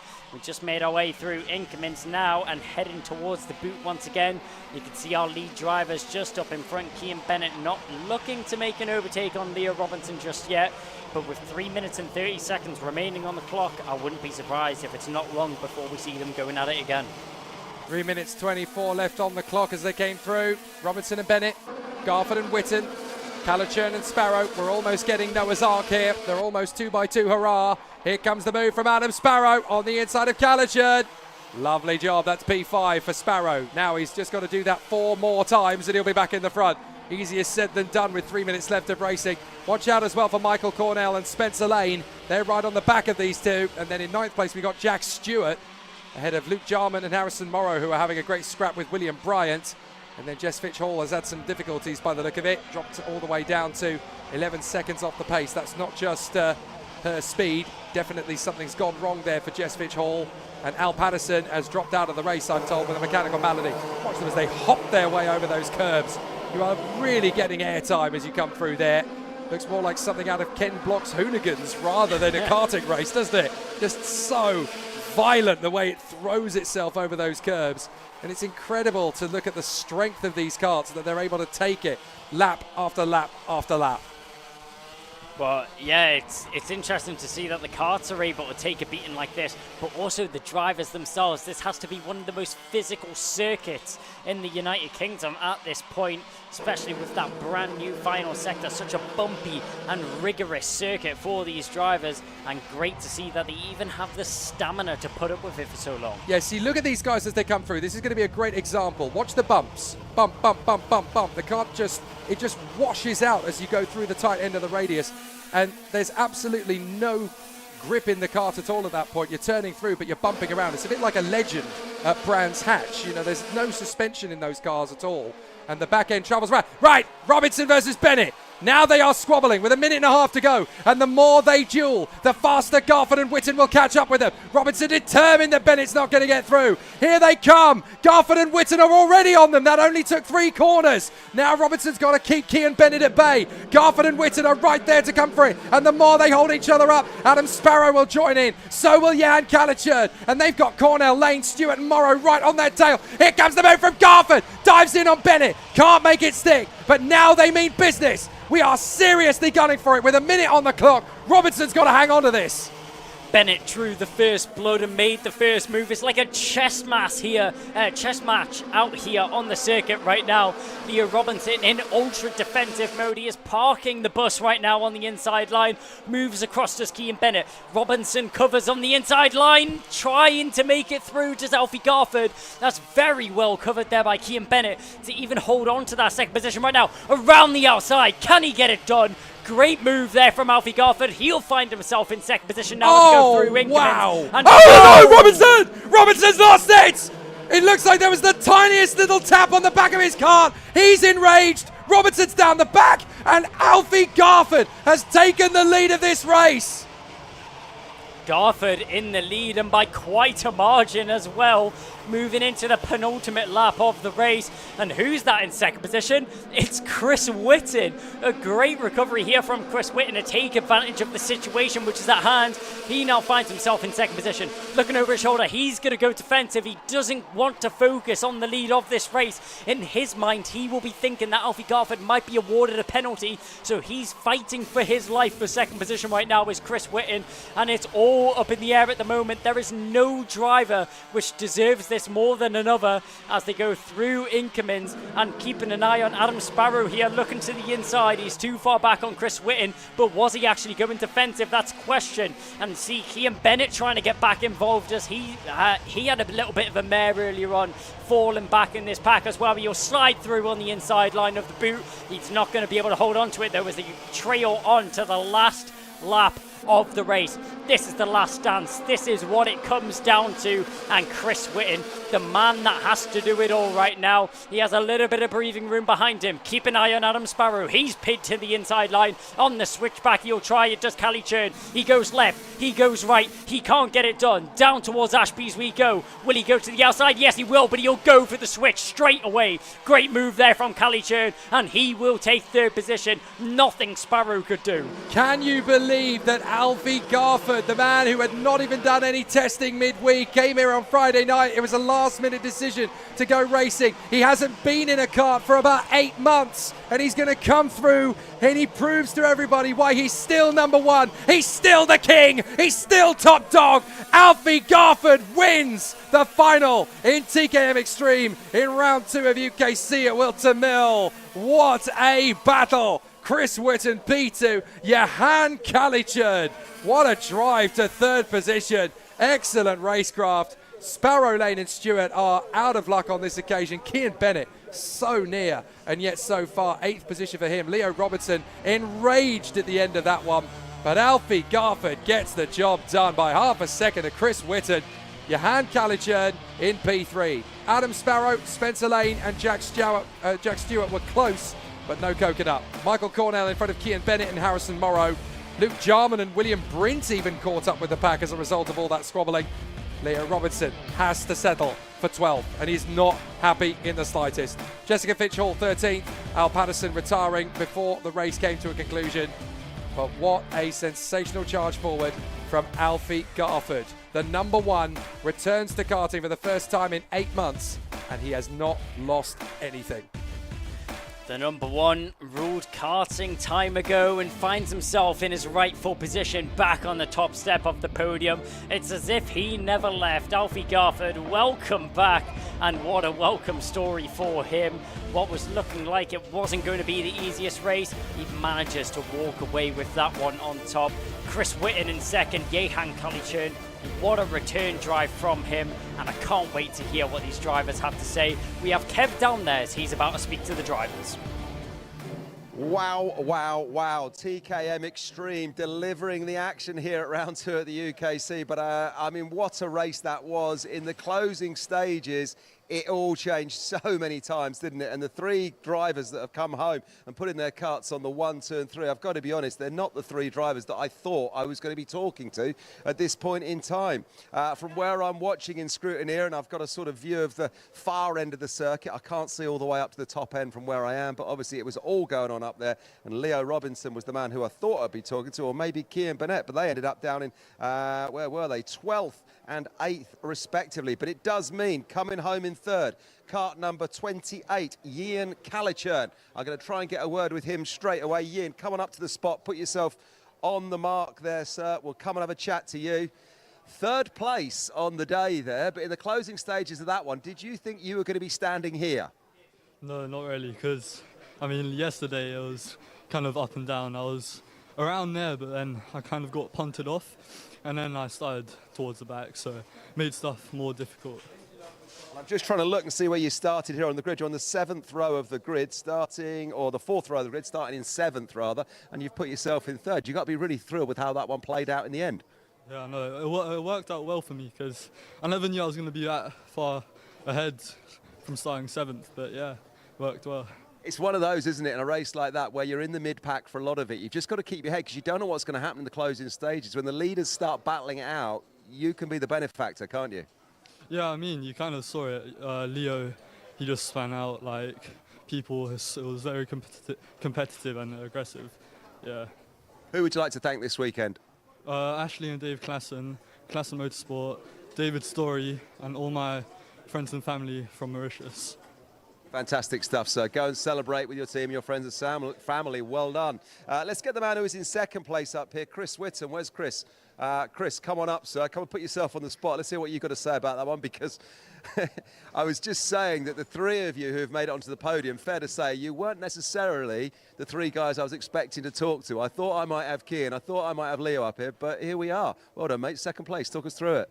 Yeah, it was quite a hard race, really. I mean, today's been quite hot. There's been quite a lot of grip on the track, and everything's gripped up. So it was definitely more about sort of physical ability and just sort of racecraft at the end, really, once they backed themselves up. So it was all game on from there. It really was game on, wasn't it? And that's what I love about TKM racing. It's so close, it's so hard fought, and we saw there in the closing stages, it was a real fight, wasn't it? It could have been anyone's. Yeah, it could have gone anyway, to be fair. Like, at one point I was in 4th, next minute I'm in 2nd, so I'm happy with that. Brilliant. Great weekend then. Who would you like to thank? I'd like to thank my mum and dad for everything they do, and my mechanic Craig for coming. Brilliant. We're going to see you at round 3, hopefully. Yeah, definitely. I'm loving this TKM Championship, by the way. You boys keep doing what you're doing. It's good to watch. Thank you. Lovely. Let's get our man who came home in 1st up. Here he is then, Alfie. Come on up, Alfie. Put yourself on the spot. Mate, look, the smile says it all. Did you expect to be standing here at this point in time when you lined up on the grid for that one?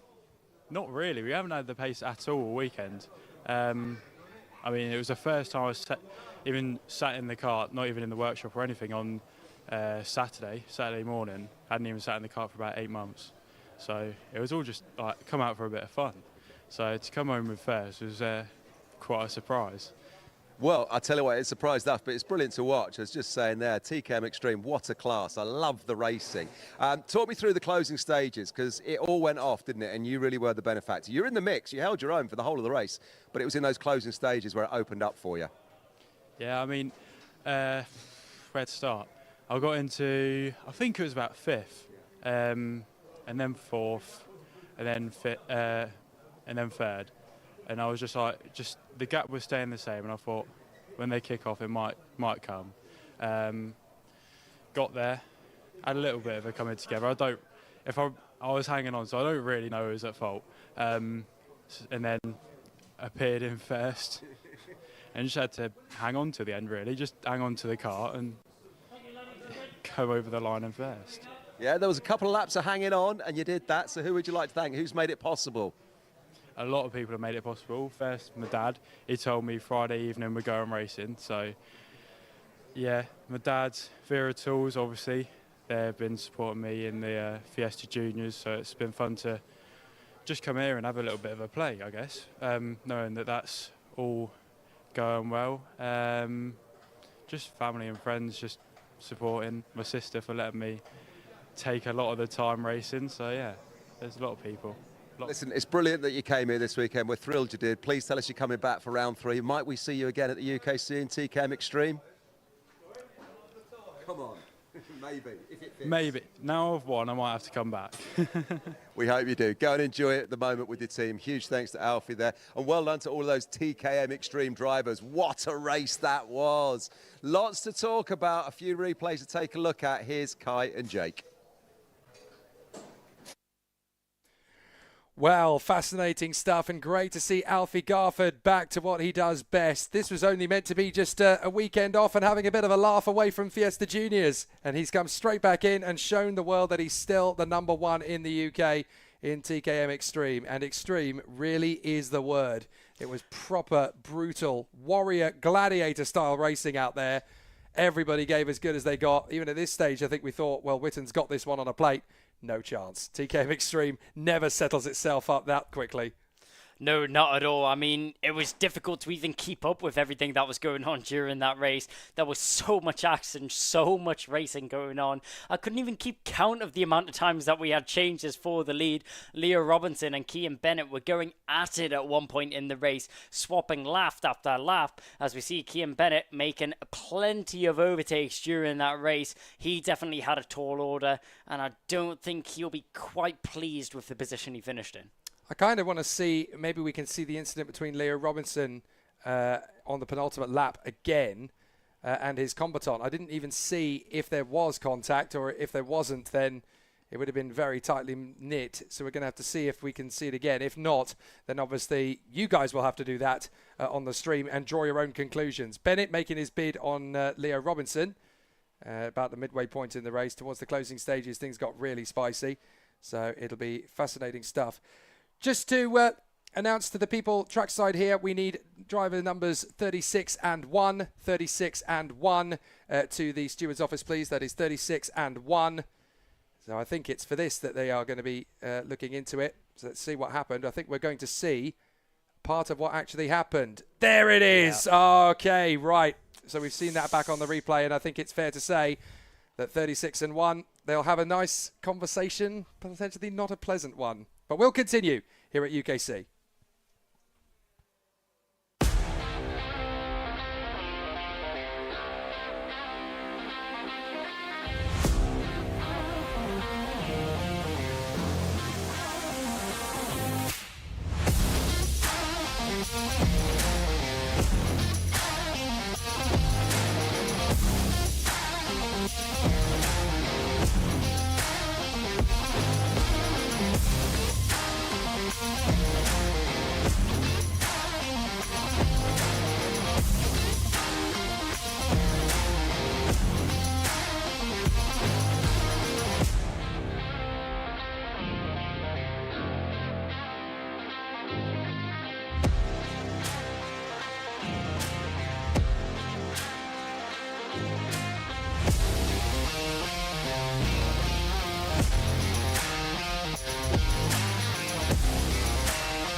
Micromax always spells tough, always spells difficult. So can anybody topple Max Abrahart? 2 heat wins and the Superheat. Can anybody stop him in his tracks? Austin Oman alongside him on the front row of the grid. Max Jolly and Dean Singh Pahal on the second row.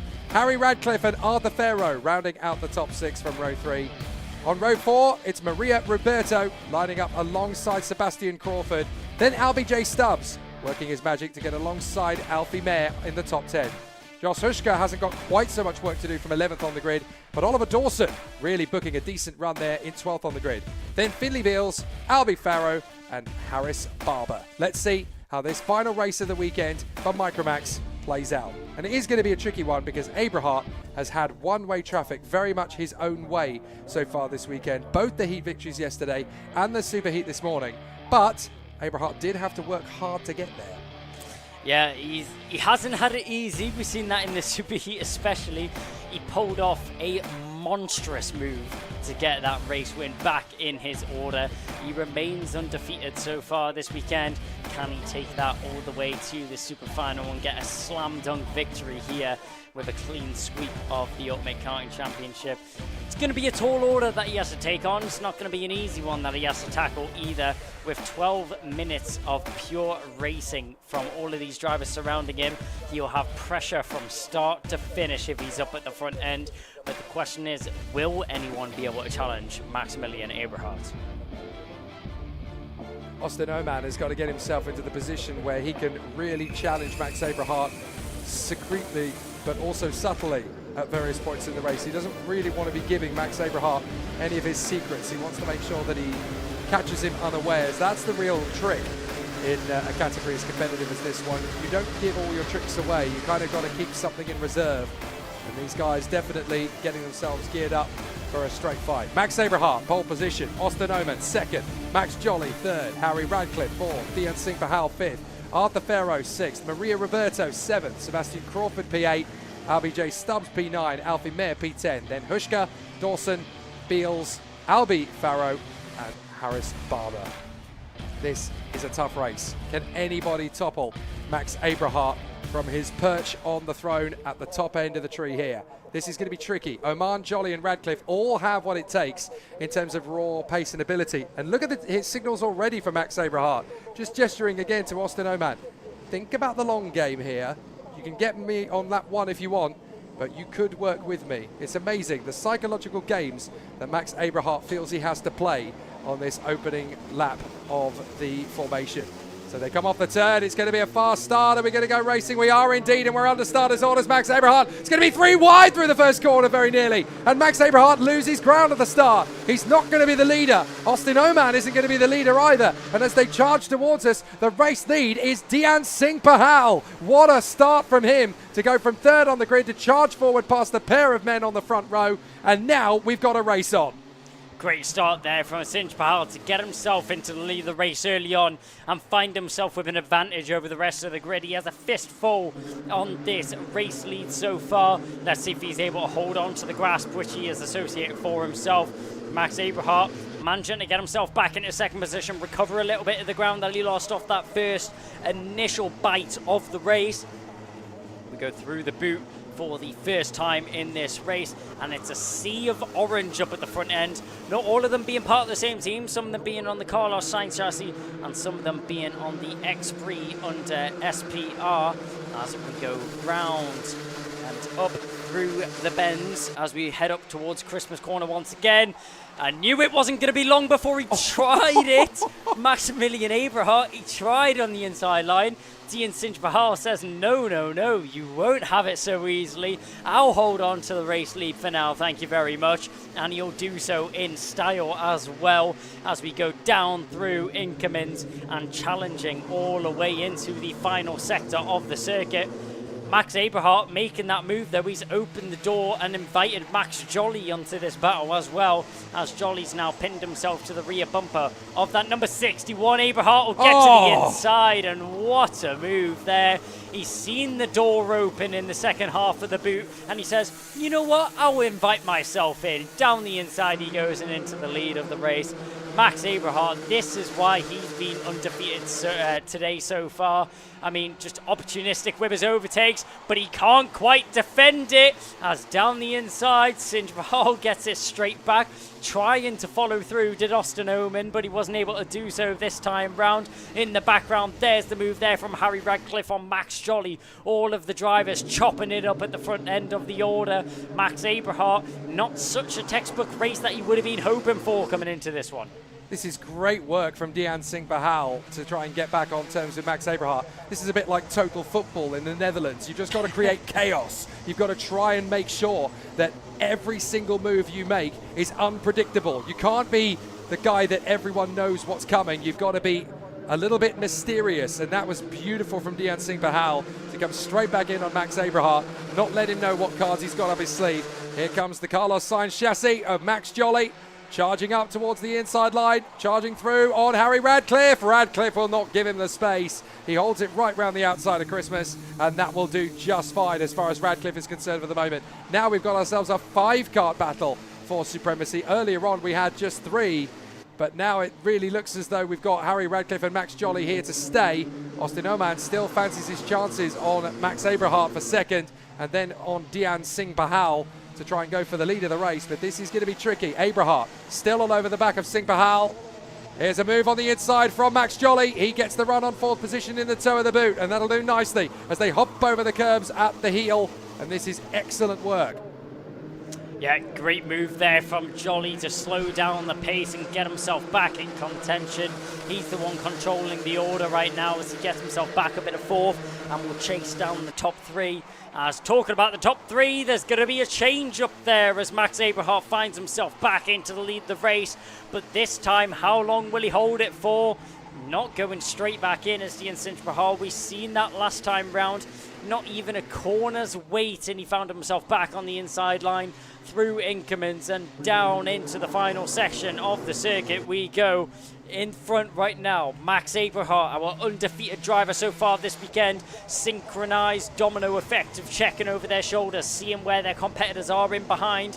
Austin Oman, probably the calmest driver on the grid right now. Whoa. He has the fastest lap, and he has a fast run into the final corner. A great move there. He just seen running a little bit wide there was Max Jolly, and seeing the door open up down the inside, wasting no time. Austin Oman's in second, but Max Abrahart, he's going to try and run away. Sinj Bahal's back on the inside. Losing 2 there is the number 14 of Max Jolly, as Harry Radcliffe says thank you, and I'll take that one as well. We've got a feel for Dian Singh Bahal. The way he landed on that final chicane really got him crossed up. The back end was sliding around, so there was nothing really he could do to stop Austin Oman from getting through.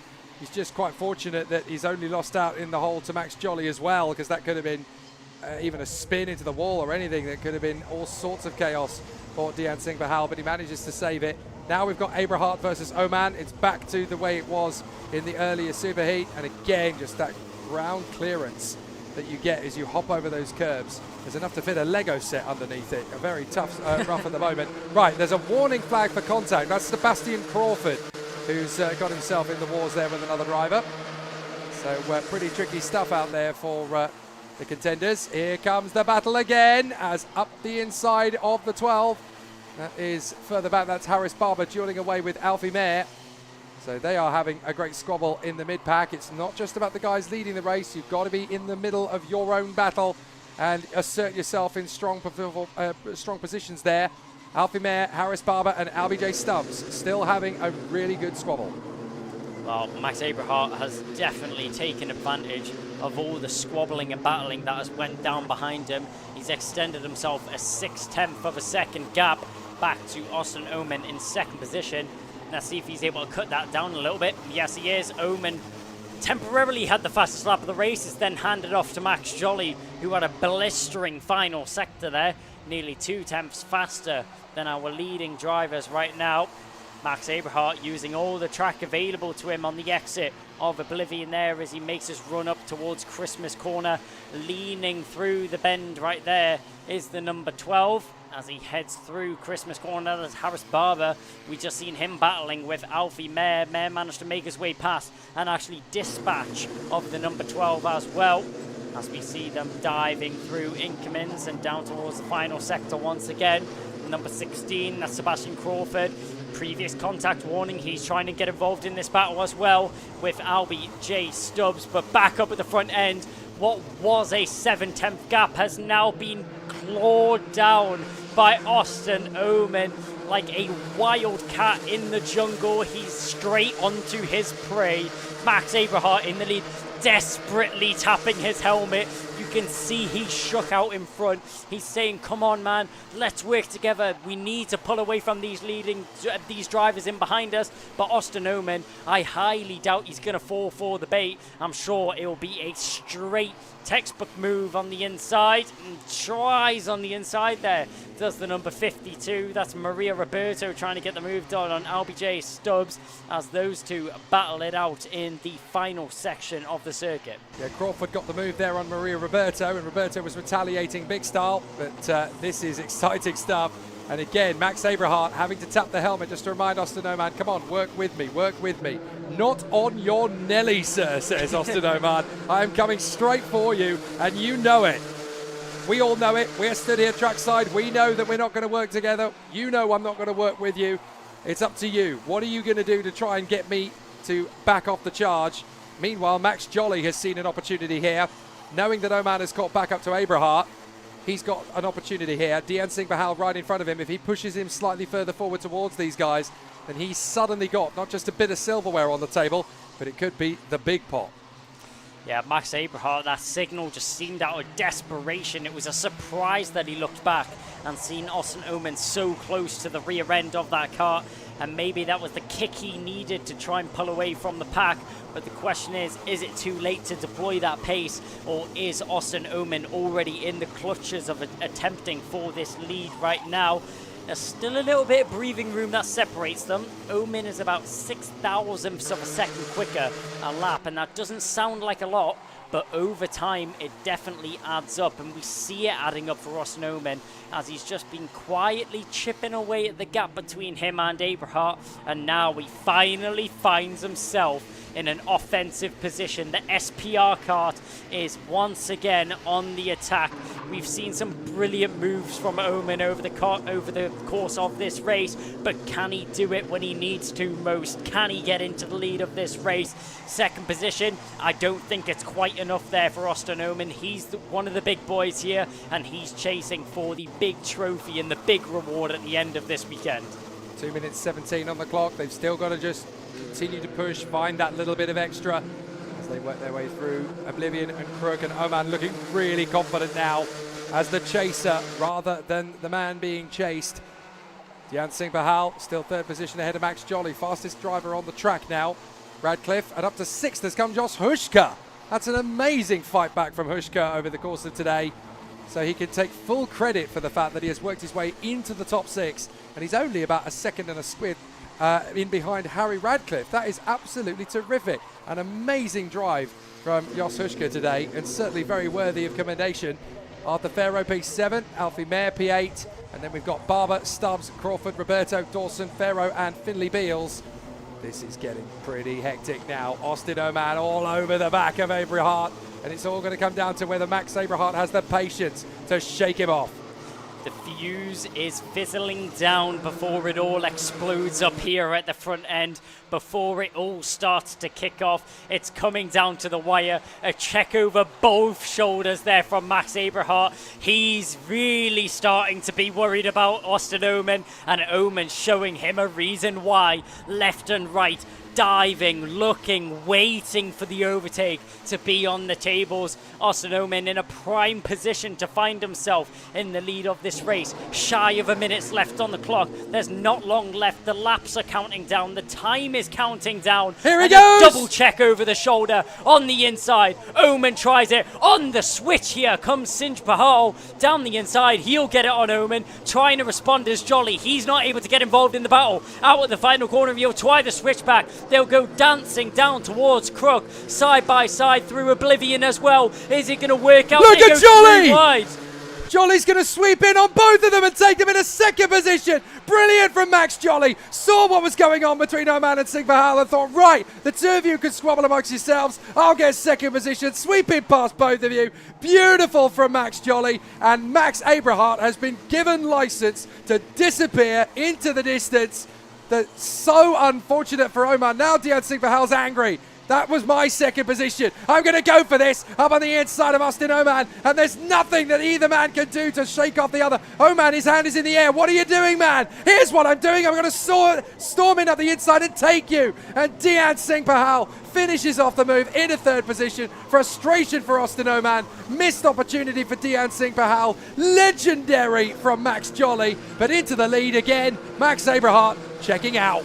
Abrahart and Jolly have both been handed the top two here as they check out from the rest of the field. It's a signed, sealed and delivered victory to Max Abrahart as he now tours around this final time of the circuit. He has nothing to worry about in behind, but one driver that has a little bit of doubt, has a little bit of worry. Keep an eye on Dian Singh Bahal as he has a hot-headed number 11 of Austin Oman in behind. Defensive as they go through increments. Into the boot. What's going to happen here? He goes to the outside. They're going to go side by side into the boot. As you see, Max Abrahart, he's going to take away the victory. But who's going to walk away with third? Well, it's been absolutely dominant from Max Abrahart. He makes it 4 wins out of 4. Excellent stuff. Second is going to be Jolly, who's going to be third. It's Dian Singh Bahal by 0.03 of a second. So close to the line.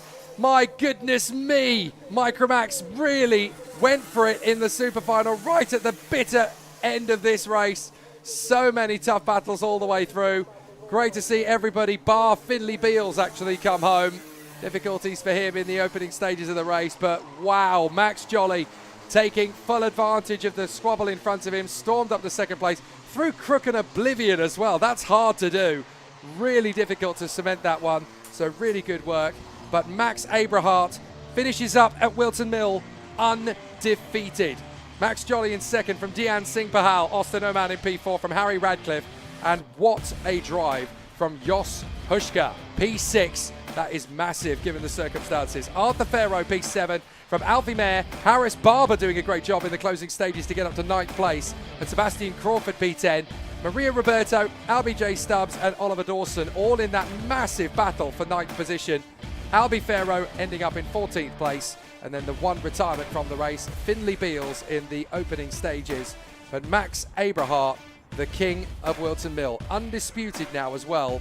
He won Heat 1, Heat 2, the Super Heat this morning, and then the Super Final. And that is a big opportunity now for Max Abrahart, not just here this weekend to consolidate his performance, but in championship as well. That's big. Yeah, nail-biting racing all the way through. I mean, it was up for grabs all the way through till that last sequence where we seen the incident happen and all of the drivers start scrapping. Abrahart just about managed to walk away with that one. Max Jolly will be happy with second. Dian Singh Bahal just about clutches third. And we're just about to hear from them as Kev's down in Park Burley. Well, how about that? Micromax Super Final delivering the excitement and the atmosphere down here in Scrutiny as they put the carts on the scales and then wheel them over to the first, second, third UKC finish boards. Oh boy, it is really exciting. Parents up at the railings, then mechanics up at the railings. What a race, what a finish. Well done to Max Abrahart. A clean sweep on the weekend for him. What about that man, Max Jolly, coming home in second in the finish there, and Dian Singh Bahal in third. First time that youngster has got himself on the podium. He's going to be absolutely thrilled with that one. In fact, we'll get Dian for a little chat straight away. Dian, if we can get you up on the spot here, we'll come and have a little chat. And we'll go straight away to these winners' interviews because I've got to have a word with this man. Pop your feet either side there. How about that race? Talk me through those last few laps. Were you expecting that one? It was a bit crazy. I kind of made it easy for my teammate to win. I've done it on the first and second heat, making it easy for him. My teammates won, so I'm pretty happy. I came first, so it's a good position. You should be really pleased. Well done. It was a brilliant race for us to watch as the fans, but you had a bit of a drag race to the line with Austin Oman, didn't you? Number 11 there. You were you know, battling away with him. And in the finish, it was a close call on the line, wasn't it? But I came off the line, my head was down, I didn't see it, but I knew there was like less than 100 between us. Yeah, I haven't quite seen it myself. I'll have to double check my timing screens, yeah, but ducking under behind the steering wheel, tucking in to carry that extra speed, it really helped you out. Who would you like to thank for this weekend? Who's made it all possible? My dad, my mum, my aunties came to watch, and my mum and my dad's side of the family came to watch. The 2 aunties, my cousins, they're all here. They're all here, brilliant. Listen, they're going to be really thrilled that you've made it onto the podium. We're going to do the celebrations a little bit later on. You'll get to spray some champagne, so we'll see you for that. Go and high-five your team, and really well done once again. Yeah, I'm gonna. Wow, look at that. There's a man who's happy with himself. Where is my man, Max Jolly? Max Jolly, come on up to the spot, sir. Here he is. Put your feet on the left and the right. Let's have a chat to you. Mate, talk to me through about the closing stages of that race, because you're in the mix for most of it. I'm not sure whether you thought you might get a podium, but you obviously had the character to think it's going to happen, and you did. Yeah, so the start was all right. I think I got into 3rd or 2nd. Yeah. And then the middle part of the race, I was thinking, oh, come on, I need to get this 1st or podium. And I was thinking at the end, I've got this. And when I overtook both of them on the 2nd corner, I felt like I've got this, yeah. That was brilliant, because you got involved in that overtaking move. It got you into 2nd, but it also meant that Max Abrahart, he was off and away down the road. But it was really exciting. You clearly just kept your head then till the end, did you? You knew you could do it. Yeah, I was just trying to see, like, at the start, don't be, like, stupid or anything. And then at the end, pull all the tricks off and everything, and then, yeah. You pulled all the tricks off. And who's been teaching you the tricks? Who would you like to thank? Kai and Reese, my mechanic Jordan, Hunter Motorsport, and my mum and dad for bringing me. Listen, well done. Go and give your team a high five. Go and give your mum a high five. I think she's just on the other side of the railings over there. And we'll see you on the podiums a little bit later on. Thank you. Right, there's our man who's in 2nd. But here's our man in 1st, Max Abrahart. How about this from RC Racing? Now, Max, talk to me about that race. And, well, talk to me about the race first, because it was a hectic race. You were battling for it. And you really only got to stretch out a bit of a lead in the last couple of laps, because you were fighting for all of it, weren't you? Yeah, I was. It was an absolutely amazing race, very intense for me. And going on behind you, you had, you know, obviously Max Jolly there, Dean Singh Pahal, Austin Oman was pushing you. Were you aware of what's going on around you in that one? I was. I didn't really know that, obviously, Dean got up into 3rd, but yeah. But listen as well, the tale of the weekend has been brilliant for you, because talk me through your heats, your super heat, and then your super final result. What have you done? I've clean sweeped it. You can't really put it in any other words. You can't, mate. You have clean sweeped it. A first, and then a first again. That's not bad. Who would you like to thank? I'd like to thank Dean, my teammate, my mum, my dad, my sister, and Travis Perkins, Force, and RC.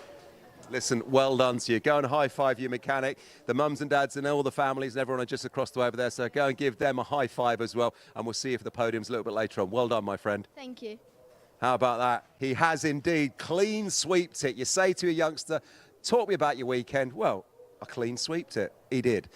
Great action there in that one from the Micromax. Let's go and rejoin some of the action now then with Kai and Jake.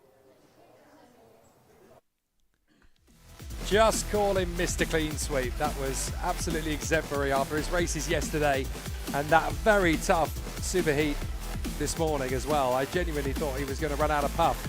No chance. Max Abrahart knows exactly what he's doing. Yeah, I mean, it's been an amazing weekend overall. You couldn't ask for any more as a racing driver. Clean sweep, pinnacle of a weekend, but he definitely didn't have it easy at all. It was a battle and a scrap all the way to the final stages of the race, where he managed to get a little bit of breathing room, and a 1.4 second gap was the end result, which he managed to pull away by, did Max Abrahart. This was where it all started to kick off, and this was where Max Abrahart was able to pull away just a little bit and get him some breathing room to secure himself a race win. Some really good racecraft, not just at the front end of the field, but also in the midfield as well. The likes of Crawford, Roberto.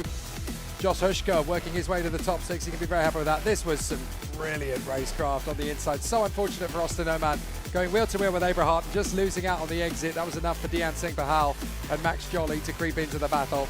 But Max Abrahart, win 1, win 2, win Superheat, win final. That's a perfect weekend as far as he's concerned. Well done to Max Abrahart.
The Honda Cadet Superfinal then. Can Ed Spain continue in the same wheel tracks as Max Abrahart? Unbeaten so far this weekend, Ed Spain. Only one race to figure out if he can hold that momentum into the final. Ed Spain on pole position then. Ralphie Branscombe alongside him on the front row. Ryan White elevated up to third on the grid for the final, with Moderis Kovechkis in fourth position. Archie Cannon P5, Elliot Bork alongside him on the third row of the grid. P7 is Ashton Horspool from Ricky Junior McIntosh.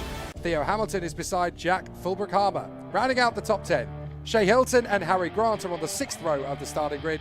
Row 7 for Jackson Heath and Toby Turner. Esme Rosie elevates up to 15th alongside George Johnston. Then Morgan Cooney and Riley Blakemore together on the 9th row of the grid, with the rookies Harry Pennington and William Davison completing our field.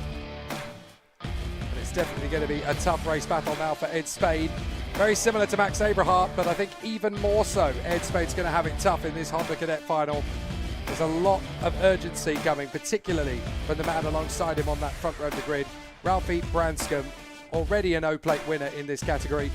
How much more is there left in the tank for the young man in the LMM Motorsport team? Well, the job's not done yet for Ed Spain. He may have won every single race so far this weekend, but it doesn't really count if it's not in the final. I mean, he's still got a lot of work to do if he wants to walk away with this victory. Ralphie Branscombe alongside him, he's going to give him a run for his money and a challenge all the way to the line. There's Ed Spain sitting on pole position, locked in and focused for the start of this race. The bright pink helmet, you can't miss him on the circuit, and you can't miss him up at the front end because he's always there. It's Ralphie Branscombe. He starts on the front row as well in second position. But as we look further down the grid, the glistening new Project 1 car of Ryan White starts in third position. And there's just so many drivers that could be contending up at the front end in this one, Jake.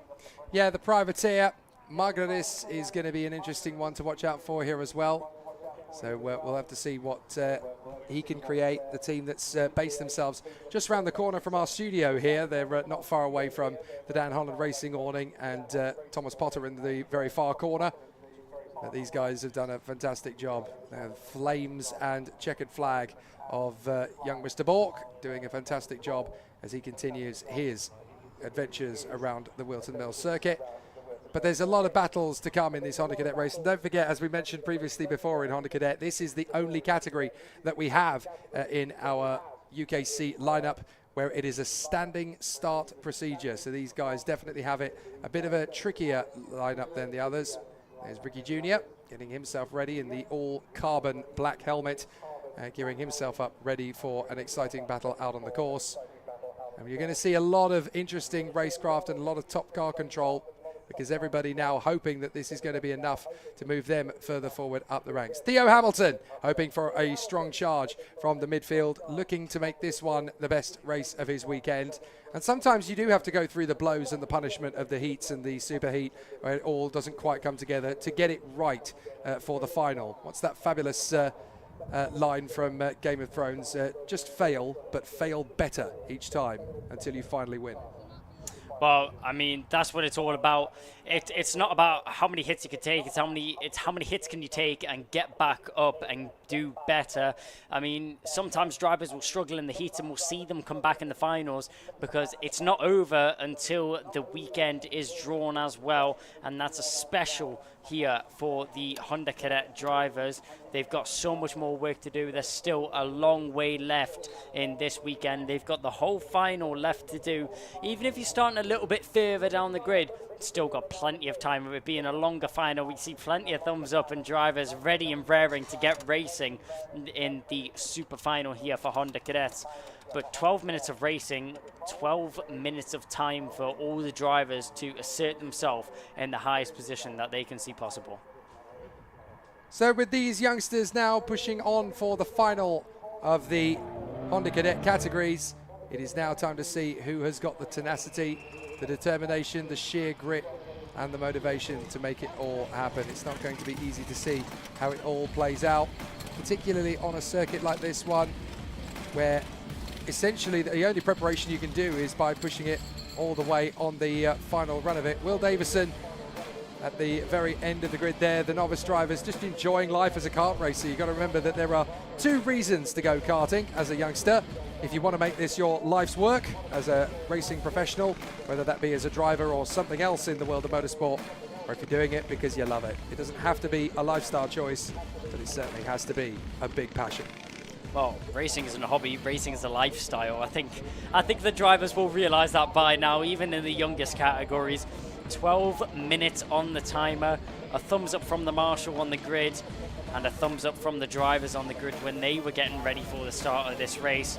Drivers just eager and ready to go. We have a green flag, so we'll have one formation lap here for all the drivers to get some heat in their tyres and get themselves ready and raring to go for the start of the Honda Cadet Superfinal. You touched on it a little bit there, Kai. I wanted to pick up on the point you made. You know, doing the stuff that you've been doing, working your craft as a commentator, still getting in the seat when you get the opportunity to. Yeah. You're in esports now a lot of the time as well, doing these fantastic races, working with the Sky F1 kids. Do you still think like a racer? Does that ever switch off? Is that still very much how you go through your motorsport journey? Well, I think you can take a person out of racing, but you can't take the racing out of the person. Gotcha.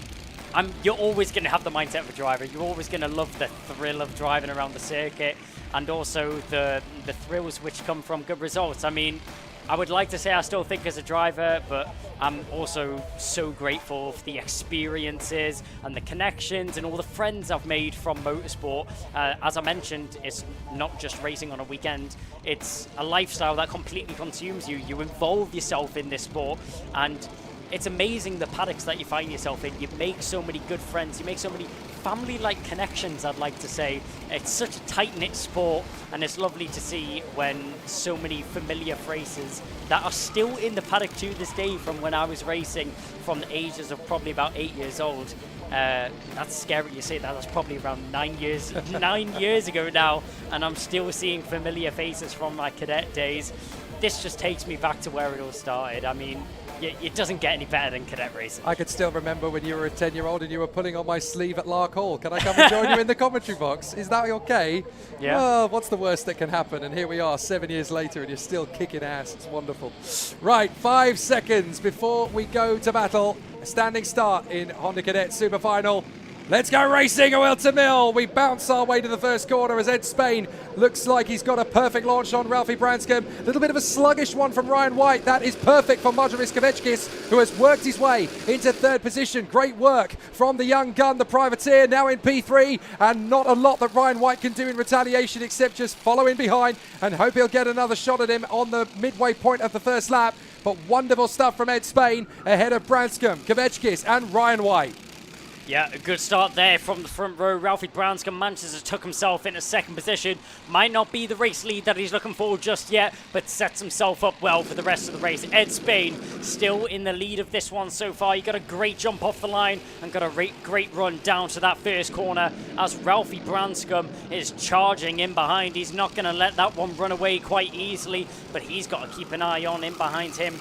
Ryan White dropped down a position or two, but he still finds himself in 4th right now. But Kovacic manages to split them and gets himself up into 3rd. A good start there from the number 15 with a beautiful teal livery there, just glistens in the sunlight as he signals to Ryan White there. Not quite sure what he was telling Ryan White there. I thought he was about to let the number 1 pass, but that seems to not be the case. Maybe he was just playing with him a little bit. You can go to the outside, but I'm not going to let you pass. Don't worry about that one. It's more sort of a, well, what do you think you're doing? You know, we're getting a little bit racy on this 2nd, 3rd lap of racing. We got a lot of racing still to come. You know, don't push and shove me around this early. You're going to find yourself on the wrong end of the stick here. So now to the inside line comes Archie Cannon, and that's a lovely move to get into 4th place from Cannon. As he does exactly that, lives up to his name, charges forward on the inside of Ryan White. Next up behind the top 5, by the way, is Ricky Junior McIntosh. Very impressive from McIntosh to suddenly find himself in the outskirts of the top 5. He's had a very consistent weekend, but he's not looked spectacular at any point. But what he has done is the hard work. He's put himself right into the mix of it, and now McIntosh is there with Horspool as they duel away for 6th position. They're looking at the best of the rest prize, essentially. But there's a lot that can still happen. On the inside again, that's Cannon, now on Kvetskis. So he's worked his way up to 4th position, now he's gone for 3rd place. An excellent racecraft from Archie Cannon. Well, firing through the field right now was Archie Cannon. He now finds himself in a very nice 3rd position. I'm sure he'll be fast on charging onto the leading 2 drivers as well. Ralphie Branscombe in 2nd position. He's got something coming for him in 3rd position. No question about that. That's interesting to see. All of the drivers opting to hit the curb and use the curb to their advantage. Archie Cannon completely avoiding it, not opting to use that racing line where we've seen the drivers hopping over the curb and getting some airtime. Is that preference, or is that actually going to gain him time? I mean, if he can slide the kart in rather than hop over the curb, he can lose only a fraction of a bit of momentum. But if he's able to work it so that he can actually gain momentum on the exit, because if you go slow in, fast out, it kind of counteracts that jump on the curb. And it's interesting that he's one of the only drivers really all weekend, never mind in the category, that is really able to do that. I have seen a couple of other drivers go for the slow in, fast out approach. Up the inside, that's another big launch, and that is McIntosh. So McIntosh no longer in the top 6, now in the top 5, really starting to take some names out there. And he hasn't just got past anybody, he's got past the reigning champion, Ryan White. So excellent work from Ricky Jr. as he finds himself now in P5. How much further up this rank can he go? Ryan White struggling a little bit with his pace early on in this race. Let's see if he's able to regain it as the race ticks down and as we progress on. The number 1, we know he's great. We know he's supposed to be up at the front end. He's proved it time and time again. He doesn't have the number 1 in his kart for no reason. He's proved it before, but can he prove it again? That's the question. Currently finds himself in 6th position. It's not a bad position to be in, but he's got a little bit of work to do if he wants to find himself in a podium contention spot. Archie Cannon currently doing a good job at fending off in 3rd. Has a little bit of breathing room back to Kovacic and McIntosh in behind as they go through this final sector of the circuit. And down the main straight we go once again. Ed Spain, it was 7 tenths of a second, and now it's 6.6 tenths. So marginally coming down between Ed Spain and Ralphie Branscombe, but will it come down enough to a point where Ralphie Branscombe is able to get that move done? So Cannon doing everything he can to lead this train at the moment, but he's essentially at the mercy of Spain and Branscombe. He's got to hope that those two really start dueling with each other. Branscombe can be quite smart here. He just needs to play the long game. 6.5 minutes still to go in this race. If he just sits in the draft of Ed Spain, he'll work the tyres less, he'll work the engine less, he'll be basically cooling the car down. So giving chase is definitely going to benefit Ralphie Branscombe in terms of looking after and maintaining the equipment during the race. Whether he can then maximise that very much depends on how he controls the spread of the battle as we move forward. Now, side by side, we've got Toby Turner having a great tussle here with the treble 8 of Shea Hilton.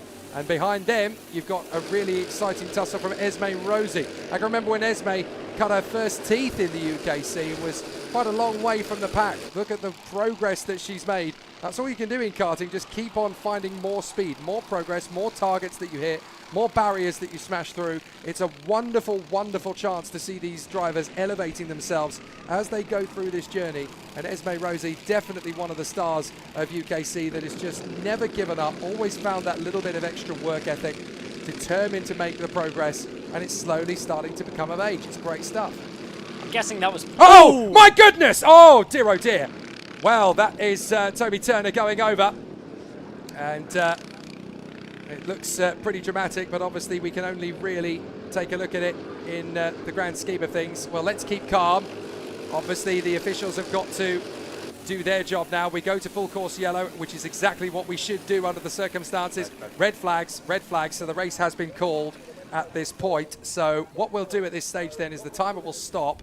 The karts will make their way onto the starting grid again, and then we will wait for further instruction. And that's the first and hopefully the only big incident that we're going to get over the course of this UKC Whilton Mill weekend. It's one of the reasons we don't have replays at this particular part of the course. We don't need to see that over and over again. We know exactly what happened. And the priority now is just to allow the officials, led by one of the marshals at post 5 there, to get to the scene and just to assist the competitor in question. So Toby Turner is the one who ended up in the incident and in the body of it.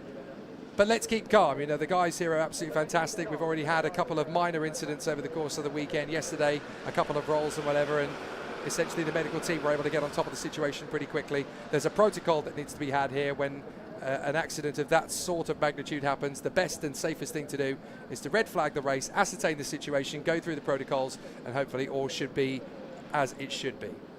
Yeah, obviously all thoughts and prayers are currently with the driver to make sure that they are okay. They'll get all the medical attention that is necessary from the medical crew, which always do an amazing job weekend out as well. The marshals did a great job at attending to the scene of the incident as soon as possible, and as I mentioned before, we just hope that Toby Turner is able to walk away from that incident all right.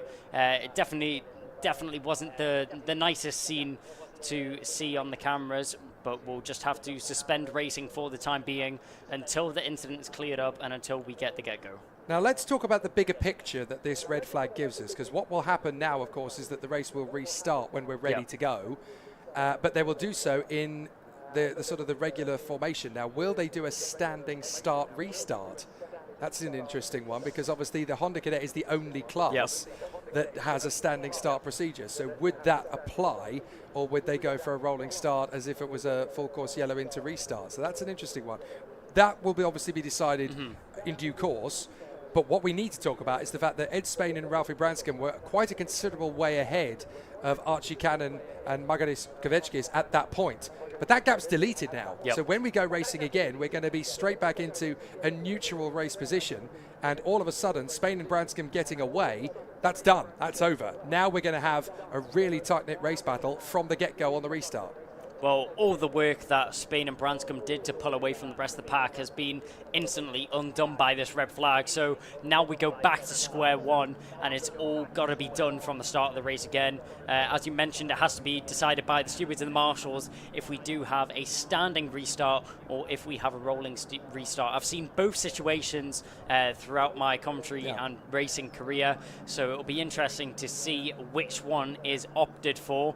Obviously, I think the drivers themselves would prefer a rolling restart, since a standing restart, obviously you take into equation the reaction times, the issues drivers sometimes have with the karts on the grid and not able to get away as quickly as possible.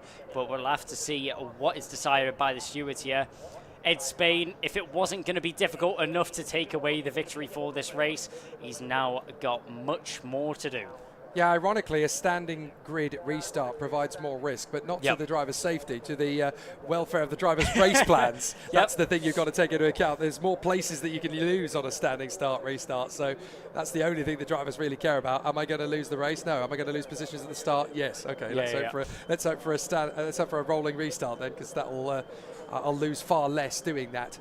So it always just blows me away how the fact that these guys are, you know, still youngsters, many of them still in primary school, obviously at Honda Cadet age. Yeah. And I look at the fact that these guys are basically going through data, going through tyre temperatures, going through engine and water temperatures, the dash clock on the steering wheel, giving them all these informations. They're more of a scientist than I ever was at 9, 10 years old. I mean, these guys are just superhuman to be doing what they're doing at such a tender age. I look at my 11-year-old son and I think, I mean, he's pretty clever. So out of the carts get the drivers. Now, I have a feeling this is going to be a quick chat with the race director. So Ken Potter will obviously have a quick word with them.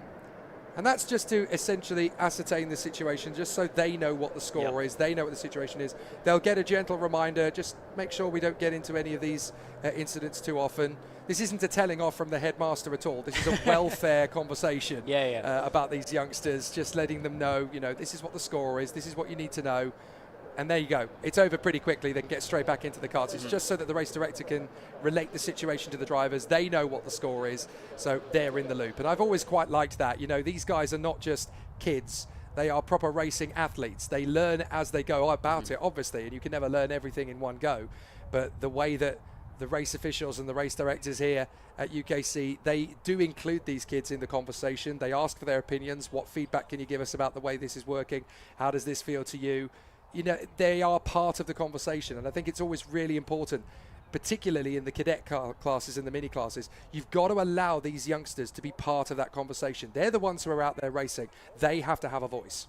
Yeah, these drivers, all of them are very mature beyond their age. I mean, Jake, could you imagine yourself at 8 years old driving 60 mile an hour around a circuit on the weekends? Well, I definitely got on my knees and begged my parents to let me. It just those tactics never worked, unfortunately. They never worked. I mean, I made my debut in a kart at Silverstone in 1995, and that was only in a cub kart round the back in one of those blow-up inflatable ovals. I don't really think it counts somehow. I mean, it's Silverstone. I mean, yeah, I'll take it. It's Silverstone. And the bloke did tell me I had the fastest lap of the day, so I'll take that forever. But there you are. That's probably because I was allergic to the brake pedal, though, so I don't think that really counts either. But who isn't? You're a racing driver. Exactly. So the cadets are now going to be lined up in the position that they will be set.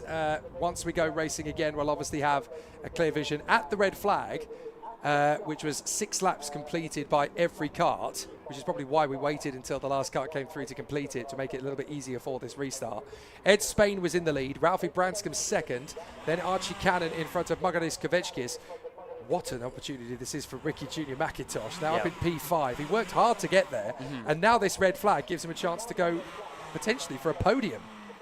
I mean, yeah, this really has fell in the favour of quite a few drivers, and it'll be interesting to see how they take advantage of the situation they find themselves in. All of the drivers just getting their karts restarted and ready for racing conditions, racing contention as well. The question on everyone's lips still falls, is it going to be a standing start? Is it going to be a rolling start? Well, hopefully everything is going to be okay after the incident with Toby Turner. I will tell you that the fact that we are going to restart is an excellent sign. Yeah, it's an excellent sign. I don't think we would unless we can ascertain that all is well and at least Toby is in good hands, being looked after. It was interesting because that accident actually reminds me of the biggest accident I ever had as a karting driver at the age of 10. Ooh. I haven't told this story very often, but let's hear it. I'm in a red flag, so I may as well. May as well. It's not just you and me, and obviously the 30,000 people that were watching along on YouTube. Everybody here at Whilton Mill can have a laugh at my expense as well. In karts very similar to these, I didn't really know anything other than I'm going to get the fastest lap time on this particular event. It was at an open karting track in West Runton in Norfolk, and I managed to find the fastest time and then realised, right, well, I can go quicker than that. So I did, found another 10th, found another 10th, found another 10th, and then found the tyre wall.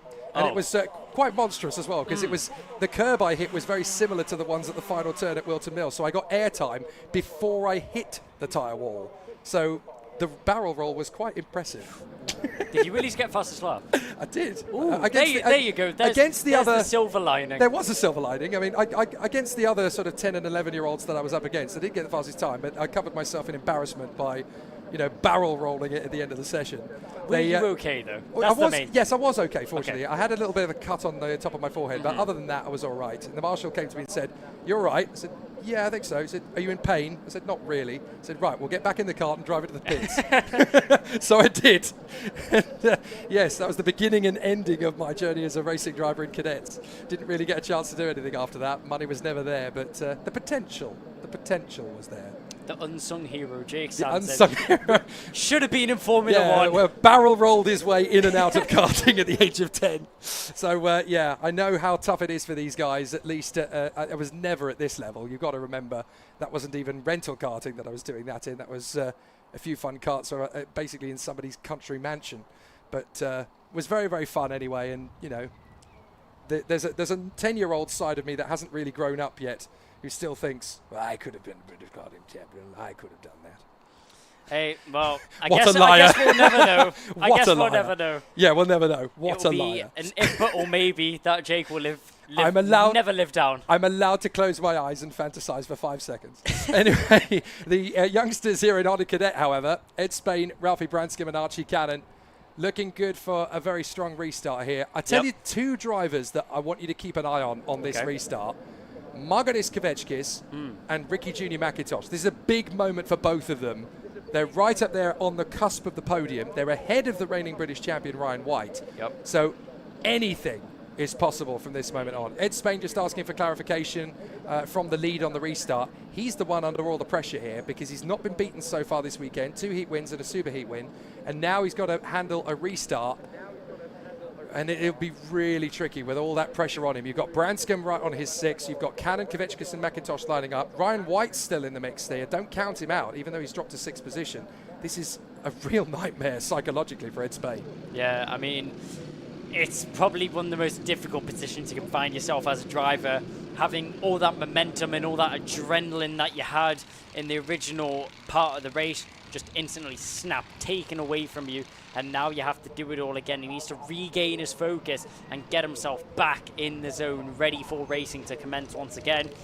And it'll be interesting. It looks like, with the way that these drivers are going, that we are going to have a standing start. We'll have to see when these drivers make their way towards the start-finish line. Single file, but do we have a single file restart? We'll go around one more time. Battenberg flags are out, so that does mean I'm pretty sure that we are going to have a single file restart here from the Honda Cadet drivers, and it'll be interesting to see how these drivers tackle that. It's a lot more difficult to come back from a single file restart than it is a double file restart, because obviously the drivers can contend each other going into the first couple of corners. But with a single file restart, it's all down to Ed Spain to conduct the pace. Right, well, we've had a little bit of a glitch in the timing screen by the look of it. This isn't the final lap. No, it isn't. Well, it certainly shouldn't be the final lap. We're under Battenberg's, and the race obviously would have been declared if we were under finishing positions. I have a feeling this is going to be edited soon, because there was certainly 5 minutes and a bit left on the timer. 5 minutes 24. 5 minutes 24 left on the timer. And we haven't declared the race under green conditions yet, so I have a feeling this is going to be edited, unless, of course, they're going to reduce the distance down. But this wouldn't be the final lap if that would be the case, because otherwise we would, well, unless they're choosing to finish it behind a rolling start, which doesn't seem to make a lot of sense to me, but hey, I'm not an official, I don't know. So we'll have to see what happens as they come through this time. The drivers will be expecting a restart, so hopefully that's what we're going to get. Are we going to go green this time? Well, no. We go under Battenberg still, so we're still under Battenberg flags. So that is not racing conditions. And again, Ralphie Branscombe having to let the drivers know behind him, we're not under racing conditions yet, we're going around one more time. So I guess maybe they're going to go through 2 more laps of, well, 1 more lap at least, I should say, of formation lap. Now the timing screen seems to think we've finished the race. I didn't see the checkered flag. Did you see the checkered flag? I see the Battenberg. I saw a Battenberg flag. I didn't see the red a flag now. Well, yeah, the red flag is still stationary at there. Are they going to declare this? There they are, red flag. So they are declaring it. So essentially that means then that Ed Spain is going to be the race winner. Yep. Ralphie Branscombe in 2nd and Archie Cannon in 3rd. Well, I wonder if there's what the situation is going to be for that then. Maybe there was an issue with the timing system. Maybe that's brought us to the situation where we essentially have to conclude it. No, they are red flagging it again, and then we're going for another attempt at the restart. I wonder if there was an electrical glitch. Maybe there was a software glitch in the timing system, and so they've had to restart it, reboot it, in order to get us to go racing. Nobody's perfect. Not everything is a flawless system, but these guys deserve to finish the race the way they've got to, so that should give us the opportunity to go racing again. A little bit of an unusual situation. I've not seen this one for a while in the British karting scene, but nobody's flawless, nobody's perfect. So let's just hope that we can get the remaining 5 minutes and 24 seconds that we should have had on the timing screen ready for these young competitors. We've also got to take into account the fact that there was a potential for a couple of transponders maybe not quite working, and that's what tripped the potential. We had the stats telling us that Riley Blakemore was leading the race at one point, which, look, I love Riley, don't get me wrong, but he wasn't actually leading the race at that point. So we obviously have to make sure that the correct positions are the ones that we get to talk about. Well, from what we've seen during that Battenberg, it looked like Ed Spain was under the impression that we were having one rolling lap and then going green, because we've seen Ed Spain accelerate out the final corner and go as if we were under racing conditions. And it seemed like all the drivers were under the impression that that was going to be the case. But obviously we were still under Battenberg flags. Now we've got the red flag and the drivers have been stopped again. Well, the thing is, it probably was the case, and then something else has occurred that's meant we've had to go in a different direction. We don't know. We're not privy to that conversation on the radios. And as you can see, the officials are doing their best. Right. Now it looks as though the signal has been given for the mechanics to come forward. So yes, indeed they are. So looks as though the mechanics are coming forward to a couple of the drivers. Or is it just the one driver potentially? I wonder if that's just for Ricky Junior McIntosh. No, it does look as though the mechanics are hopping over. Now, which one's going to get to their car first? We've got another race within a race here. Come on, lads. On you go. This is the Grand Prix we were looking for. Yes, it is. This is absolutely it. There we go. nice little bit of Benny Hill music is required here. Well, at least the timing screen has calculated that we have got 5 minutes and 33 left on the gantry. That's how it should be. See, these guys don't need to run. They know they've got time. Why run? Why wear yourself out? Oh, no, you don't need to go. That's all right, guys. That's all right. Well, that was a nice little bit of a laugh anyway. Well, at least we now have clarification. The engines are on, and I think this is going to be a restart. Yep. Hey, we needed to have something a bit different to keep us on our toes. Well, I mean, definitely kept the mechanics on their toes there. Some of them even made it halfway across the track and then got told, no, you're not even allowed to come over here. We just wanted to get the adrenaline pumping through your veins again, lads. That's all we wanted. Well, if the drivers have to be running around the circuit, why don't the mechanics? Absolutely. That was the mechanics race we were looking for. Oh, yeah, sorry, yeah, we were going to have a mechanics race. We weren't going to tell you when it was going to happen. That was it. I hope you're all fine. I hope you're all right with that. That was it. That was it. You just missed it. Not quite sure who won. We'll have to maybe get some VAR on the replay there to see who won that race. His name is almost certainly Bob. Usually is. You sure? Yeah, usually is. It's usually Bob who wins.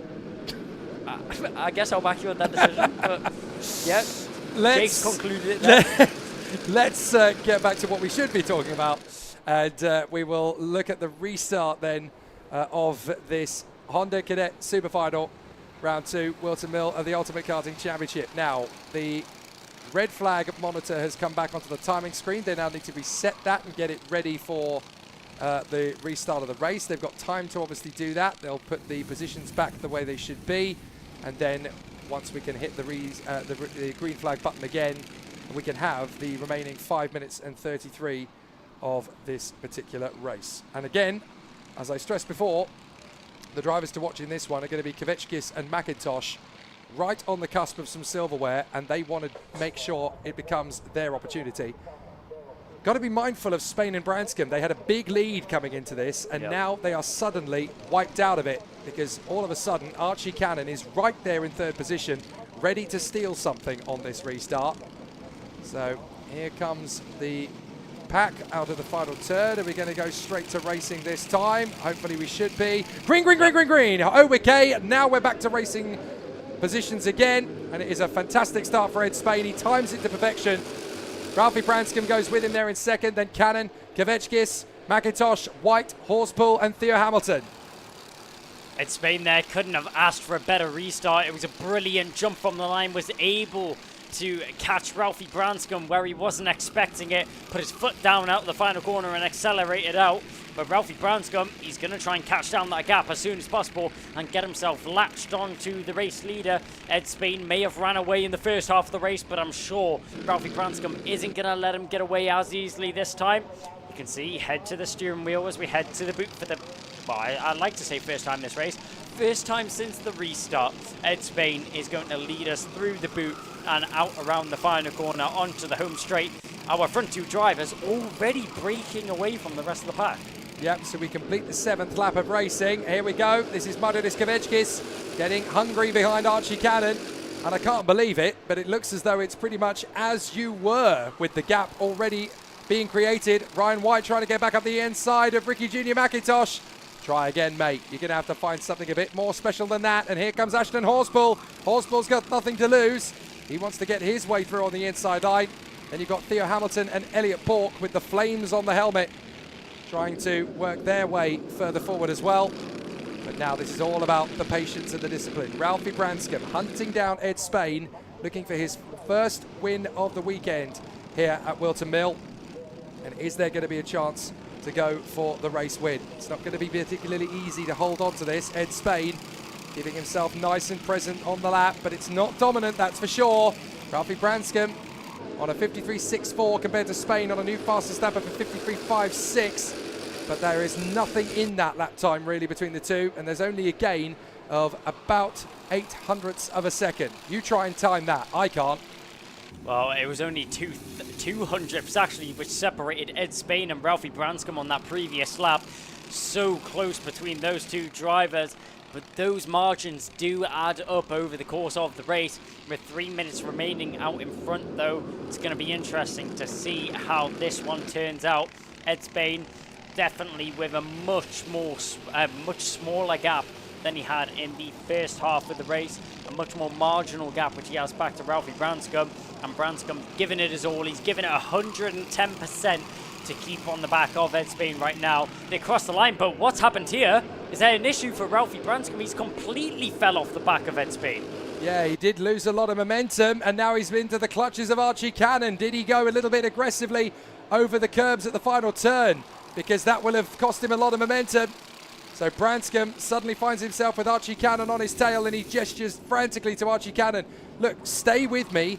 Get on my back bumper and let both of us catch up to Ed Spain. We've got a bit of time left in this race. We can do this, but only if you team up with me. We've got to work as a unit. And Branscombe goes out wide, out of Parker.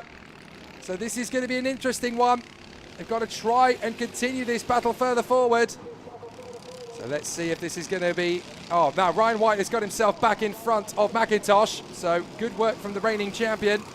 But watch out for Horspool, Hamilton, Bork, and Fulbrook Harmer. They're all in the mix there. Continuing on this incredible train forward, but Ed Spain has got 0.8 of a second on Branscombe and Cannon. This might just be enough to seal the deal. Builds back up the barrier, which he'd already built himself earlier on in this race. Ralphie Branscombe just not able to compete with the pace there of Ed Spain, as Spain just running away in this race so far. As you mentioned there, 0.8 is what separates our top two drivers right now.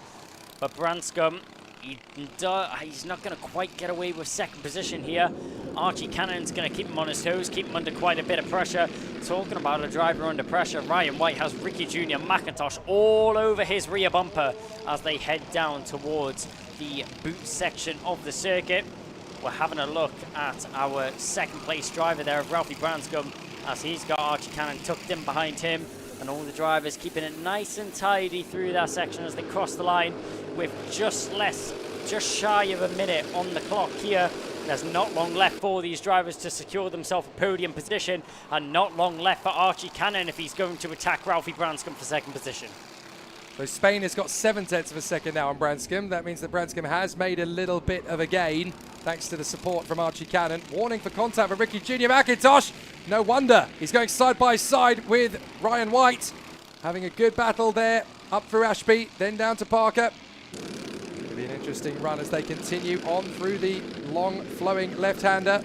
Now charging up to the boot once again. This is not going to be easy to settle out between these two, is it? Ricky Junior McIntosh definitely trying to take on Ryan White, and watch out for Ashton Horspool. Horspool still right there with a chance to make this work out, and Theo Hamilton doesn't feel like he's out of this hunt either. So as they come through, Branscombe is down to 0.7 of a second back on Spain. Time has run down to 0.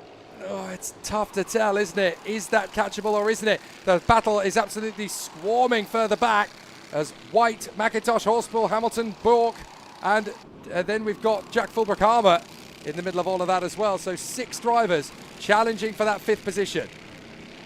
I do think that unless Ed Spain makes a major mistake, it's going to be very difficult for Ralphie Branscombe to cut down that gap for the lead. But never mind the lead, this is the battle we all want to focus on. Ryan White, Ricky Junior McIntosh to the outside into the boot. He's going to give him a little nudge on the apex in the background. That's an attempt for an overtake there from Theo Hamilton. He tried it there, not able to get it done though, as Ashton Horspool as well was trying at McIntosh. McIntosh still tucked in behind Ryan White. They cross the line, final lap of the race. 8/10 is pretty much the gap that we have out in front. Ed Spain has driven away with this one. Ralphie Branscombe's having to go defensive. Ryan White's having to go defensive. It's all up in the air on this final lap here for multiple positions all the way through the grid. As going for the switchback. McIntosh tries it. We're back to Branscombe. Branscombe and Cannon still going at it. Nose and tail, these two drivers, as they dance left and right on the circuit, trying to eke each other out on the edges of the circuit. We come down into the final section of the circuit. Keep an eye on Kovacic. He now finds himself involved in the battle to the outside. Are we going to find ourselves 3 wide as go through the boot? Ed Spain's going to walk away with the victory. An amazing race from him, and Ralphie Branscombe just about holds on to 2nd position. An amazing race there from Ed Spain. He celebrates as he crosses the line, and so does Archie Cannon. A brilliant race from all of those drivers. Spain manages to control the race. Branscombe just about holds on to 2nd position, and Archie Cannon elated with that 3rd position drive. Excellent work from Ed Spain. Excellent performance all through the weekend. 2 heat wins, the Superheat win and the final win, ahead of Ralphie Branscombe, who had to play ultra defensive in the final lap of the race. He just realised that the win was not possible, so he had to consolidate his 2nd position in front of the hard-charging Archie Cannon. You're going to see 3 very satisfied, very happy drivers on the podium. Martin Iskanovickis, not a bad run at all for 4th position. That's a real positive for the privateer. Ryan White fighting back into 5th position ahead of Ricky Junior McIntosh. Another solid drive from him. Good performances in the top 10 from Elliot Bork, Theo Hamilton, Ashton Horspool and Jack Fulbrook-Harmer. Harry Grant in 11th place. Great race from Esme Rosie. That's more like it. 13th for Jackson Heath, and Shea Hilton in 14th ahead of George Johnston and Morgan Cooney. The novices, in their own private battle, Harry Pennington gets the job in the final ahead of William Davison.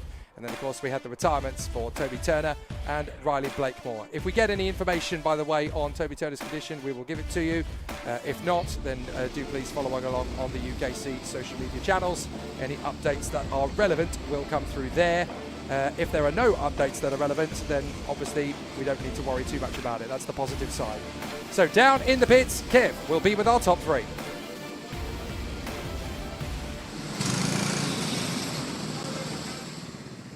Well, how about that one, Honda Cadet? It had it all, didn't it? We had the red flag there with the incident, and our thoughts are with that young driver who's gone off and away to be taken care of by the medical professionals. But professionals indeed, all of them, these youngsters putting themselves on the 1, 2, 3 spots in the finish area here at Scrutineering. Your top 3 in the finish were Archie Cannon, Ralphie Branscombe in 2nd, and then Ed Spain in 1st. We'll get a word with all of them in a moment or two, but it rounds out a brilliant weekend for Ed Spain there from Ambition Motorsport.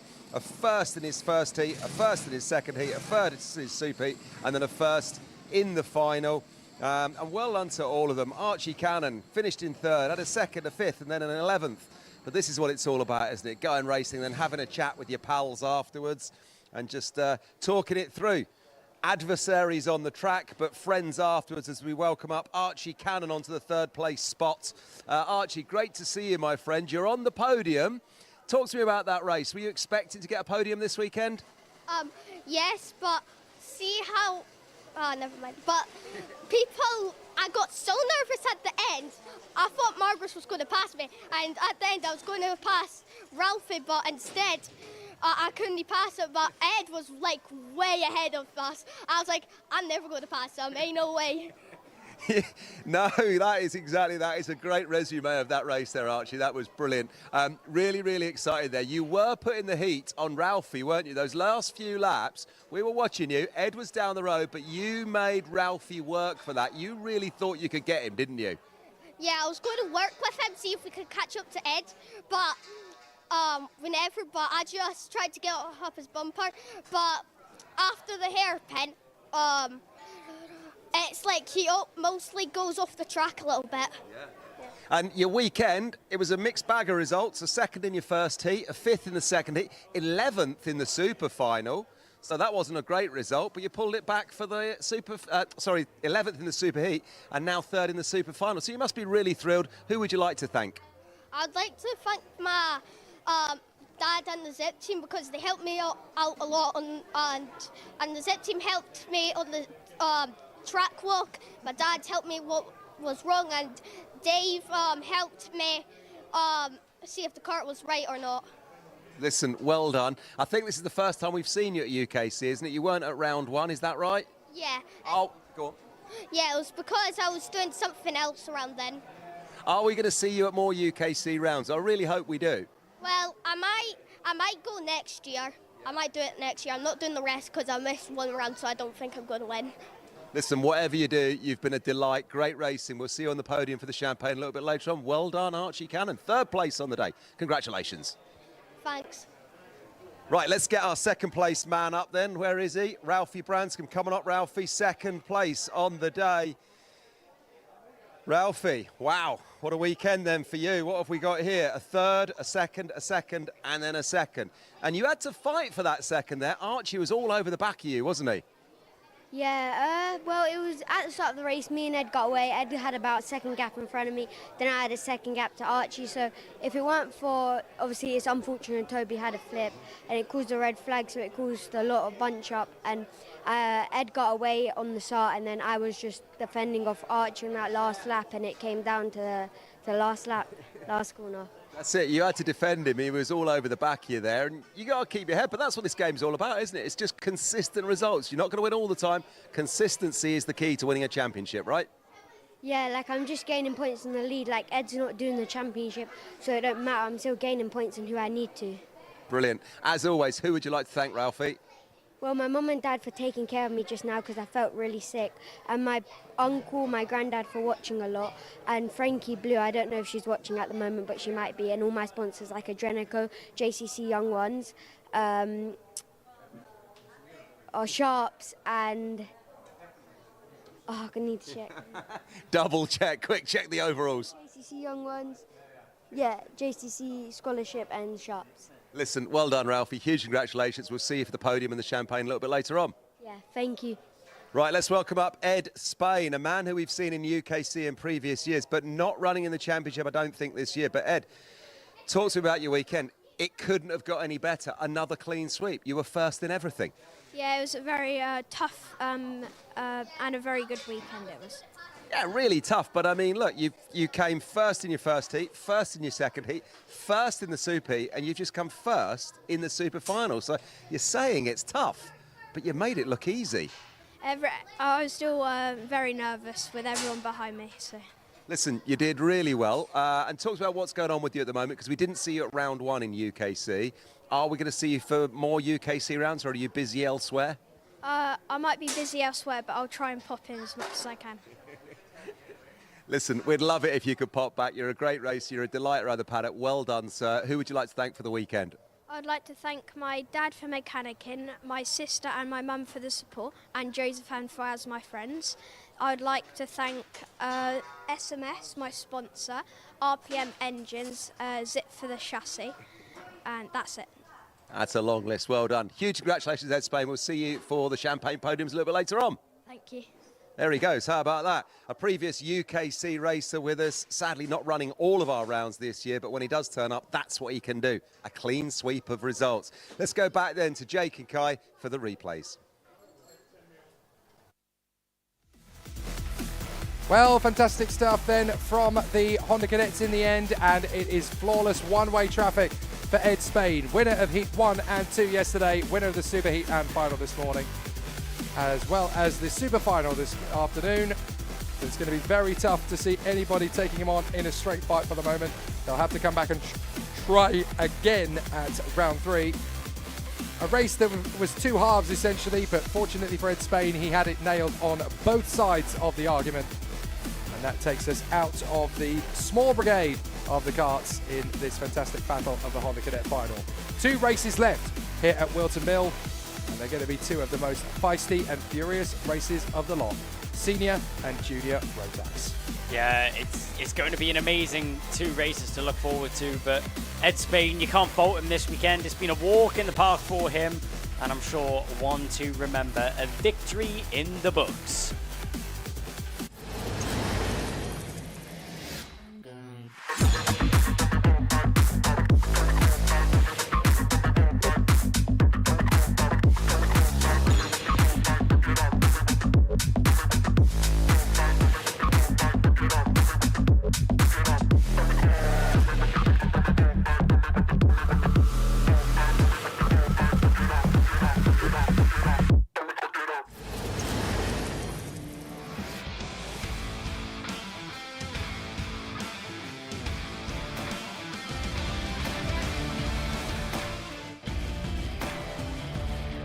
So time to rock and roll in that order. Senior rotax are going to be very, very tough to match in terms of the intensity, which is why it's worth leaving these 2 major rotax races for senior and junior till the bitter end of the bill. Kai Hunter and Jack Lilly on the front row of the grid. Pearson Bullock Carter and Archie Walker on the second row.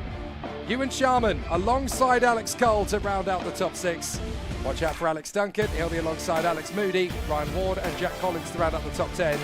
And watch for the 2 from row 6. Brandon Klein-Nagelvort and Macaulay Bishop. They are going to be firecrackers from row 6. Ethan Martin and Stephen Duncan, James Tester and Stephanie Hobecker. And then Morgan Hudson-Brown and John Brown to round out the row 9. And then in the top 10 rows, Liam Hartley and Paul Simard finishes up the top 20. It's going to be a bit of a comeback drive for both Rachel Robertson and Gabe Fairbrother. Ben Southgate just a whisker in front of Archie Buttle. And then we have Reese Bailey alongside Callum Kinder, 2 drivers that will really want to turn their weekend around. Miles Roby alongside Aaron Mackay. And then Lewis Marika with Harry Lamond in 30th on the grid. The final 4 places are given to Alfie Bushell, Jay Pearson, Mac McGilvray, and the lady who just squeezes into the ranks, Gemma Hjorns. So with senior rotax being as incredibly intense as it has already been, is this one-way traffic for Kai Hunter, or do we think that there might be enough in the tank for the likes of Macaulay Bishop, for the likes of Brandon Klein-Nagelvort, for the likes of some of the opposition like Pearson Bullock Carter in there? Is anyone going to be able to break this man's resolve? Well, I can tell you now, looking at that row 6, there's going to be some fierce drivers fighting their way through the pack in this one. Some drivers that are used to being up at the front end and don't like themselves being in the mid-pack. Obviously, Morgan Hudson-Brown, Brandon Klein-Nagelvort, and obviously one of the main drivers, Macaulay Bishop, starting in row 6. Hasn't been the weekend he would have hoped for so far, but one that he has to try and recover in this final race. But up at the front end, it's pretty textbook at this point. Kai Hunter starts on the front row of the grid, but he's not going to have it too easy. He's got a lot of fast-charging drivers in behind him that are going to be chasing him down all the way to the finishing line.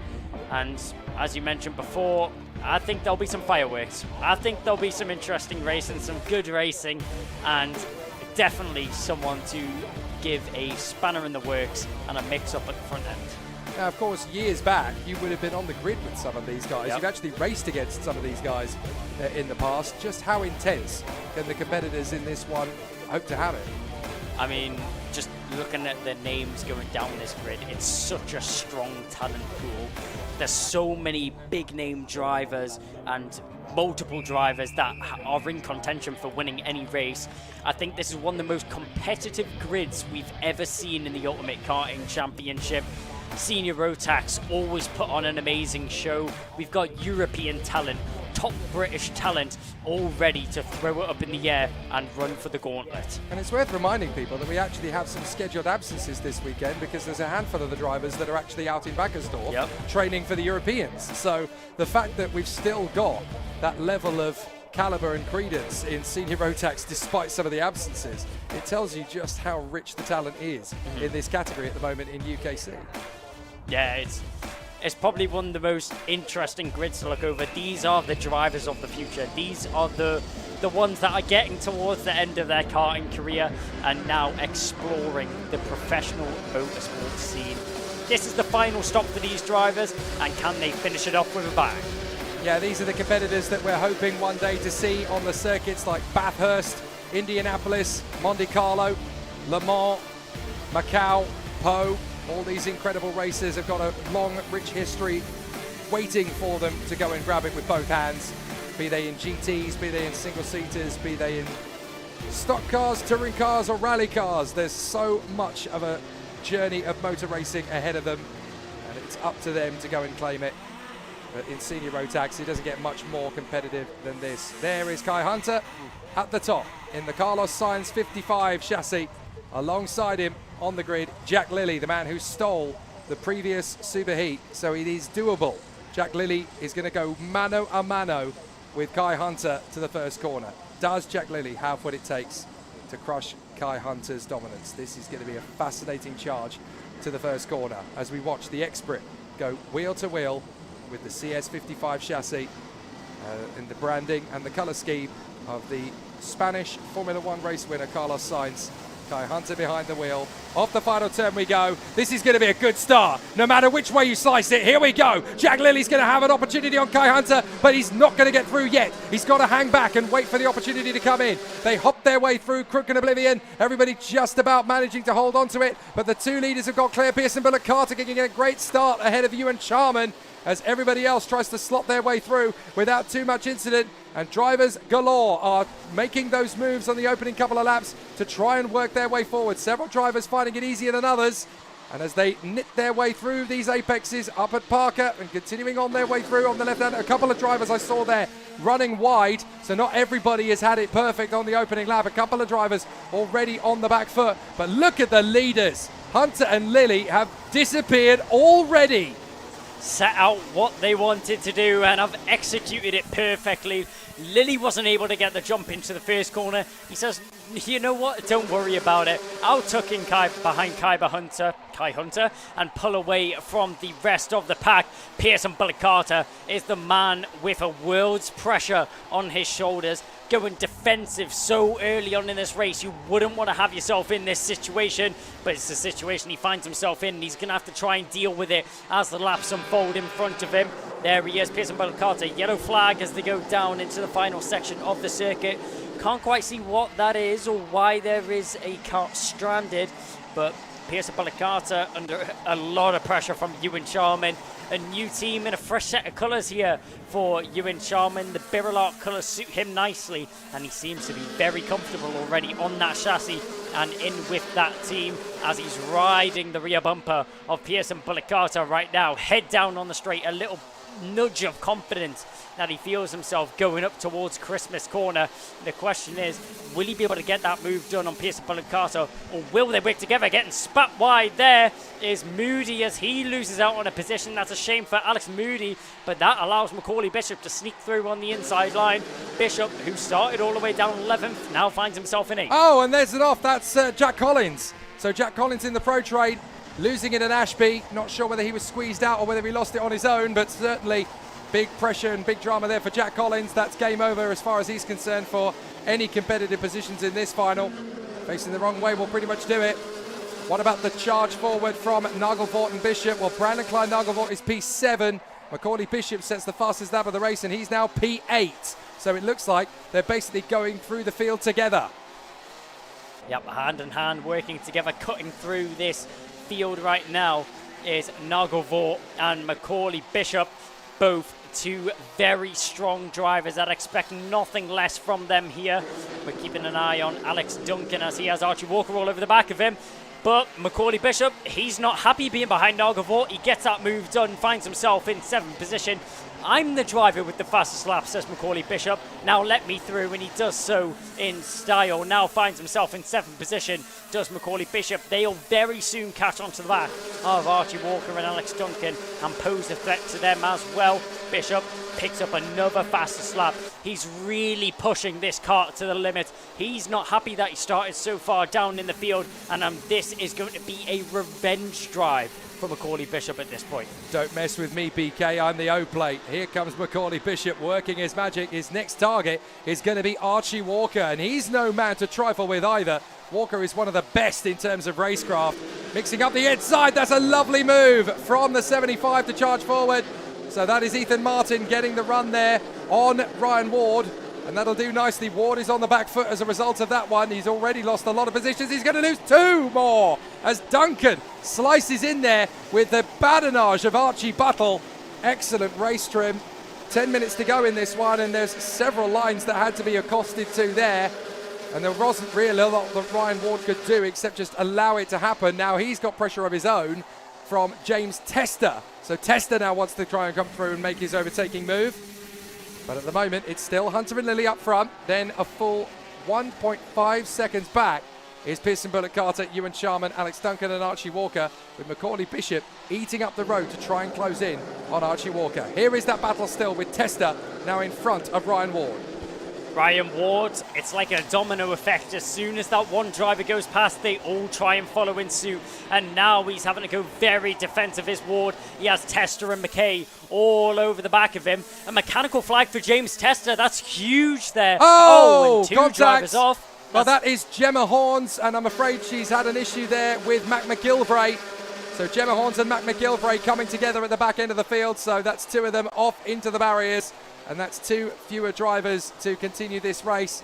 I think Gabe Fairbrothers dropped all the way to the back of the field as well now. Not quite sure what's happened to him, but certainly Gabe Fairbrother, we're used to seeing him in the front end of the field, not in the tail end. Yep. So big disaster for Gabe Fairbrother. Yellow flags flying then, of course, so this has got to be where that incident took place. So the 2 carts that are involved in that one then now cleared away from the scene. And there's a kart touring into the pits to retire by the look of it. So another kart in the incident has ended up with some kind of difficulty. And that is going to be James. Oh, sorry, of course it is. It's James Tester because he had the mechanical flag. Diving up the inside. That is the move from the 93. So that is Brandon Klein-Nagelvort taking on Archie Walker. So Bishop's got him, and now BK's got him.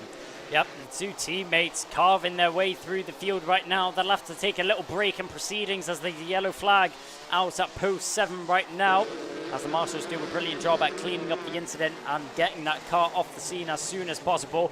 Back up at the front end. Wow, John Brown. Well, John Brown was initially awarded a mechanical flag, and what I'm guessing is that he hasn't pulled into the pit lane when he's been told to.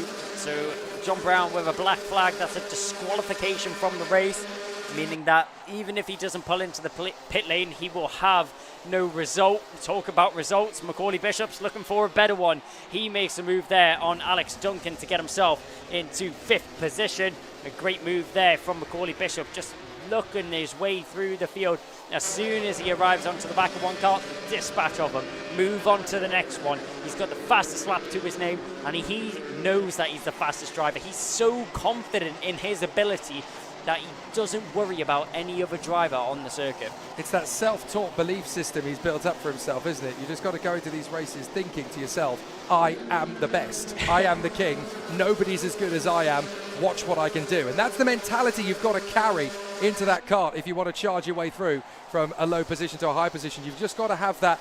It's almost an arrogant flair, but it's just a self-belief flair. You just got to know, I'm good at this, I can do this, I can hack this. Yep. Nobody can stop me, so watch it as it happens. And that's a frame of mind, that's a mindset that a racing driver has to have in order to throw caution to the winds and just go for it. Well, he seems to have mastered it so far, has Macaulay Bishop. Big step up going from juniors to seniors, and he's handled the transition beautifully. I mean, it looks like he's completely at home, just knowing that this is his first season in senior rotax in the UK. He's really taken accustomed to the new karts and also the weight class that he's racing against. Kai Hunter out in front, though, starting to build a little bit of a gap. Oh, over Chalmers Jack let him Lilly. go.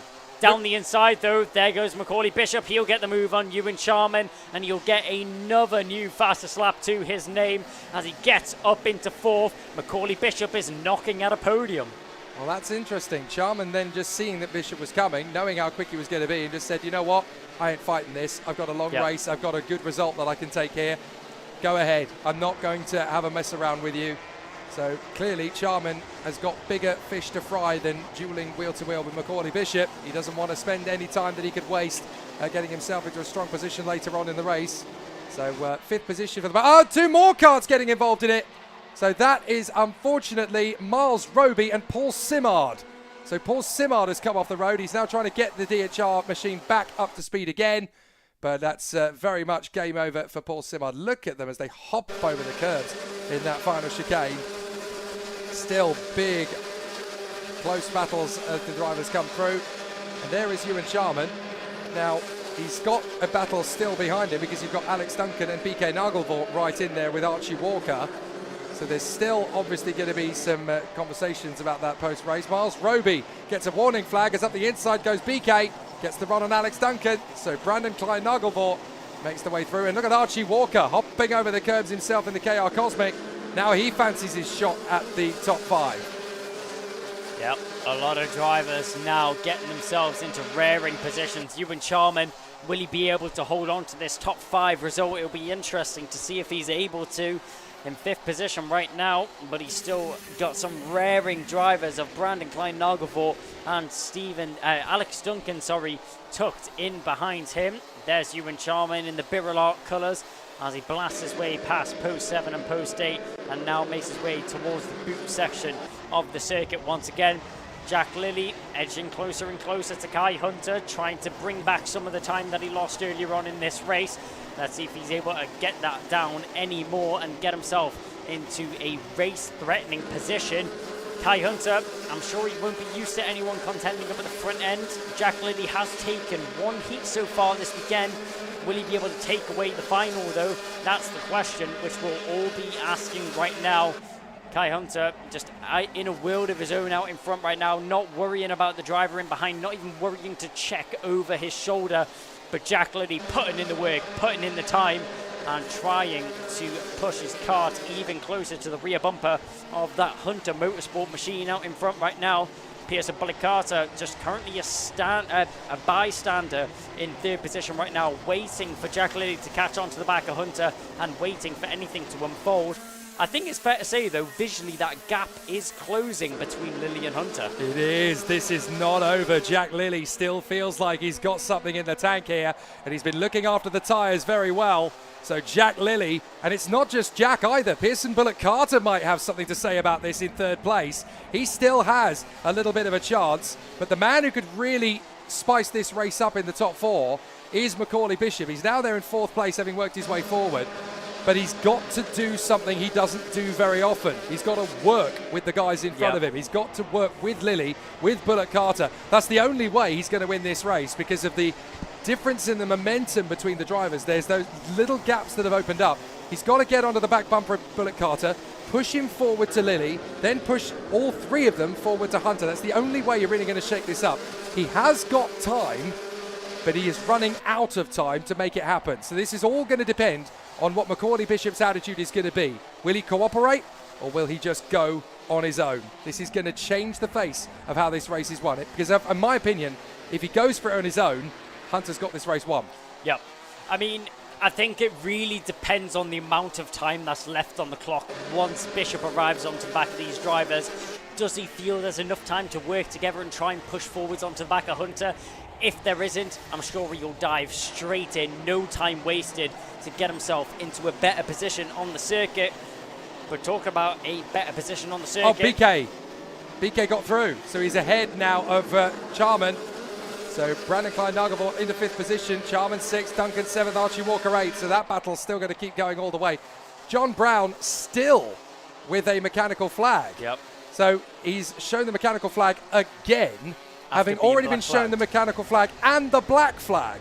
So I'm afraid the officials are going to throw the book at him for this after this one. Yep. Whether you agree with the decision or not is quite frankly irrelevant. If you are shown the technical flag, you come in. If you do not see the technical flag, or you choose to ignore it for 2 laps, then you will be black flagged. If you ignore that, you're in serious trouble. Yeah, I don't think John Brown will definitely be in the good books of the stewards so far this weekend.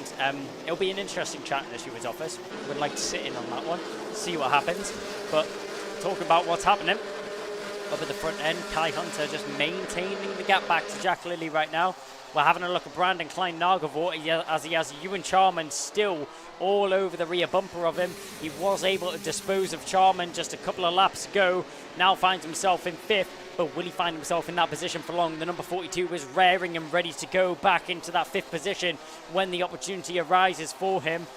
Ewan Charman, one of the youngest drivers on the grid here, one of the most inexperienced drivers on the grid, yet he's not letting that show at all. He went to the outside there and the boot was hoping for the switchback in the second half, wasn't able to get it off this time. Right, 2 to go as Kai Hunter comes across the line that time, and the gap between the top 4 is down to 1.4 seconds. This could still be on. If Bishop gets within a second of Bullock, Carter, Lilly and Hunter on the final lap, anything's possible. Bishop is one of those drivers that will see a gap and put himself in it, whether there's a big enough gap or not. So we could well see a really intense battle on the final lap. We've got 2 really intense battles going into the penultimate lap. We've got Hunter, Lilly, Bullock, Carter and Bishop, and then we've got Nagelvoort, Charman, Duncan, Walker. I can't quite see Hunter losing out on this one, and I can't see Macaulay Bishop working with Pearson Bullock Carter either. We'll keep an eye on this battle. Nagelvoort and what is Charman in behind. Charman also has to keep an eye on Alex Duncan and Walker in behind us. Those 2 drivers are fierce and feisty, ready to gain themselves a couple of positions on this final stages of the race. There's our leader, Kai Hunter, with half a second back to Jack Lilly. Seems like enough of a cushion. We'll have to wait until the closing stages of this lap though. Macaulay Bishop, he's really in a fighting position now. If he's able to gain just maybe a tenth or 2 on the back of Pearson Bullock Carter, he could be looking for an overtake in the final couple corners. Expect a lunge in the boot at some point. It looks as though we could see one of those as well from Alex Duncan, who loses out to Archie Walker around the outside on the back straight. So we're going to see 2 great battles in the closing stages, but it looks to me as though Kai Hunter's done enough. He'll come off the final turn. Kai Hunter triumphs again here at Whilton Mill from Lilly, Bullock Carter, Bishop, and then it's going to be Brandon Klein-Nagelvoort. They fought their way back to 4th and 5th from the 6th row of the grid. Charman 6th, Walker 7th, Alex Duncan 8th. Well, we could have done with about 5 more minutes of racing really for the Spice to really brim to the surface. That was more of a chicken korma than it was a Rogan Josh, to be fair, but it was still a perfectly decent race over the front end of the field. Jack Lilly and Pearson Bullock Carter staking their claim in 2024 behind Kai Hunter. Yeah, a dominant drive there from Kai Hunter. Was able to get himself into the lead and get a good start off the line. He was able to drive that one all the way from lights to flag. No problems there for Kai Hunter as he manages to take the race win over Jack Lilly. Pearson Bullock Carter comes home in 3rd position after just avoiding a hot charging Macaulay Bishop all the way up to 4th position from 11th. Amazing race from him. Brandon Klein-Nagelvoort kept Ewan Charman at bay in 6th from Archie Walker and Alex Duncan close in behind. Alexander Cohen, Liam Hartley will round out the top 10 from Archie Buttle, Stephen Duncan, Alex Moody, who was battling for his life out there on the circuit, with Ethan Martin rounding out in 14th position.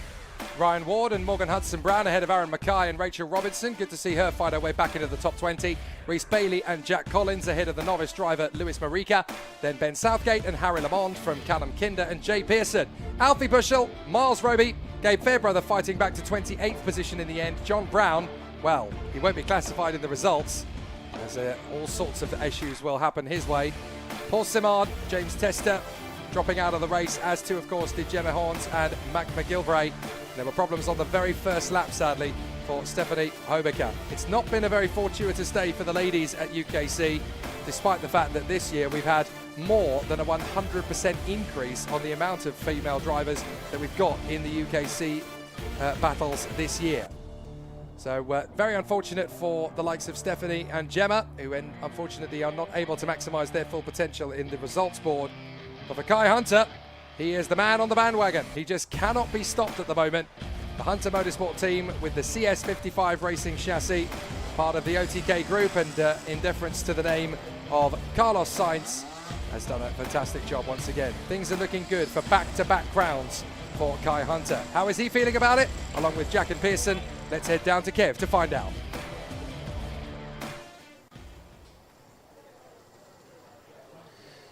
Well, great action as always from those senior rotax drivers there in that one in the super final. Kai Hunter just speaking to his brother Reese there, congratulating the team. And then Pearson Bullock Carter home in third, and Jack Lilly from Sam Pollitt Racing home in second. Hot and sweaty. Those boys really do know how to pedal a car. And honourable mention as well to the man that came home in fourth. We haven't got a shot of him at the moment, but Macaulay Bishop came home in fourth, started back on the sixth row of the grid in 12th. And that was, of course, after a disastrous opening heat. And he also got the fastest lap, 45.99. So I can't quite see Macaulay at the moment. Well done to him.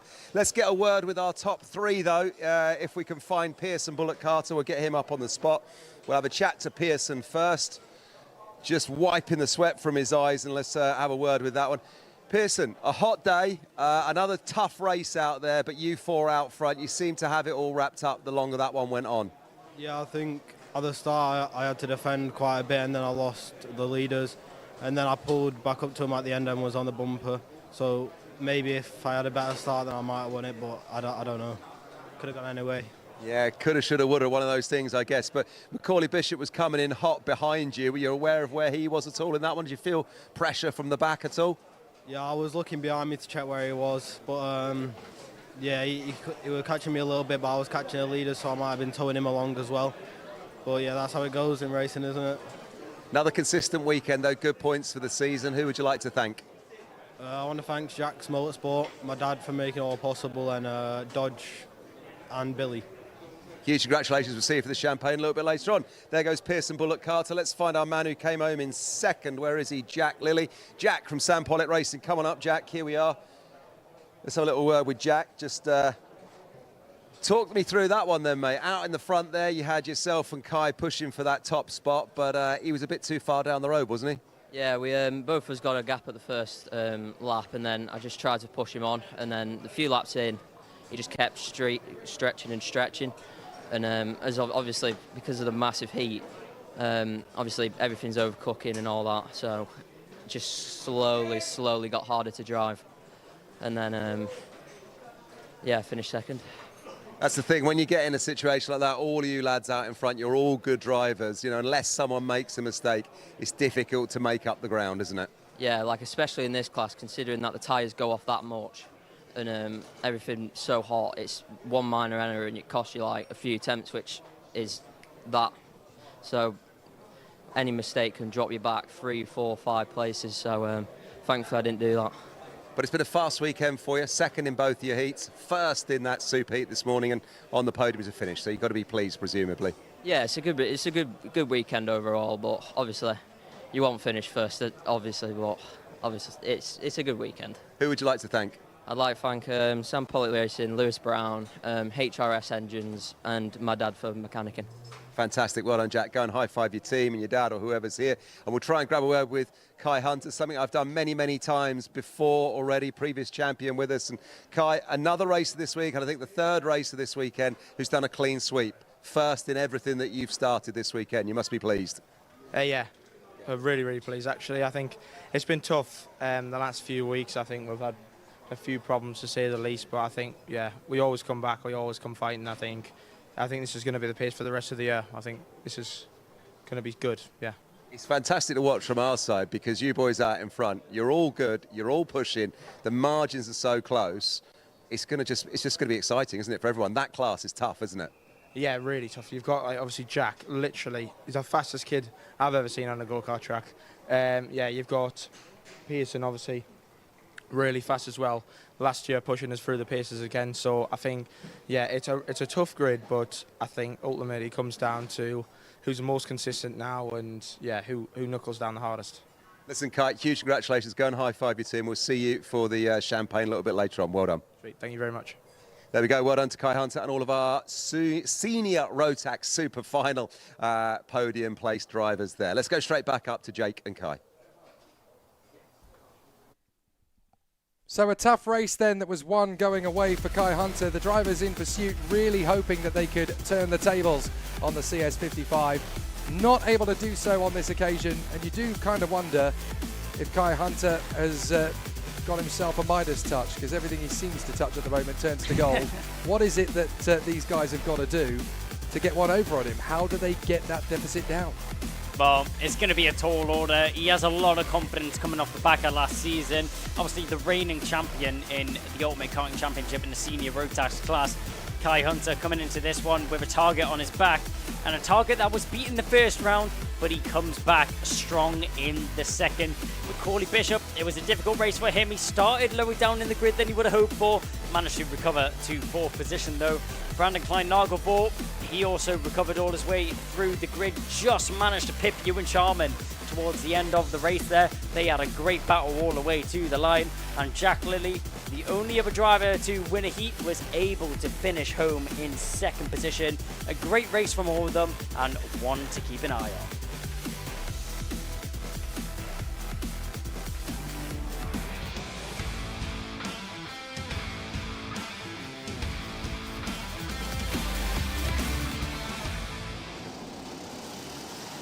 Time to go to battle then in the Junior Rotax Super Final, and we are straight into the action from the pole position. Jacob Ashcroft ahead of Harry Bartle, with Charlie Neve in the mix there, hoping to get their way through on the first lap. Everybody mixing it up the first corner, so a fantastic start as they battle their way through. Let's see if we're able to get a clean start out of Christmas. Couple of drivers running a little bit deep there. Kian Bernard trying to get himself out of harm's way. Ben Baker going wide at Christmas, but everybody else still hustling their way through. And it's a terrific start for Ashcroft, with Bartle, Neve, West, Turnbull, Wooden and Lewis Goff right in the mix. That's a big charge forward on the opening lap from Harry Bartle. Absolutely sorts it out. And now he's got a bit of pressure from his teammate Charlie Neve. Where did that urgency come from? Monstrous dive on the inside there from Harry Bartle. He didn't just catch his competitors by surprise, he caught us by surprise. No one was expecting that overtake from anywhere. Harry Bartle wasting no time in getting himself into the lead of the race. Charlie Neve now in 2nd position, and Jack West in 3rd as they head up towards Christmas. On the inside, there's Joshua Turnbull. He's going to get the move done on Adam Wooden as they come down towards Ashby's. And all in single file down the inside, following through. That's Cameron Nelson. He'll get the move done on Adam Wooden as well. So Wooden drops from 4th to 6th now, with 2 DHR drivers managing to file through. Tries to attack back down into Inkermans as they now come back into the boot. Oh, hopping all the way over the grass. That looks like that might be Lewis Goff, the number 74, as he takes an excursion of what would be a less than ideal racing line for the drivers. As they come out of the final corner and across the line once again, though, these front 4 have completely broken away from the rest of the pack. That's Bartle, Neve from Western Turnbull, the fastest driver on the circuit right now. Well, he certainly seems to have kept his original position, as up the inside goes the 92, Jack West. That puts him into 2nd place on Charlie Neve, and they're hunting down after Harry Bartle. Joshua Turnbull is still there in 4th position. I tell you who's really lost out. Jacob Ashcroft, all the way down in 8th position now as a result of that shuffle of the deck. And that's how urgent it was on the first lap from Junior Rotax. They clearly saw the Senior Rotax race and went, yeah, it was all right, but we can be a bit more exciting than that. We can throw a bit more fun into the mix. And so now Josh Turnbull is battling away with Jack West, who has lost his 2nd position again to Charlie Neve. So Neve back in his 2nd place in the Strawberry. But it's Harry Bartle who leads. Then Neve, West, Turnbull, Nelson, Lewis Goff. Then Adam Wooden and Jacob Ashcroft from Finley Buck and Mikey Walker. The man who lost a lot of ground earlier on, then going over the curbs. I think that might have actually been Charlie Wolfett. Up the inside, that's lovely from the 49 as Adam Wooden takes on Lewis Goff and makes a perfect overtaking move into Christmas. What a slice across that is from the 74 of Lewis Goff. It didn't work out in his favour at all, because he ended up losing out to Jacob Ashcroft anyway, and now he's just got Finley Buck enraged. Buck dives in on the inside, take that, and with him goes Mikey Walker.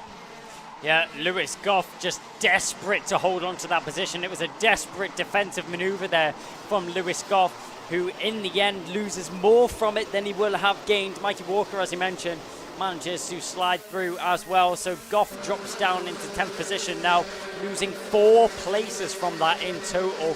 Joshua Turnbull is really putting on the burners now as he's catching on to the back of Jack West. Jack West in 3rd.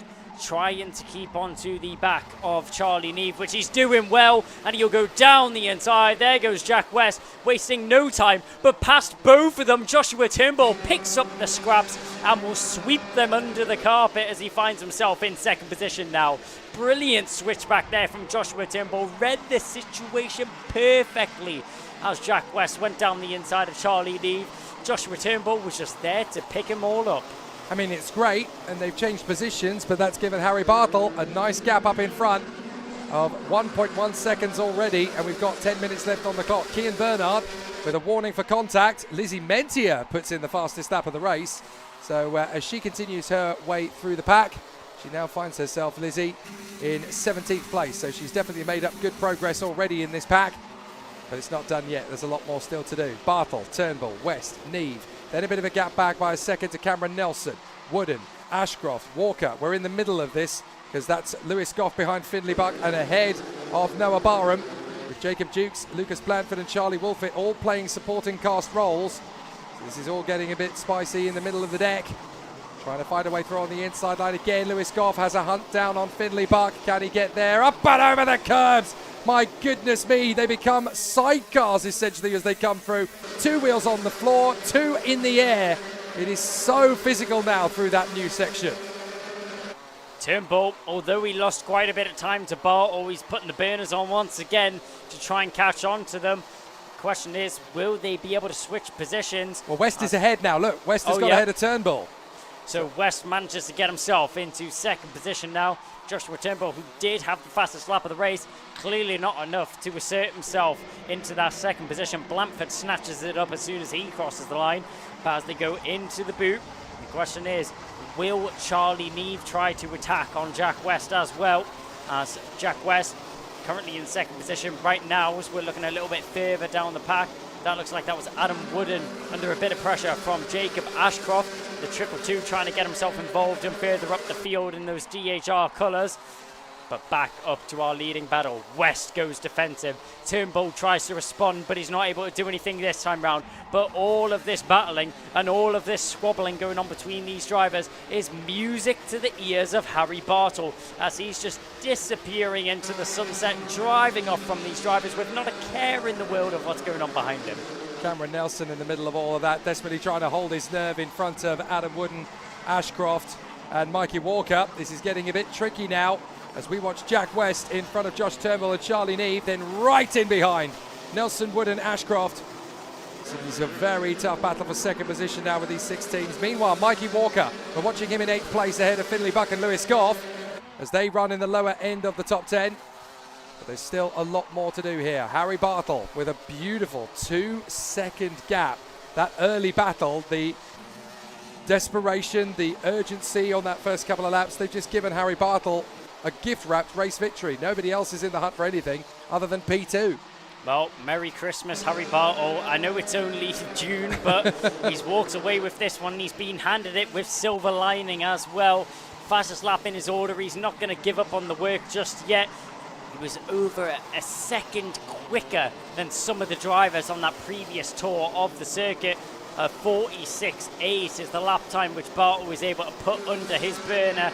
And Jack West just a couple of hundredths off it, but it's not enough to topple our leading driver right now. But we keep an eye on this battle. The number 22 trying to get involved as well. As we look down the field just a little bit further down, that's Noah Barham, and a move down the inside. That looks like that was the number 41 of Nelson getting involved. There's the 22 of Noah Barham, following in behind Jacob Dukes and Lucas Blanford. As our drivers go down towards Inkermans and our leading drivers make their way into the boot. Keeping an eye on Jack West, a move in the background as diving down the inside. That looks like that was Cameron Nelson making a move on Charlie Neve. So Charlie Neve losing out on a position there as Nelson switches it up into 4th. Jacob Ashcroft gained himself a position on that previous tour of the circuit as well, as Adam Wooden drops down into 7th position as they're still battling for position. It's the number 60 of Charlie Neve having to go defensive all of a sudden. Is he struggling with anything? Is there a problem there for the Tony Kart driver of Charlie Neve as he now falls into the clutches of Jacob Ashcroft? Well, it just seemed as though Charlie Neve looked in his mirrors by looking over his shoulder, essentially. Saw Jacob Ashcroft was there, and he thought, right, okay, that's Ashcroft. I've got to move across because he's going to slam dunk it. This is all on reputation. This is all on perception. And I tell you what, Jacob Ashcroft clearly has got a bit of Sterling Moss syndrome in this field. They always used to say in Formula One, you know, all these guys were competitive, but they would always say, okay, so what is Sterling Moss doing? And now it's the same thing. All the drivers in Junior Rotax, they kind of seem to have this same sort of attitude. What's Jacob Ashcroft doing? What's he doing? He's up the inside of Charlie Neve. That's what he's doing. Up into 5th position he goes. Cameron Nelson is still a few car lengths up the road. But as long as he can cement this position, Ashcroft is in the top 5 once more ahead of Charlie Neve and Adam Wooden. Well, coming off the back of a victory on the last round, Jacob Ashcroft is the driver which all the other drivers have their eyes on or are keeping an eye on during this race. 4 minutes and 40 seconds is still what's ticking down on the clock as we look back to the front end of the field. Jack West still being pestered by Joshua Turnbull as they hop over the curbs and come round the final corner to mark another lap completed in this race. 14 minutes and only 4 minutes and 20 seconds is remaining on the clock now. A long look over the shoulder and to the inside goes Jack West. He pulls it back across to fend off Joshua Turnbull. Doesn't want to give him a look at a switchback or around the outside through Christmas. We've seen it time and time again, and Jack West didn't want to fall victim to it. You can't blame him at all. Everyone checking over the shoulders left and right. Oh, contact! They come together, tries to go down the inside. I think Jack West just closing the door a little bit too late. Turnbull was on the inside. West doesn't see him, turns in for the corner, and they bang wheels and come together. Turnbull, unfortunately, coming off much, much worse. And that absolutely gift wraps the victory to Harry Bartle now. 3.5 minutes, and the gap has doubled as all the drivers try to pick their lines to get away from the incident. So only really a yellow flag or a stopping signal or anything is going to really stop Harry Bartle in this one now. Cameron Nelson into 2nd place. That's really benefited Jacob Ashcroft, and championship-wise, that's massive because that now puts him into 3rd position. Up the inside, diving through. That's a big lunge from Lucas Blandford, but he gets up into 9th position now on Finley Buck, and Jacob Dukes is there waiting in the wings to make his own impression on it. So excellent racecraft again from Lucas Blandford as he continues his journey through Junior Rotax on the Ultimate R. As the drivers wend their way through the boot once again, coming up to this final little kick heel, and it certainly is a kick as they run over that curbing once again. But Nelson in 2nd position, Ashcroft in 3rd, then Neve, West and Walker from Adam Wooden. Give them a little bit of breathing space, and you've got Finley Buck hanging on in front of Lucas Blandford and Lewis Goff. But Blandford is really starting to hustle his teammate Finley Buck. This could get interesting between these two. Yep, they may race under the same awning, but when you're on the track, nobody has any friends. It's every man for themselves, especially so late in the race like this. I tell you that's interesting as well between Finley Buck and Lucas Blandford. They're in the same team, they're on the same chassis, but have you noticed their front nacelle panels? Completely different. Finley Buck has decided to go for the hot dog bun, whereas Lucas Blandford has got the air hole configuration. Yep. Well, it's all down to driver preference overall. It doesn't make that much of an advantage overall for these drivers. It's all down to preference as we see such a mix of the front nacelle panels as the drivers are coming round.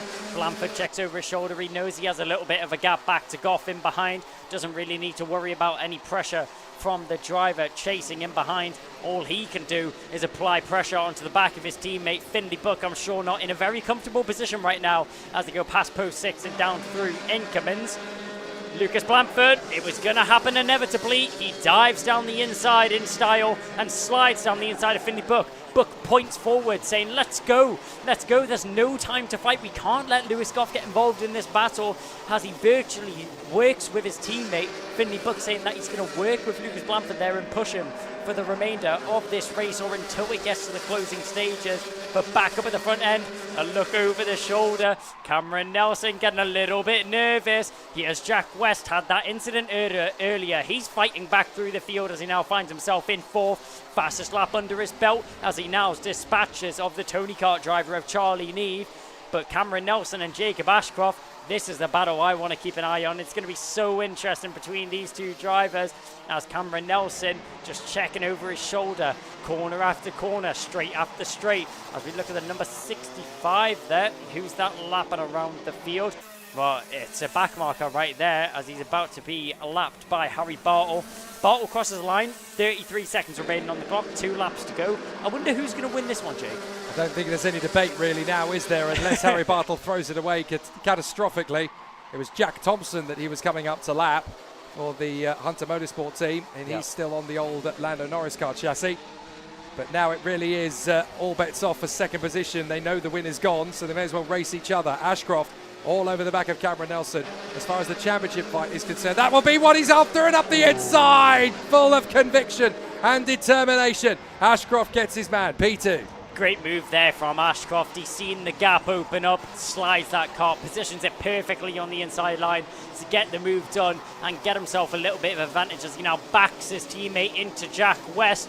It's a lonely world out there on the karting circuit as Jacob Ashcroft, not playing team orders at all, gets himself into second.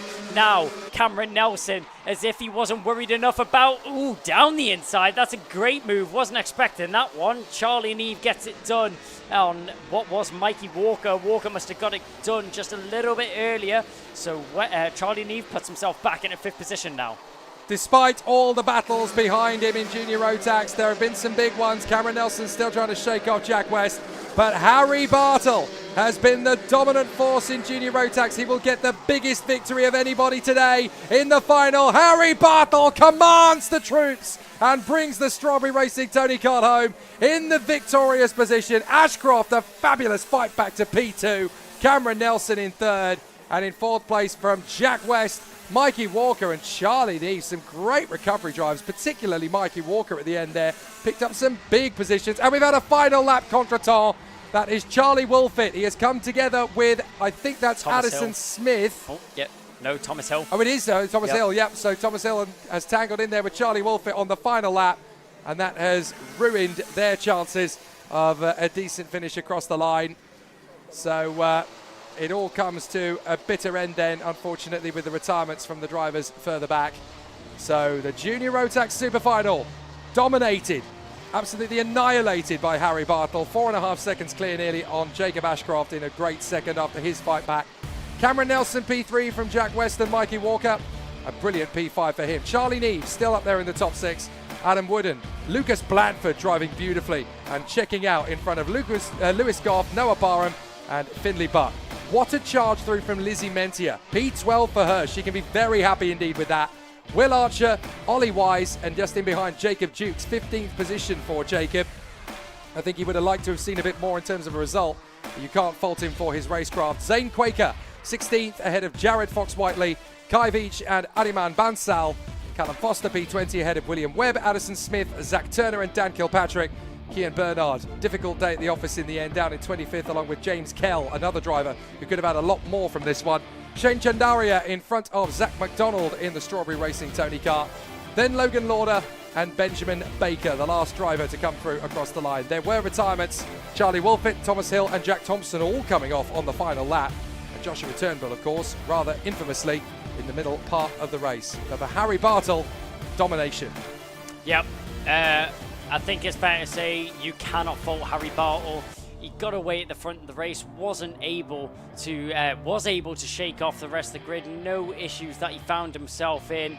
Jacob Ashcroft, opportunistic driver to say the least, was able to capitalise on the mistakes made by drivers around him and the collisions made around him, recovers to 2nd position.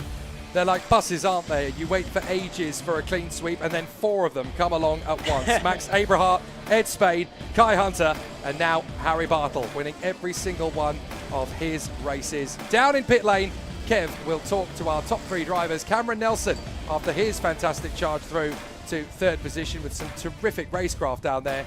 Jacob Ashcroft, as far as the championship is concerned, a win in round 1, a second in round 2. That bids him in very good stead indeed. Yep. But the man who has conquered all, Harry Bartle, will be very keen to talk to Kev down in pit lane.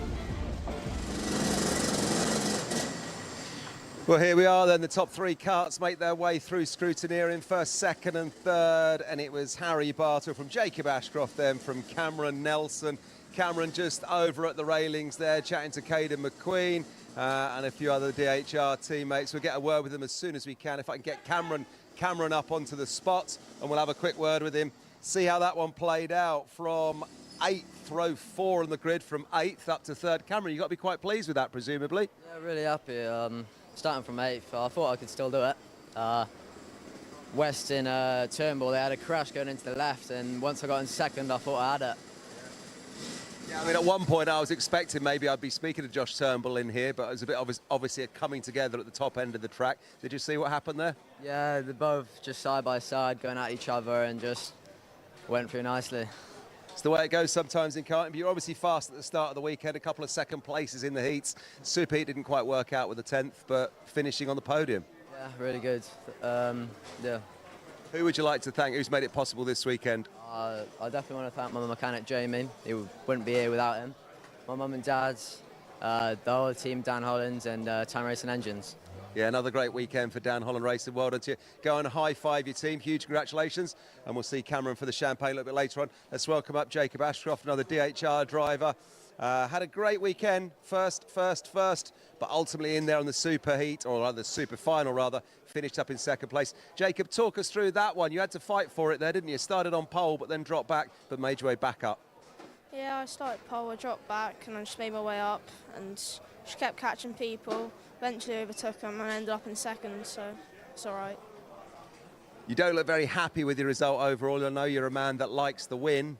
Is anything less than a win a disappointment to you? Well, everyone wants to win, and I wanted to win the most, so I'm a bit annoyed, but second isn't bad. Championship points once again, a strong weekend. Firsts up till this point, a 2nd on the Super Final. It's not bad. Who would you like to thank? Who's made it all possible? DHR, Time Racing Engines, my dad on the spanners, my mum also, and Russ was setting up the kart.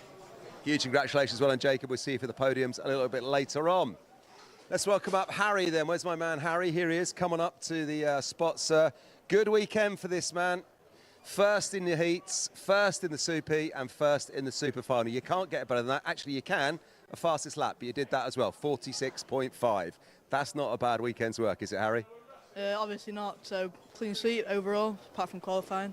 But the pace has been amazing today, and the team did a great job, so can't thank them enough for that. Yeah, fantastic. It was the early stages of that. There was a bit going on, but the longer the race went on, you were just stretching a lead by the looks of it. You really did have the pace, didn't you? Yeah, I dropped 3rd at the start, and then instantly got back up to 1st, and then started pulling a gap, so couldn't have gone any better. And weren't with us for round 1 of the UKC. I presume you're racing elsewhere. Are we going to see you in any more UKC rounds? Probably the next one, but depends on how it goes after that, I'm not sure. All right, well, listen, we'd love to see you if you can make it back and it fits in with your schedule. Who would you like to thank? Who's made it possible this weekend? Obviously Strawberry, Cream Racing Engines, Big Stu on the spanners. My whole family have come to support me, and all my sponsors, so to make it possible. Fantastic. Well, listen, we'll see you for the champagne podiums a little bit later on. But Harry Bartle, Junior Rotax winner, well done once again. Thank you. So there we go. That wraps up the Junior Rotax. And in fact, that wraps up all of our live stream from round 2 here of the UKC this afternoon. It's been another great weekend's racing, hasn't it? Lots to talk about on this one and lots to follow on the social media in the coming days and weeks. So please do make sure you do that. And don't forget, you can watch this stream back at any time and share it with your friends and family if you think you know somebody who likes karting and they'd like to see it. The next live stream then will be for the next round, and that's coming from Warden Law on the 21st, 22nd and 23rd of June, with the live stream on Sunday the 23rd, kicking off at about 10 a.m, with the Superheats taking us right through to the Super Finals. Until then, from all of the team here then at Whilton Mill, myself, Kev Harris, your commentators, Jake Sanson and Kai Bacini. See ya.